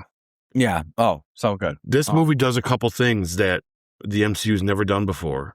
And at this point, and this is why it makes this movie what it is first of all, the villain wins. And not only does the villain win, but the villain's just a guy. No super soldiers. No big old, he's not a big robot. He's not something from space. He's just a guy who lost a family. Really. Yep. And he won. He won. I like it when he says that to the Freeman character at the end there. He's like, he's seen all this fall apart. He goes, "Oh, is it though?" And he's just like, "No, Sharon, you're not right." It's like, it's not, you're kind of right, That, and this also breaks a thing. This movie breaks the reputation that superhero movies have, specifically the MCU for sure, but other ones as well. Every MCU movie, every single one, maybe with the exception of one of them, I'm trying to think which one I could particularly pick, but I can't think of one. Every single one up until Civil War ends back at a staging point where we're back to some sort of norm, right? So even, obviously with the first set of the Avengers, when you meet them all, it all ends at a norm. Even Captain America, the first one, ends with him waking up and he's in New York City, and it's nowadays. And he's just Captain America, and here he is now. So all this happened, and now here you are, all that's over with. Same with Iron Man. It's like, all this happened, now I'm Iron Man, cool, ends with a norm. The Avengers, the movie, they beat the aliens, everybody's happy, everybody goes home, they're eating shawarma, it ends. You know what I mean? Age of Ultron, it just ends. Everybody, the people live, it ends back to a norm. This movie ends in a moment of fracture of these characters. It's the first time that they ended a movie with, wait a second, this is like a to be continued feeling. Yeah. And the rest don't do that. You can watch them and just see that God, they do it. They're so bad sometimes that the Incredible Hulk ended where it started. It didn't even happen. You know what I mean? Exactly. So and I'm not saying that it's a terrible thing, and other movies do it too. Even Ant-Man ends where it ends at a spot where, sure, he's now Ant-Man, but he's seeing his kid. It's like there's this a levity of, oh, that's over with and back to a norm. Not this. You know what I mean? This ends with Captain and them. They're all criminals on the run. Yeah. Yes. And it's like, it's just wild that they just decided to do that. And because they decided to do that, made this movie, okay, it gave the MCU now teeth as it moves forward. Yeah. Like, there's story here, like deep rooted story to tell. Yeah. Yeah. It's so good. Yeah. That leads me right to my biggest issue with Act 3. Oh no. We did Don't not do this. Get an extended scene of Steve breaking those heroes out of the raft. So you just want more. Just like you in the first act. Okay. There was a great ending of seeing him knowing what he's about to do, but I wanted to freaking see that. That raft is impressive. Yeah. And getting those characters out the way you can imagine how he broke in and getting them out in the middle of the ocean. He is Steve Rogers. I'm sure Bucky helped him. Bucky would have, well, I don't know, he doesn't have an arm. Yeah, well, no, Bucky wasn't helping him, as we'll get to our post-credit scene when we get we don't know when that happens. That could happen after the raft. Maybe. Either way. Either way. Arm.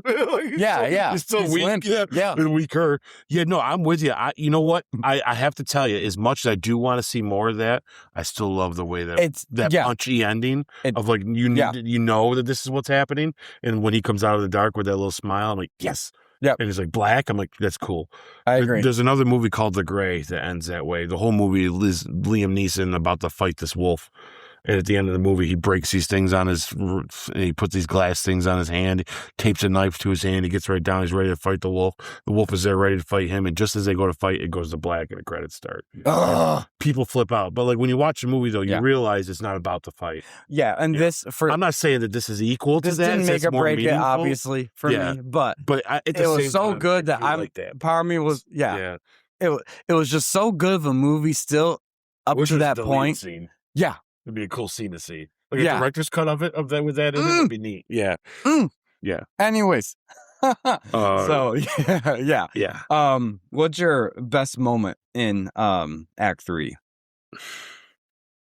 And I really wrote the whole thing, but I also put a particular moment I wanted to highlight, which I already did, was Black Panther stopping Zemo from killing himself. So the best moment in this Act 3 is actually the best scene in the entire movie. And I'm going to talk about that specifically when we get to the other thing. But I do want to at least mention, to me, my two favorite moments beside that is definitely when Tony sees the tape. That's a great scene. Yeah. And when it comes down to the action part of it, I do love when he, figures out Cat's moves and starts kicking his ass. I just think it's just unique that just when you think Iron Man doesn't have any more tricks, he's got one or two more, and he's always, as long as that suit works, he'll have a reason to keep going, but the best scene though, I'm saving for, it's got 2 spots later. All right. So that's fine. What's the climax earned for you? Yes. Oh, yes. It definitely Actually, I said yes. Yeah. So if you had to rate this out of 10, it's a 10. It is a 10 for me too. Oh my gosh, guys, this is crazy. All right, so wild. Post-credit scene. Why don't you read what that is? Steve Rogers visits Bucky Barnes in Wakanda. It is revealed that Bucky has voluntarily returned to cryogenic sleep until his Hydra conditioning can be fully removed. T'Challa grants him sanctuary. And I think that's the only one, right? That is the only one. There's no post-credit scene after that. And I got to tell you, it's super important because we get Wakanda right off the bat. And it's cool that Bucky's there. Mm-hmm. And, they never really are clear in the future that he gets that out of his brain, truthfully. They are in Falcon and Winter Soldier. There's one episode. Oh, that's right. Okay, I'm sorry. Yep, you're right. I wish it wasn't in a TV show, but you see how much I forget those shows? Yeah. You're right. I do remember the scene now. But, cool. Yeah, either way. Yeah. That's cool. Hype levels off the charts. Yeah. Oh, there is another post-credit scene. Is there? It's the Spider-Man one. Remember, he's laying on his bed and he's looking at the thing that Tony gave him that came with his suit. Oh. Yeah. Okay. It's just a funny one. Okay. But it just makes us want to see this. We actually get to see more of an interaction between him and Aunt May. Okay. And it made us we realized how awesome this doesn't she ask him how to go and something like how it's fine. Yeah, she's like, who punched you again? Yeah. She goes, the one guy was really, really big. You know what I mean? And yes. Goes, I forgot about that. Yeah. And so it's more funny, but it also gave us a taste of we're gonna love this Spider-Man movie. Well, you know what I mean? Like it's like to that regard, yes, it is hype is 100%. I love that their post-credit scenes were related to the 2 new characters that we are gonna get. They're 2 different flavors of the MCU that we desperately needed. Yep, it's a great opportunity to give them a little more time on the screen. Yes. Yep, perfect. Yeah, because they're brand new, and we get a good quick shot of like the Wakanda wilderness, and we can see their lab there is high tech, but yet they're still in the woods like that. I do like what he says. It's like let's see them try. When they say they'll come for him if they find out, and he's just like, I'd like to see him try. Which I'd like to see him try because they're not getting in there. Like what I mean? Like it's wild. Yeah, exactly. So score for me 10 out of 10 for the post credit scenes. 10 out of 10. Yeah, awesome. Here's where it gets tough. Okay, all right, guys. So we're gonna expand this a little bit more when we're going into our Casting and performances, character deep dives. I gave this to Ike beforehand because we wanted to talk about each character and whether we like them or don't like them, because this is the movie where you pick the sides. And so I kind of put these on our review form as like Cap team, Iron Man team, back and forth. And so we want to do them first, right? Yes, let's do them first. Then we'll get to our best performances and all that. That way we've laid the groundwork of what we think of each character, and then we can say how we feel about their performance-wise. Okay. All right, so these are quick too. I didn't write. I kind of did them in a bullet, so we fast. Yep. All right, so why don't you start with Steve Rogers, Captain America. Did you like him or didn't like him, and why? So Steve Rogers, Captain America, I liked him, obviously. And it's because he's right, guys. It's what he said. Those things that he said. So we can't have people overseeing us. They might send us somewhere we shouldn't go, or they might send us somewhere that we should go. And we need to be the ones in charge of that. And he's known that since the 40s, and he's not wrong about it until now. He's still not wrong about it, even in the end. Right up until we get to Doomsday, he's not wrong about it. Yep. So I agree with you. I like him. And to piggyback off what you just said, because I agree with everything you said, he also said people change, agendas change. That's right. And he sees what a government is like, good and bad. He fought for America against a bad government and Hydra Nazi soldiers. Mm-hmm. Like, he sees what happens when government agendas change. And yeah, so I agree with you. Doing this from his perspective, brilliant choice. And he keeps his moral high ground the whole time. Yep, the whole time. So yes, I like him too. Yep. Yeah, like a tree. Like a tree. Move. Yeah. All right. Tony Stark, Iron Man. Do you like him or don't like him? Love him in this. He right off the bat, I like the new technology stuff. The thing with Barf is awesome. I do like that they touched on the Pepper Potts thing. I think they realized we got to at least mention this, because whatever's going on, it's got to just say the name, show that she's not there, and I'm happy. That's all I need, and it's just perfect. This is emotionally more his movie, believe it or not. Yes. And like I believe his position. As much as I disagree with his position, I see where he's coming from, because it does play to his biggest weakness, which is guilt. And he's in the worst spot in his life right now, with Pepper and him being on the ropes. Life's not too good. This woman comes and puts a face to these kids. All he's going to do is feel guilty, and this is what he's going to do. And I like that he changes his mind, but I also understand why he wasn't going to let that slide about his mom. Yeah, and to your point there, it was very important that they had that dialogue of mentioning that he and Pepper are on a break, because so important. that instantly gave you the weight of what he is personally going through. Yeah.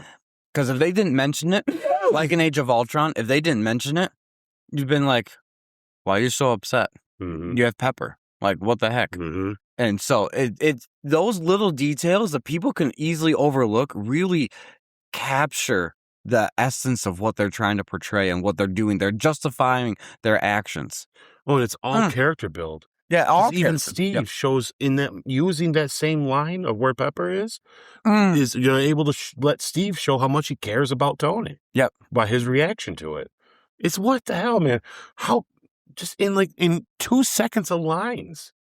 Like, the other directors should be watching this and taking freaking notes, man. Oh, so good. Yes.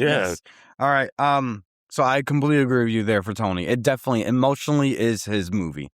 It's so weird that it's both their movie, but still more Cap's movie at the same time. Yes. But they still held that. It's like they're making Iron Man the antagonist here, but at the same time, he's not that bad of an antagonist. It's well, there's just an ideological difference. Right, That's it. right. They still care about each other. Mm-hmm. It's just they are just two different people and their way of thinking. So it's perfect for them. I love that, because it really shows you don't have to get along with your friends all the time. Mm-hmm. Anyways, Bucky Barnes, Winter Soldier. Do you like him or don't like him? Liked him in this a lot. It definitely. So there wasn't a lot of character development really in this for him, because it was a lot of just keeping him alive. But it just shows how good Sebastian Stan is in this.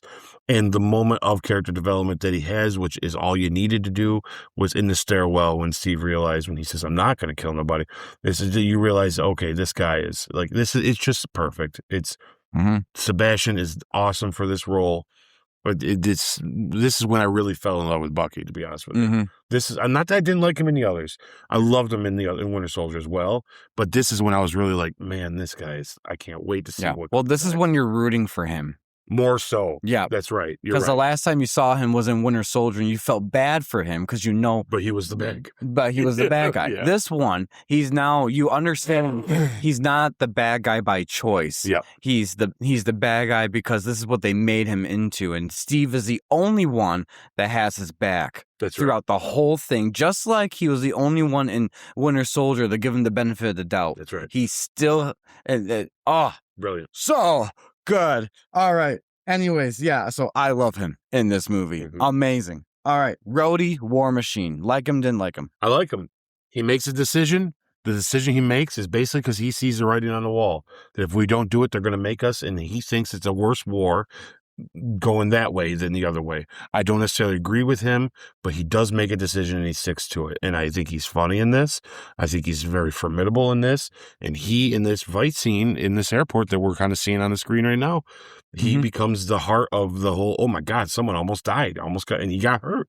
So there was a price to pay in this, which is a great scene at the end of the movie when he's like, yeah, this is a bad beat. You know, like this is bad, man. It's like, I'm not probably gonna tough if I even walk again someday. And it's the stakes were there and we're still there. There was still some sort of compromise to be made here, you know? Yeah, that whole scene at the end of Tony helping him as he's trying to learn how to walk and stuff like that. And Stanley's cameo, Tony Stank. Yeah, Tony Stank. He's like, yeah, there's Mr. Stank right here. Yeah. That's so good. Anyways, yeah, so I do like him in this movie too.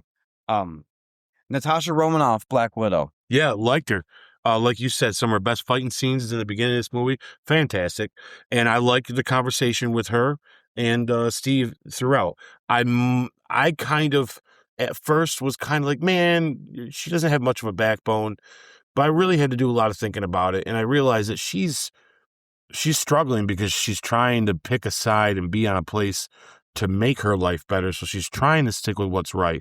She ultimately does what's right in the long run. And I like that part about her character. So yeah, no, I wouldn't say it's an amazing part for her. It doesn't really stick out, but it is good. I completely agree with you because she's one of those characters for this movie that you're like, why are you with him when you could be with him? Or it seems like you're trying to play both sides, but that is what Black Widow does. She plays both sides and she makes some valid points of at least we're together as a team. If we have to all register, at least we have one hand on the wheel and it makes sense. But at the same time, you know, it's just not right to even do this to begin with. That's why when Steve holds his ground, he's like, I'm not signing it no matter what. And Wanda, of course, isn't, and all these other people that are following Captain America, they completely agree. And even at the scene that's on our screen right now with Steve about to leave and she makes that decision to shoot down Black Panther as opposed to stopping Steve, like she's playing the typical Black Widow card, but she's doing it for the right reasons. So she's still doing it as the good guy. It's just this is her way of going about it, and it to me it makes a little sense. Well, she had to be pushed into a corner. She's pushed into a corner, and she's always had this struggle with her identity. Every single movie that we've seen her in, she's like just like in Winter Soldier, she found out she left the KGB for Hydra, and she didn't realize it. And then what happened to the Avengers? She lost Bruce. So now she's got no romantic interest, and now the Avengers are fractured. She's like, I'm just trying to keep my family alive, the one I'm trying to make. So, yeah, so her goal with Steve to her might look like she's going backwards. You know, because she wants to be in the government's good graces, not in the bad. Yeah. So, yeah, but ultimately she does make the right choice. So, yeah, she does. So I like her character in this too. I agree. So Sam Wilson, Falcon. Yeah, I liked him in this. He played his part. Mostly comedic relief, was the sidekick, was there for Steve. Nothing really outstanding, in my opinion, though, for him. But I did like him in it. Yeah, no, I agree. Yeah, nothing really standoutish to me other than Cap's new best friend that's helping him find his other best friend. And he's going to pick Steve's side with this anyway. Oh, yeah, because they share the same moral ground. They do. To be honest, yeah. All right. Which is why I'm so depressed that they didn't write him better for the new Captain America movie, because they could have made it work. They dropped the ball by trying to make another Hulk movie. Yes, I agree. They did him a disservice as a character, more They so. screwed him over big time. All right, so Vision, like him, didn't like him. I loved him in this. I think he was awesome. I like that they had that moment at the airport where you got to see that he's struggling with this idea of emotions. And I like that he kind of even talks when he's talking to Wanda about the stone in his head. He goes, the more I try to control this thing, the more he's learning about himself. I like these moments with him because it's a weird thing, right? Because he's kind of a AI, but he's kind of a machine, and it's all weird. Yeah, I like his positioning in this. I think he's used well, and not overused and not underused. It's like just right. Yeah. Yeah, because he could have won all this outright himself, pretty much. But he even knows to be measured because they're all friends. Yes. Yeah. I completely agree with everything you said. I think that it really started the relationship between him and Wanda on how he's developed feelings for her. And yet I even love the moments where he says Mr. Stark doesn't want any more outbursts. And it really, that harkens back to the Jarvis part of the AI and him to be like, he's still Mr. Stark to me, when he says those specific words. It's really cool. I love the whole dynamic there. His individualism is slowly manifesting. Yeah. Yeah, and it makes sense that he would sign the Accords because of kind of what he said in the meeting, where it's like, well, everything like this needs oversight, and it's like, well, yep. Shut up, you stupid machine. Your computer. Yeah, and that's one thing that I don't agree with his statistics. Yep. That since the Avengers came, it invites challenge. No, this world was messed up already. If it wasn't for the Avengers, your world would have been gone to aliens. You would have never been Vision. Yeah, it's amazing that hasn't happened until now. Yeah. Half the stuff that happens later. Yeah. To be honest with you. Exactly. Earth's pretty lucky that they just decided now to come. Yes, exactly. Right? Yeah. So, but I do like him in this film. So I agree. Wanda Maximoff, Scarlet Witch. Yep. I liked her in this too. This was her going from being that kid to an adult in the Avengers. And it just so happens to be she's got to go on the run. Yeah, but yeah, it's Steve. This is kind of this. She's the embodiment of what he was worried about. Yep, really. So you see what you're doing. This is why you can't do this. Yep, and so it makes sense, obviously, that she'd be on his side. She wouldn't want that sign the Accords because she's the one everyone's afraid of. Well, and that's the thing. That's the thing that Steve understands more so than anybody else is that she is not doing anything bad, yet they're because she is that powerful, they're treating her like she is the worst thing there. This making her, like she said in the very beginning, when he turned the TV off, she said, "They all hate me," and he says, "No, they don't." And she said, "Oh, they're being very descriptive if you turn that back on." Be like, "Yeah, that's true," because that's all they're doing is they're like, she did this. When if they took a step back and looked at what she was doing, she wasn't doing anything wrong. She was trying to save Steve's life and all the lives around them. Well, it sounds like some stuff today, right? Anyways, let's not get into it. Anyways, so I love her in this. I think this is, like you said, a great growing movie for her that turns her into the woman we like from Infinity War onward. So anyways, Clint Barton, Hawkeye. I love him in this because he was just outright, fine, I'll retire. Screw y'all. And he does. But then once he realizes what's going on, he's just unapologetically, no questions asked, got your back, Cap. Well, so and it's like, whoa, you'd think he'd be like with Natasha in a sense of understanding, but he's like, no, this is bullshit. Yes, exactly. He's that. That's his attitude. He's like, there is no question. Don't even think about it. Is he there in the Sokovia Accords introduction scene? I don't remember him being there until. I don't remember it either. I think guys, comment in the comment section down below. I think he shows up for the first time when he recruits Wanda. I think you're right. Yeah. But because he makes the comment, I'm out of retirement. Then he says, "Oh, I should have stretched before this," and all that stuff. Yeah, I think he wasn't there before. Right. I think you're right. Yeah. Anyways. I think they went to him with it, and he's just like, get off my property. I love probably. Yeah. So anyways, I love that. I like him in this. Scott Lang, Ant-Man. Yeah, comedic relief and does some of the best visuals and doing the Giant Man thing. Sold me 100%. Yes. Love it. I love it. And going in Iron Man suit. Love it. Yeah, I like him in this. And it makes sense he's on Cap's side. He's kind of a criminal anyways. It was just it making it funny about it. He'd be like, yeah, it's kind of illegal what we're doing or whatever. Just, yeah, okay, whatever. It's my life. You know what I mean? Like, yeah. It's like, to me, it's like cool. And I think he's definitely more of a Cap lover anyway. He is. He loves Cap. And then, when they said, you understand when you do this, you're going to be a criminal now. He's like, what's new? Yeah, it's story mode. Yeah, much, literally is. I love that they played onto that character a little bit. And the only smart thing, though, I saw of him doing was trying to do that thing with what he thought was water tank, and it turned out to be gas or whatever.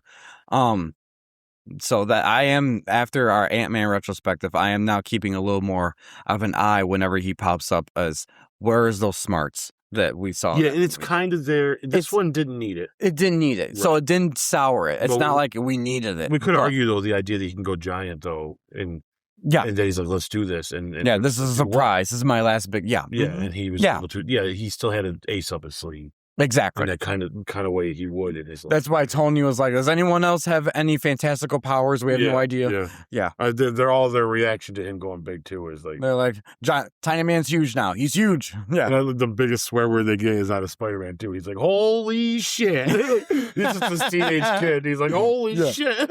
I'm pretty sure that Marvel had to jump through hoops to make sure Sony said you can say that for 13, 19-year-old Spider-Man. That is awesome that he said it, though. 13. You know what I mean? Like, that is perfect. Yeah. Who else? That's what you would say. Like, yeah.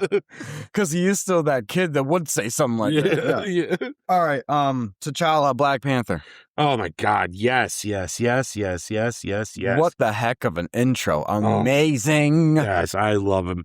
He just, it's so perfectly done. It's so perfectly done. Yeah. And obviously he's on Iron Man's side, but it's more of a personal thing. It's got, it's not, I don't think ideologically when it comes down to politically, it's on his mind.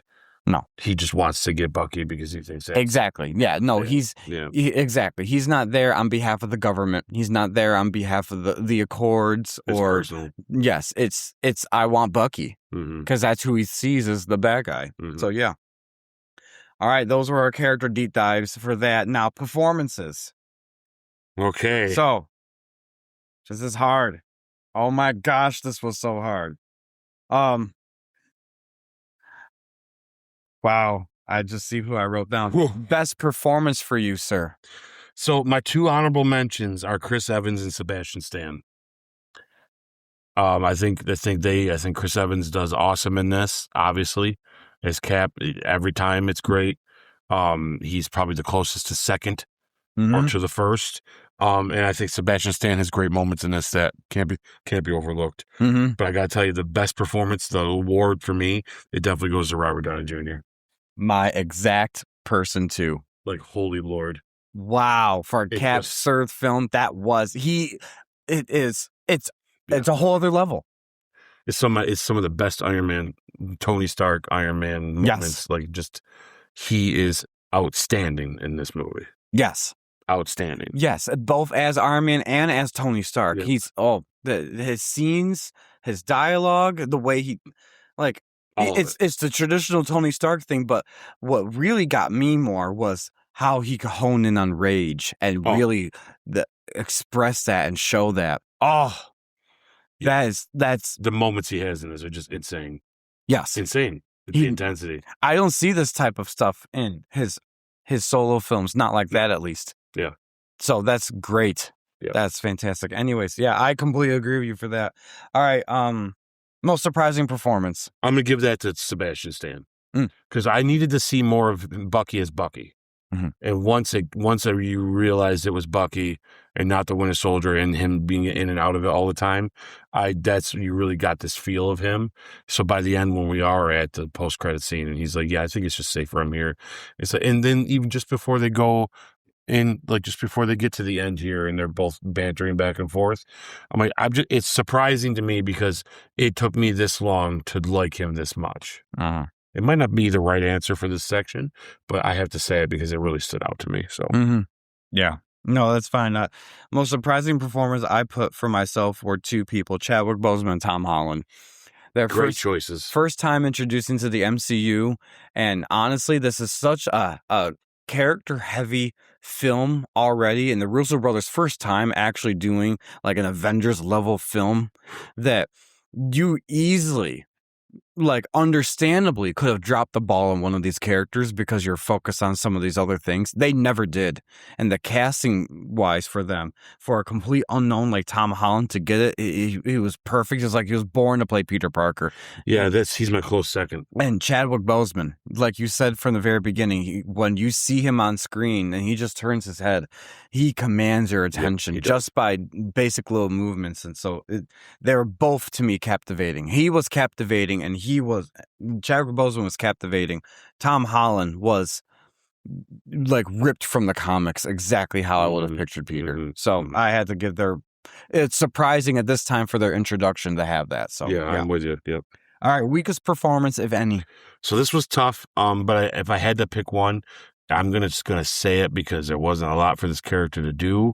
The moments that this character did have things to do, I would say is the only time I was like, well, that didn't quite hit me the way I thought it would, and that's gonna be the person that played Sharon Carter. Yep. But it's got nothing to do with her, I guess. It's just not a big part. And there's nothing else bad, so she just got the short end of the stick on in this spot for me. So that's where I'm going to stick with that. So. Yeah, for me personally, I didn't write anyone down. I did leave this blank because I agree with you for her parts that were small. So there's one scene in particular I did not like, but that's just a personal taste, guys. But yeah, it's the one do you want to talk about, or are we gonna save it for the worst scene? Because it's gonna be my worst scene. Okay, then let's save it for the worst scene. We'll talk about it then. But yeah, it's still a good scene. It's still good. I love the stuff around the scene, I would say, but that particular moment, I'm like, eh. But other than that, her delivering those iconic lines from the comics of the funeral, I loved it. Yep. So when they did give her, when they gave her screen time, it was really well done, except for one little part. But other than that, so I will agree with you there. Emily Van Camp would probably have been the worst if I had to pick, or weakest, I should say. But other than that, really well done on everyone's part, even for what Emily was given. Well done on her part. Casting wins or misses? So the wins are across the board. There's no misses in this movie. Yeah. This is a great example of casting perfection. Yes, I agree. I initially wrote down Chadwick Boseman and Tom Holland, but honestly, that's only because they're brand new to the scene. Yeah, good point. That'd be great. That's great to point out, at least. Yeah. Yeah, but I agree with you. I think that for performance-wise, all of them, even the MCU veterans in here, they all stepped up, and it was shown. Excuse me, really well. All right, missed opportunities. So I have one. Okay. And you know what? It's inconsequential. Okay. Meaning which, if it's not in the movie, doesn't change a thing. If it's in the movie, wouldn't change a thing. But maybe a cameo from Nick Fury could have happened. Yeah, they hit everybody, but he's just not there. But you know what? I don't care. But, yeah, because there wasn't. Yeah, but there could have been something. Yeah, I can see that. Who knows? Could have been something dumb. You could have been just one boom, and he's there with a couple lines, and Sam Jackson it up, and he leaves. So, other than that, that's all I could think of that this was missing. Yeah, no, I completely understand. The only thing I'm going to take this time at this moment to mention in regards to this. There's no missed opportunities for me or wasted potential on the cast or characters. So there's nothing on there, but I wanted to mention, because we haven't yet, Helmut Zemo, the villain to a degree of this movie. Like if they had to have a physical embodiment of the villain type thing, not the ideological one. And I did a little bit of a type up on this because I know when you watch this movie, if you're not familiar with the comics of what Zemo is, I'm gonna first and foremost tell you that they did him better in here than I can't picture the comic version being in this film, and it will work out. So I did a little comparison just so the audience and you, I don't know if you know much about him from the comics. Know almost nothing. You could find out exactly what the Russo brothers did to him and why, in my opinion, it it leveled him up. So in the Marvel Cinematic Universe, Helmut Zemo is a grounded, tragic figure driven by grief, loss of his family to Ultron in Sokovia. In the comics, Zemo is an aristocrat, unapologetically evil Nazi and Hydra leader, deeply devoted to world domination and his family's supremacist legacy. So, first off, motivations and ideology. In the MCU, as we see in this film, Zemo's sole motivation is personal revenge against super-powered individuals. He fundamentally believes that superheroes are dangerous and that nobody should have that much power. He hates Hydra and has no interest in ruling the world. Whereas in the comics, he follows a long line of supremacist nobility. His core driving force is to restore his father, Baron Zemo's legacy, conquer the world, and eradicate Captain America. There's like 5 points I have on here so you get the full picture of the differences that they did with them. The backstory. MCU, he's a decorative intelligence officer and commander of the Sokovian paramilitary unit. His turn to villainy is a tragic response to collateral damage from Age of Ultron, whereas in the comics, he is the 13th Baron of the Castle Zemo. He grew up embracing his family's Nazi and Hydra affiliations, training as a supervillain from the start. And for appearance, in the MCU, he operates mostly without a mask, relying on his intellect. Even he eventually does don his iconic purple mask in The Falcon and Winter Soldier as a nod to his origins, but his face is never permanently disfigured. Whereas in the comics, he frequently wears the purple hood or mask, which is permanently fused to his face, and a vat of super adhesive called Adhesive X. He is facially disfigured. Not in this movie. Powers and super science. In the MCU, he's just an ordinary human with zero superpowers. Relies entirely on brilliant manipulation, psychological warfare, and specialized military training to divide and conquer. Whereas in the comics, he is very intelligent, but also utilizes his father's super science, which is how he created that Adhesive X stuff. And then later on, he got serums through powers of another character. Really? And then the last thing is team leadership. In the MCU, Zemo works as a solo person, a brilliant plotter who hates superhumans, though he occasionally leverages Bucky and Sam for specific temporary goals. In the comics, he's deeply tied to forming and leading a villain team called the Masters of Evil, and eventually in the comics, part of the secret creator of the Thunderbolts with Thaddeus Ross. Wow. So I just wanted to give a little side-by-side comparison of what the source material is and what the Russo brothers did to him in this film. Now, if you are a true comic fan and just didn't want Zemo to ever be tampered with, I can see where you'd say he shouldn't have been in the movie or be part of this, because if you're that much of a comic crazy fanboy. Right. But this is brilliant. How they did so good with they this. revamped him for this film, and it made me like him.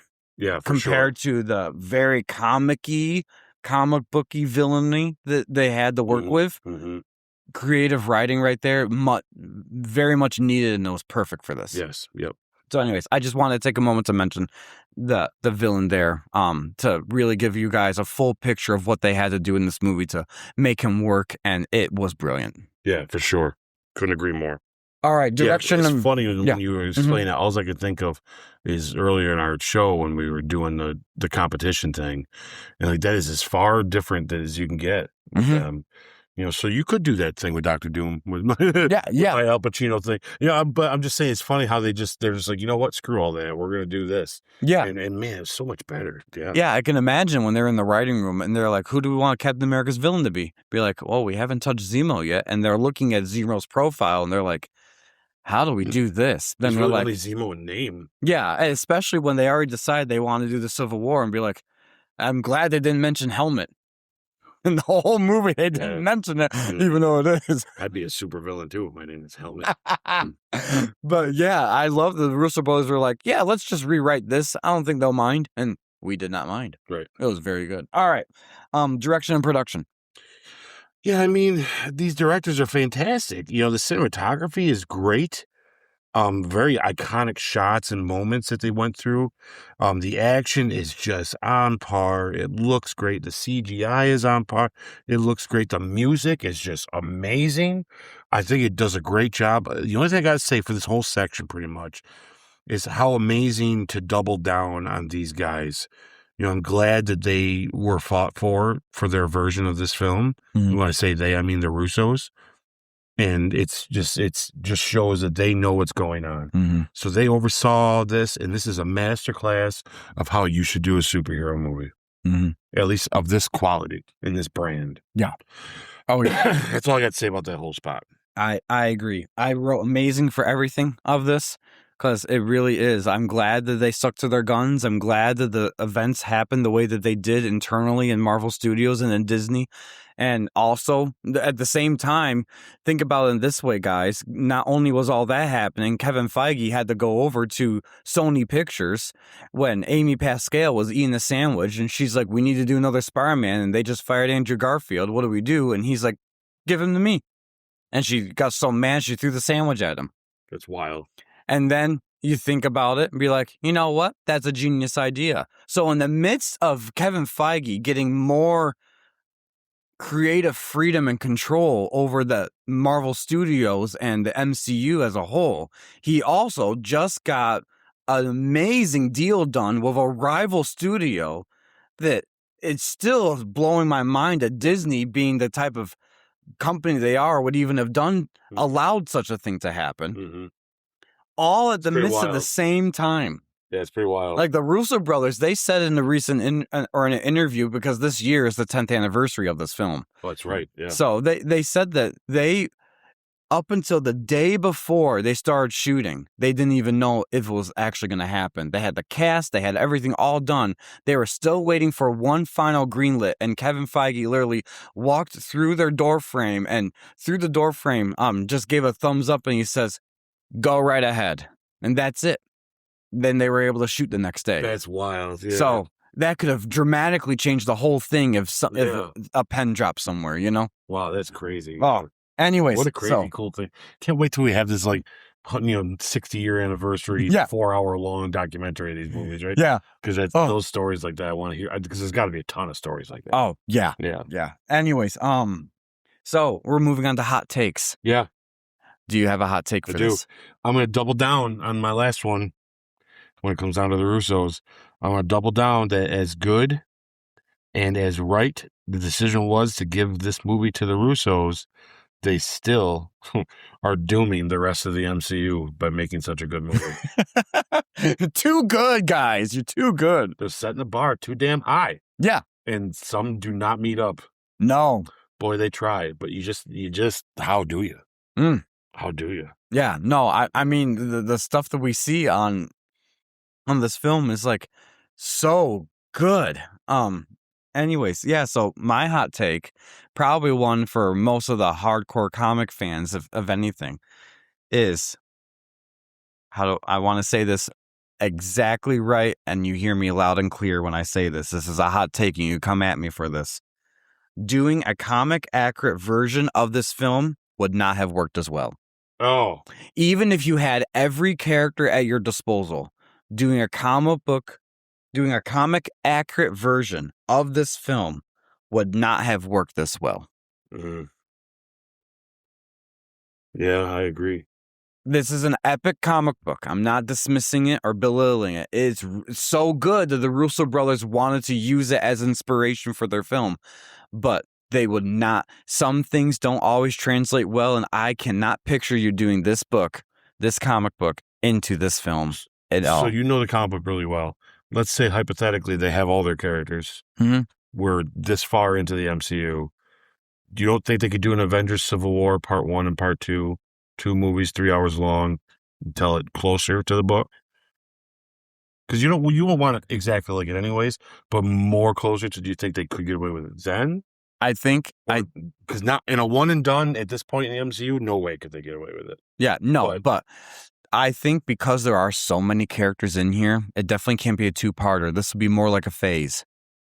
Oh, so tell It me would each be- character's story differently and Yep, because throughout the whole thing. if you did a comic book accurate version of the Civil War thing, which that's why they won't do it, because it's a whole phase. That's what, 5 to 6 years of movies on just one comic book, because it touches upon everybody. If you try to do a comic accurate version of this, you will do hands down a disservice to a character in So here somewhere. It'd be like an Avengers Civil War Part 1, and then 4 movies that deal with it. Mhm. Avengers Civil War Part 2, 4 movies that deal with it, and Avengers Civil War Part 3. Yep. That'd be like a whole... That would be probably the best way to tackle it. Ridiculous.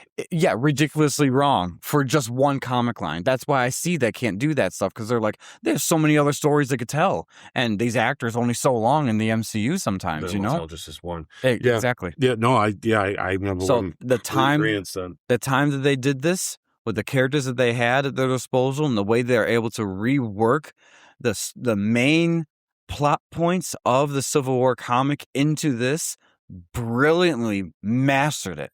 Cool. They would not be able to do that, so that's my hot take. I like it. Good hot take. All right. Quick fire questionnaire. Answer fast. Don't overthink. Best scene of the movie. Okay. I haven't talked about the scene yet.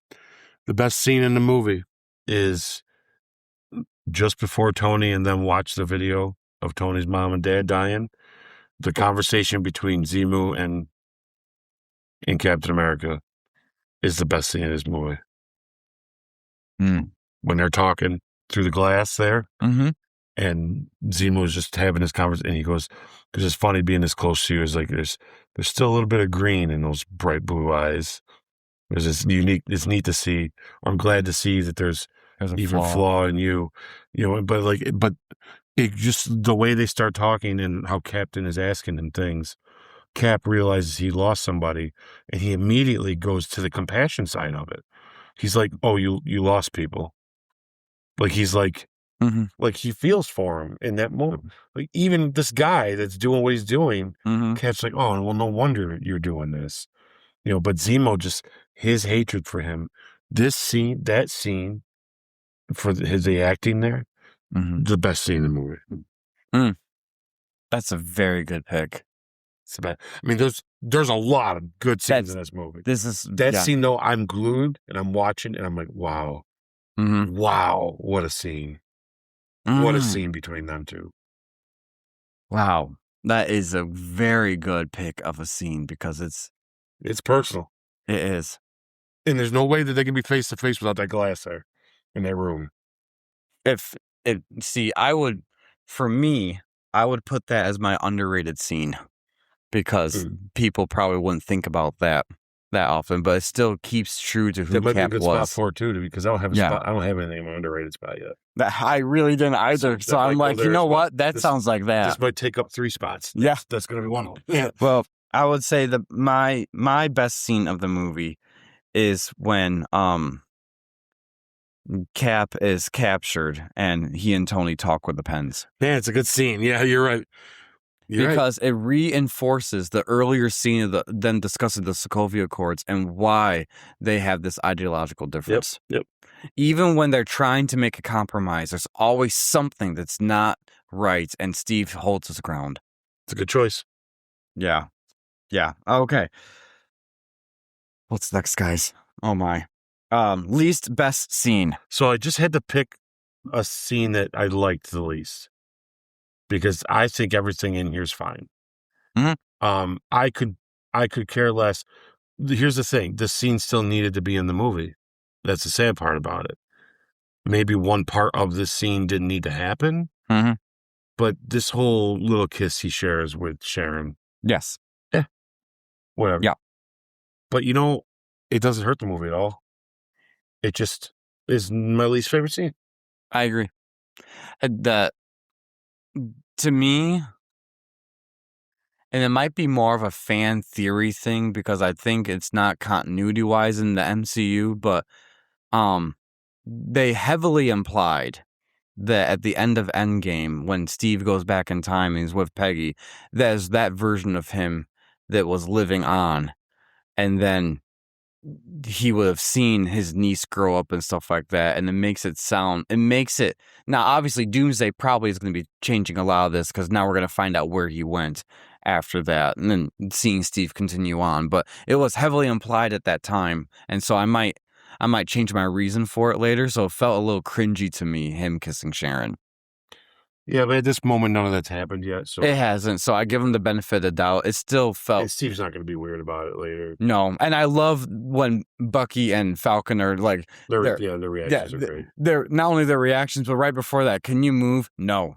And then so Bucky scoots over, and then they're both smiling at Steve, like, yeah, you get it. Yeah. Get it, boy. Yeah. They're both proud of him. Yeah. So I do appreciate all that around there. It's just that is, I agree that first part is not needed.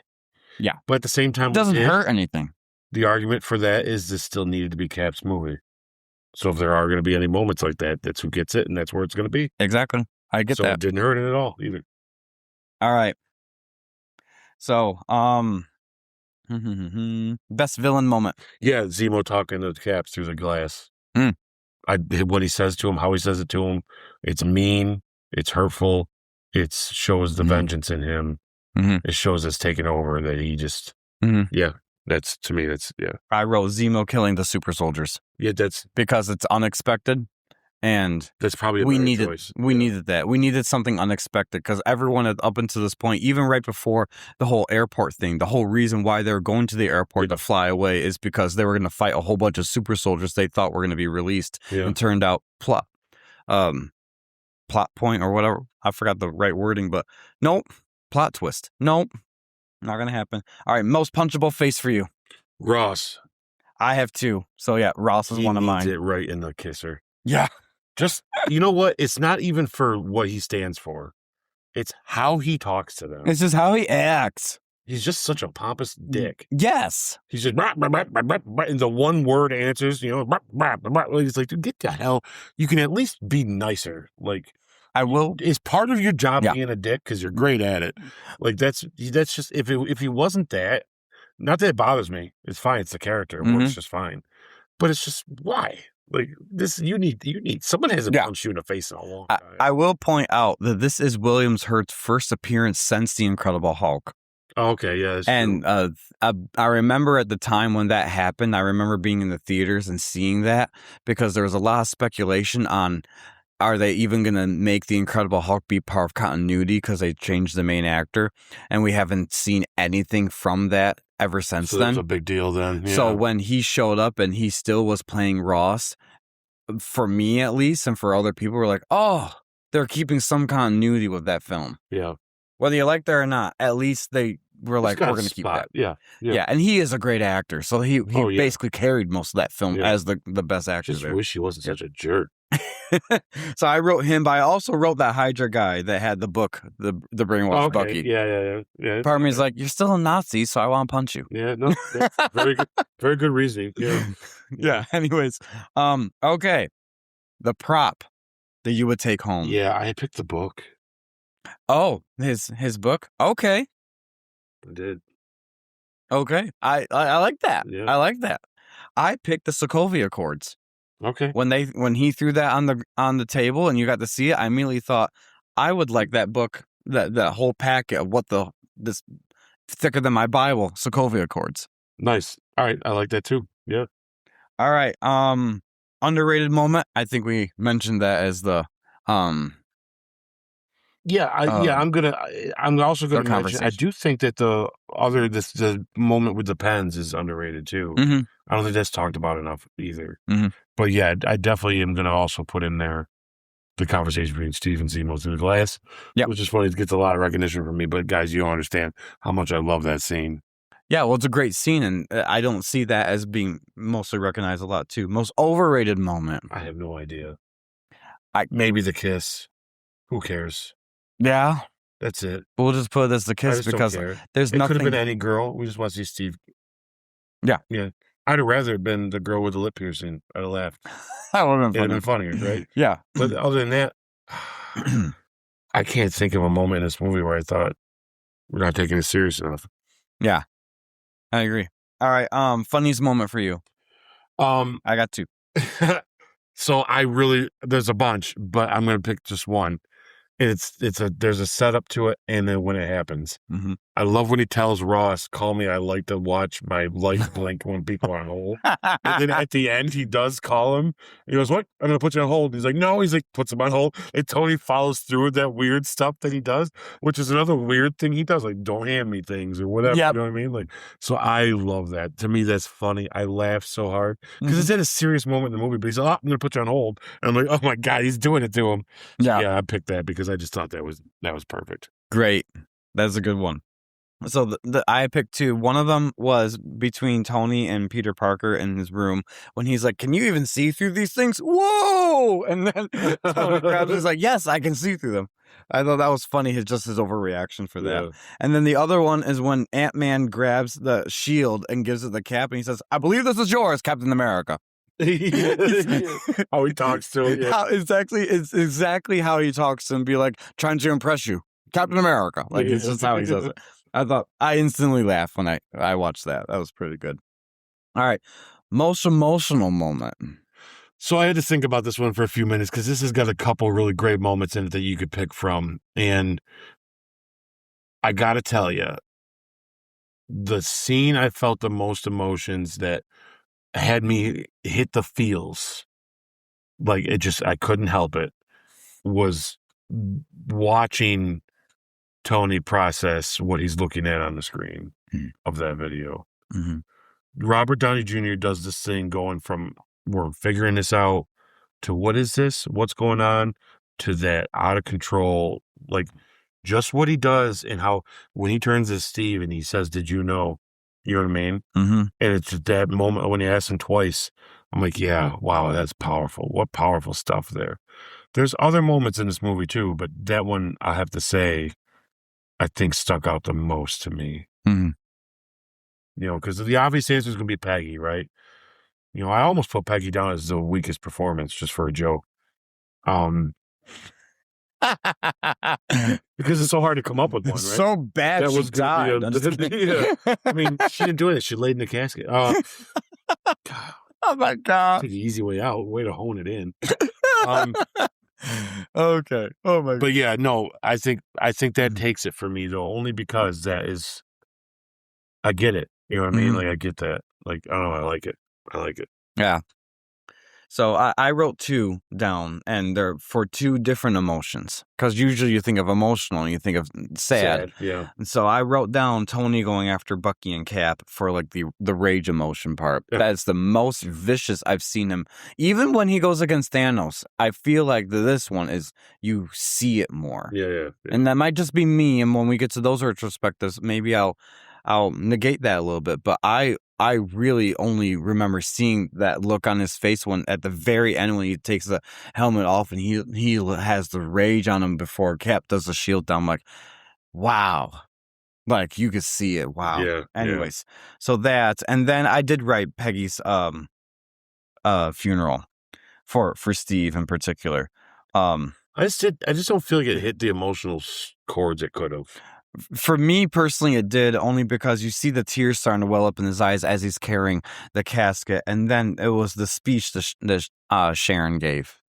Because I knew it was directly from the comics and how it was executed brilliantly. That made me feel, wow, they really took care of this comic rest in peace moment, you know? If I'd have known that, it would have hit me a bit differently, but it just kind of, to me, felt like it was happening, and it was sad, but like, or it had that moment, but because they didn't, it probably would have resonated more with me if I'd have known that was right from the comic. Well, they didn't have to go that extra mile to literally put in those words. They could have reworded it. They could have done something different, and they didn't. They were like, you know what? Some things are just perfect the way they were originally written, so let's just keep this part the way it was. And I appreciate that the Russo brothers saw that and kept that. So, anyways, final scores, guys. Out of 2, what's the story for you, sir? 2. Same thing for me. Characters. 2. Same thing for me. Action and visuals. 2. Same thing for me. Emotion and stakes. 2. Same thing for me. Rewatchability and MCU impact. Can we give that one a 3? That would be pretty cool. 3 out of 2. Sure, why not? All right. So, what is your final score? I mean, guys, this is the first 10 out of 10 out of me. Me too. This is best MCU right here. Hands down. I felt weird when I wrote 10 out of 10. I thought, is this right? Because we haven't gotten there yet. Even with Winter Soldier, we were like 9.5. We were right at the cusp. But yeah. So This movie is awesome. The official Goodell Multiverse score is a 10 out of 10 Yeah. for Captain America Civil War. See, it's not going to be the only 10 out of 10. It's not. This is just the beginning. And what's wild about that is when we do our final list, we'll have to do some points to make it to like, because we'll have like, a few tens. Oh, yes. Okay, so which one of these is better than the other one? You know what I mean? And that is going to be a task in its own. So, all right. So, if you had one sentence final review, I would say for my one sentence is Winter Soldier paired with this landed them both as good movies that even exceed the genre of superhero movies. Yeah, Marvel. This movie makes Marvel officially cinema. So eat that, Mr. Scorsese's. I don't care what you say. That's a great movie right there. Oh. And you know it. He knows it. He knows it. Yeah. I could not give a better final review than what you did. I just wrote down this is one of the best Marvel movies ever made and probably ever will be. Yeah. I like yours. Oh. Is there any pitch you would have done differently? No. I figured not me either, guys. Oh, so thank you for staying with us on the Goodell Multiverse and going through this retrospective review of literally one of the best Marvel movies ever made. It's going to have that title for a while. All right. So what is next on our plate, Ike? All right, guys. So, hey, so next, guys, on our plate, we're going to be going into our next episode. We're going to be doing a retrospective of Doctor Strange. This will be a fun one to do. It's been a while since I watched Doctor Strange, so I'm looking forward to watching it again. And then so look out for that and keep an eye out for when we're definitely going to be doing hot takes. When we do our next episode, we'll have some great news stuff for you. We'll have some more rumors that we're going to dig up. We'll put some shorts out there. And keep an eye out. We're not sure when yet, but Sammy's been getting it ready, and we filmed it the other day.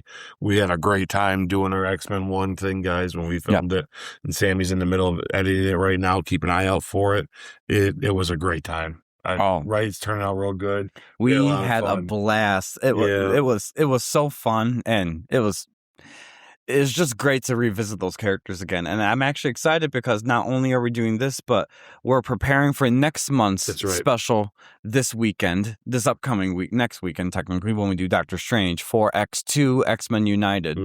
So it's funny. We're going to have both of these filmed before I get the first episode released to you, but I tell you, it will come out this month in June, the first episode. So that post-credit scene, I totally forgot about. No, there it is where he sees it. I don't even know what he is that he has, but it's funny though. It's cool. Yeah. But hey guys, like, subscribe, share this with friends, watch this, guys. What'd you think of Civil War? Do you agree with us? I hope you do, because guys, this movie's awesome and it's just one of the best. Like, this is peak MCU. This is a golden age of it too. We might have a couple, I know Doctor Strange ain't going to be a 10, but it ain't going to be a 2 either. So like there's going to be a couple that kind of falter here and there, but I got to tell you, man, when moving on though with this, it just gets better for a while. For quite a while. We got a good few movies to go through. This next stretch of movies are going to be a lot of fun to do. Not going to lie. Yeah. Not that they haven't been fun. These are great. This is great. This movie though, man. Whew. Yeah. Well, what a game changer. To piggyback off of what my brother just said, do exactly what he said, guys. Like our social media, we're on TikTok, we're on Facebook, we're on Instagram, and especially, of course, we're on YouTube. Stream wherever you can stream your podcast, guys, for the Goodell Multiverse podcast. And tell your friends, tell your family, tell your enemies. Get the word out there for us, guys. And until next time, see you at the movies.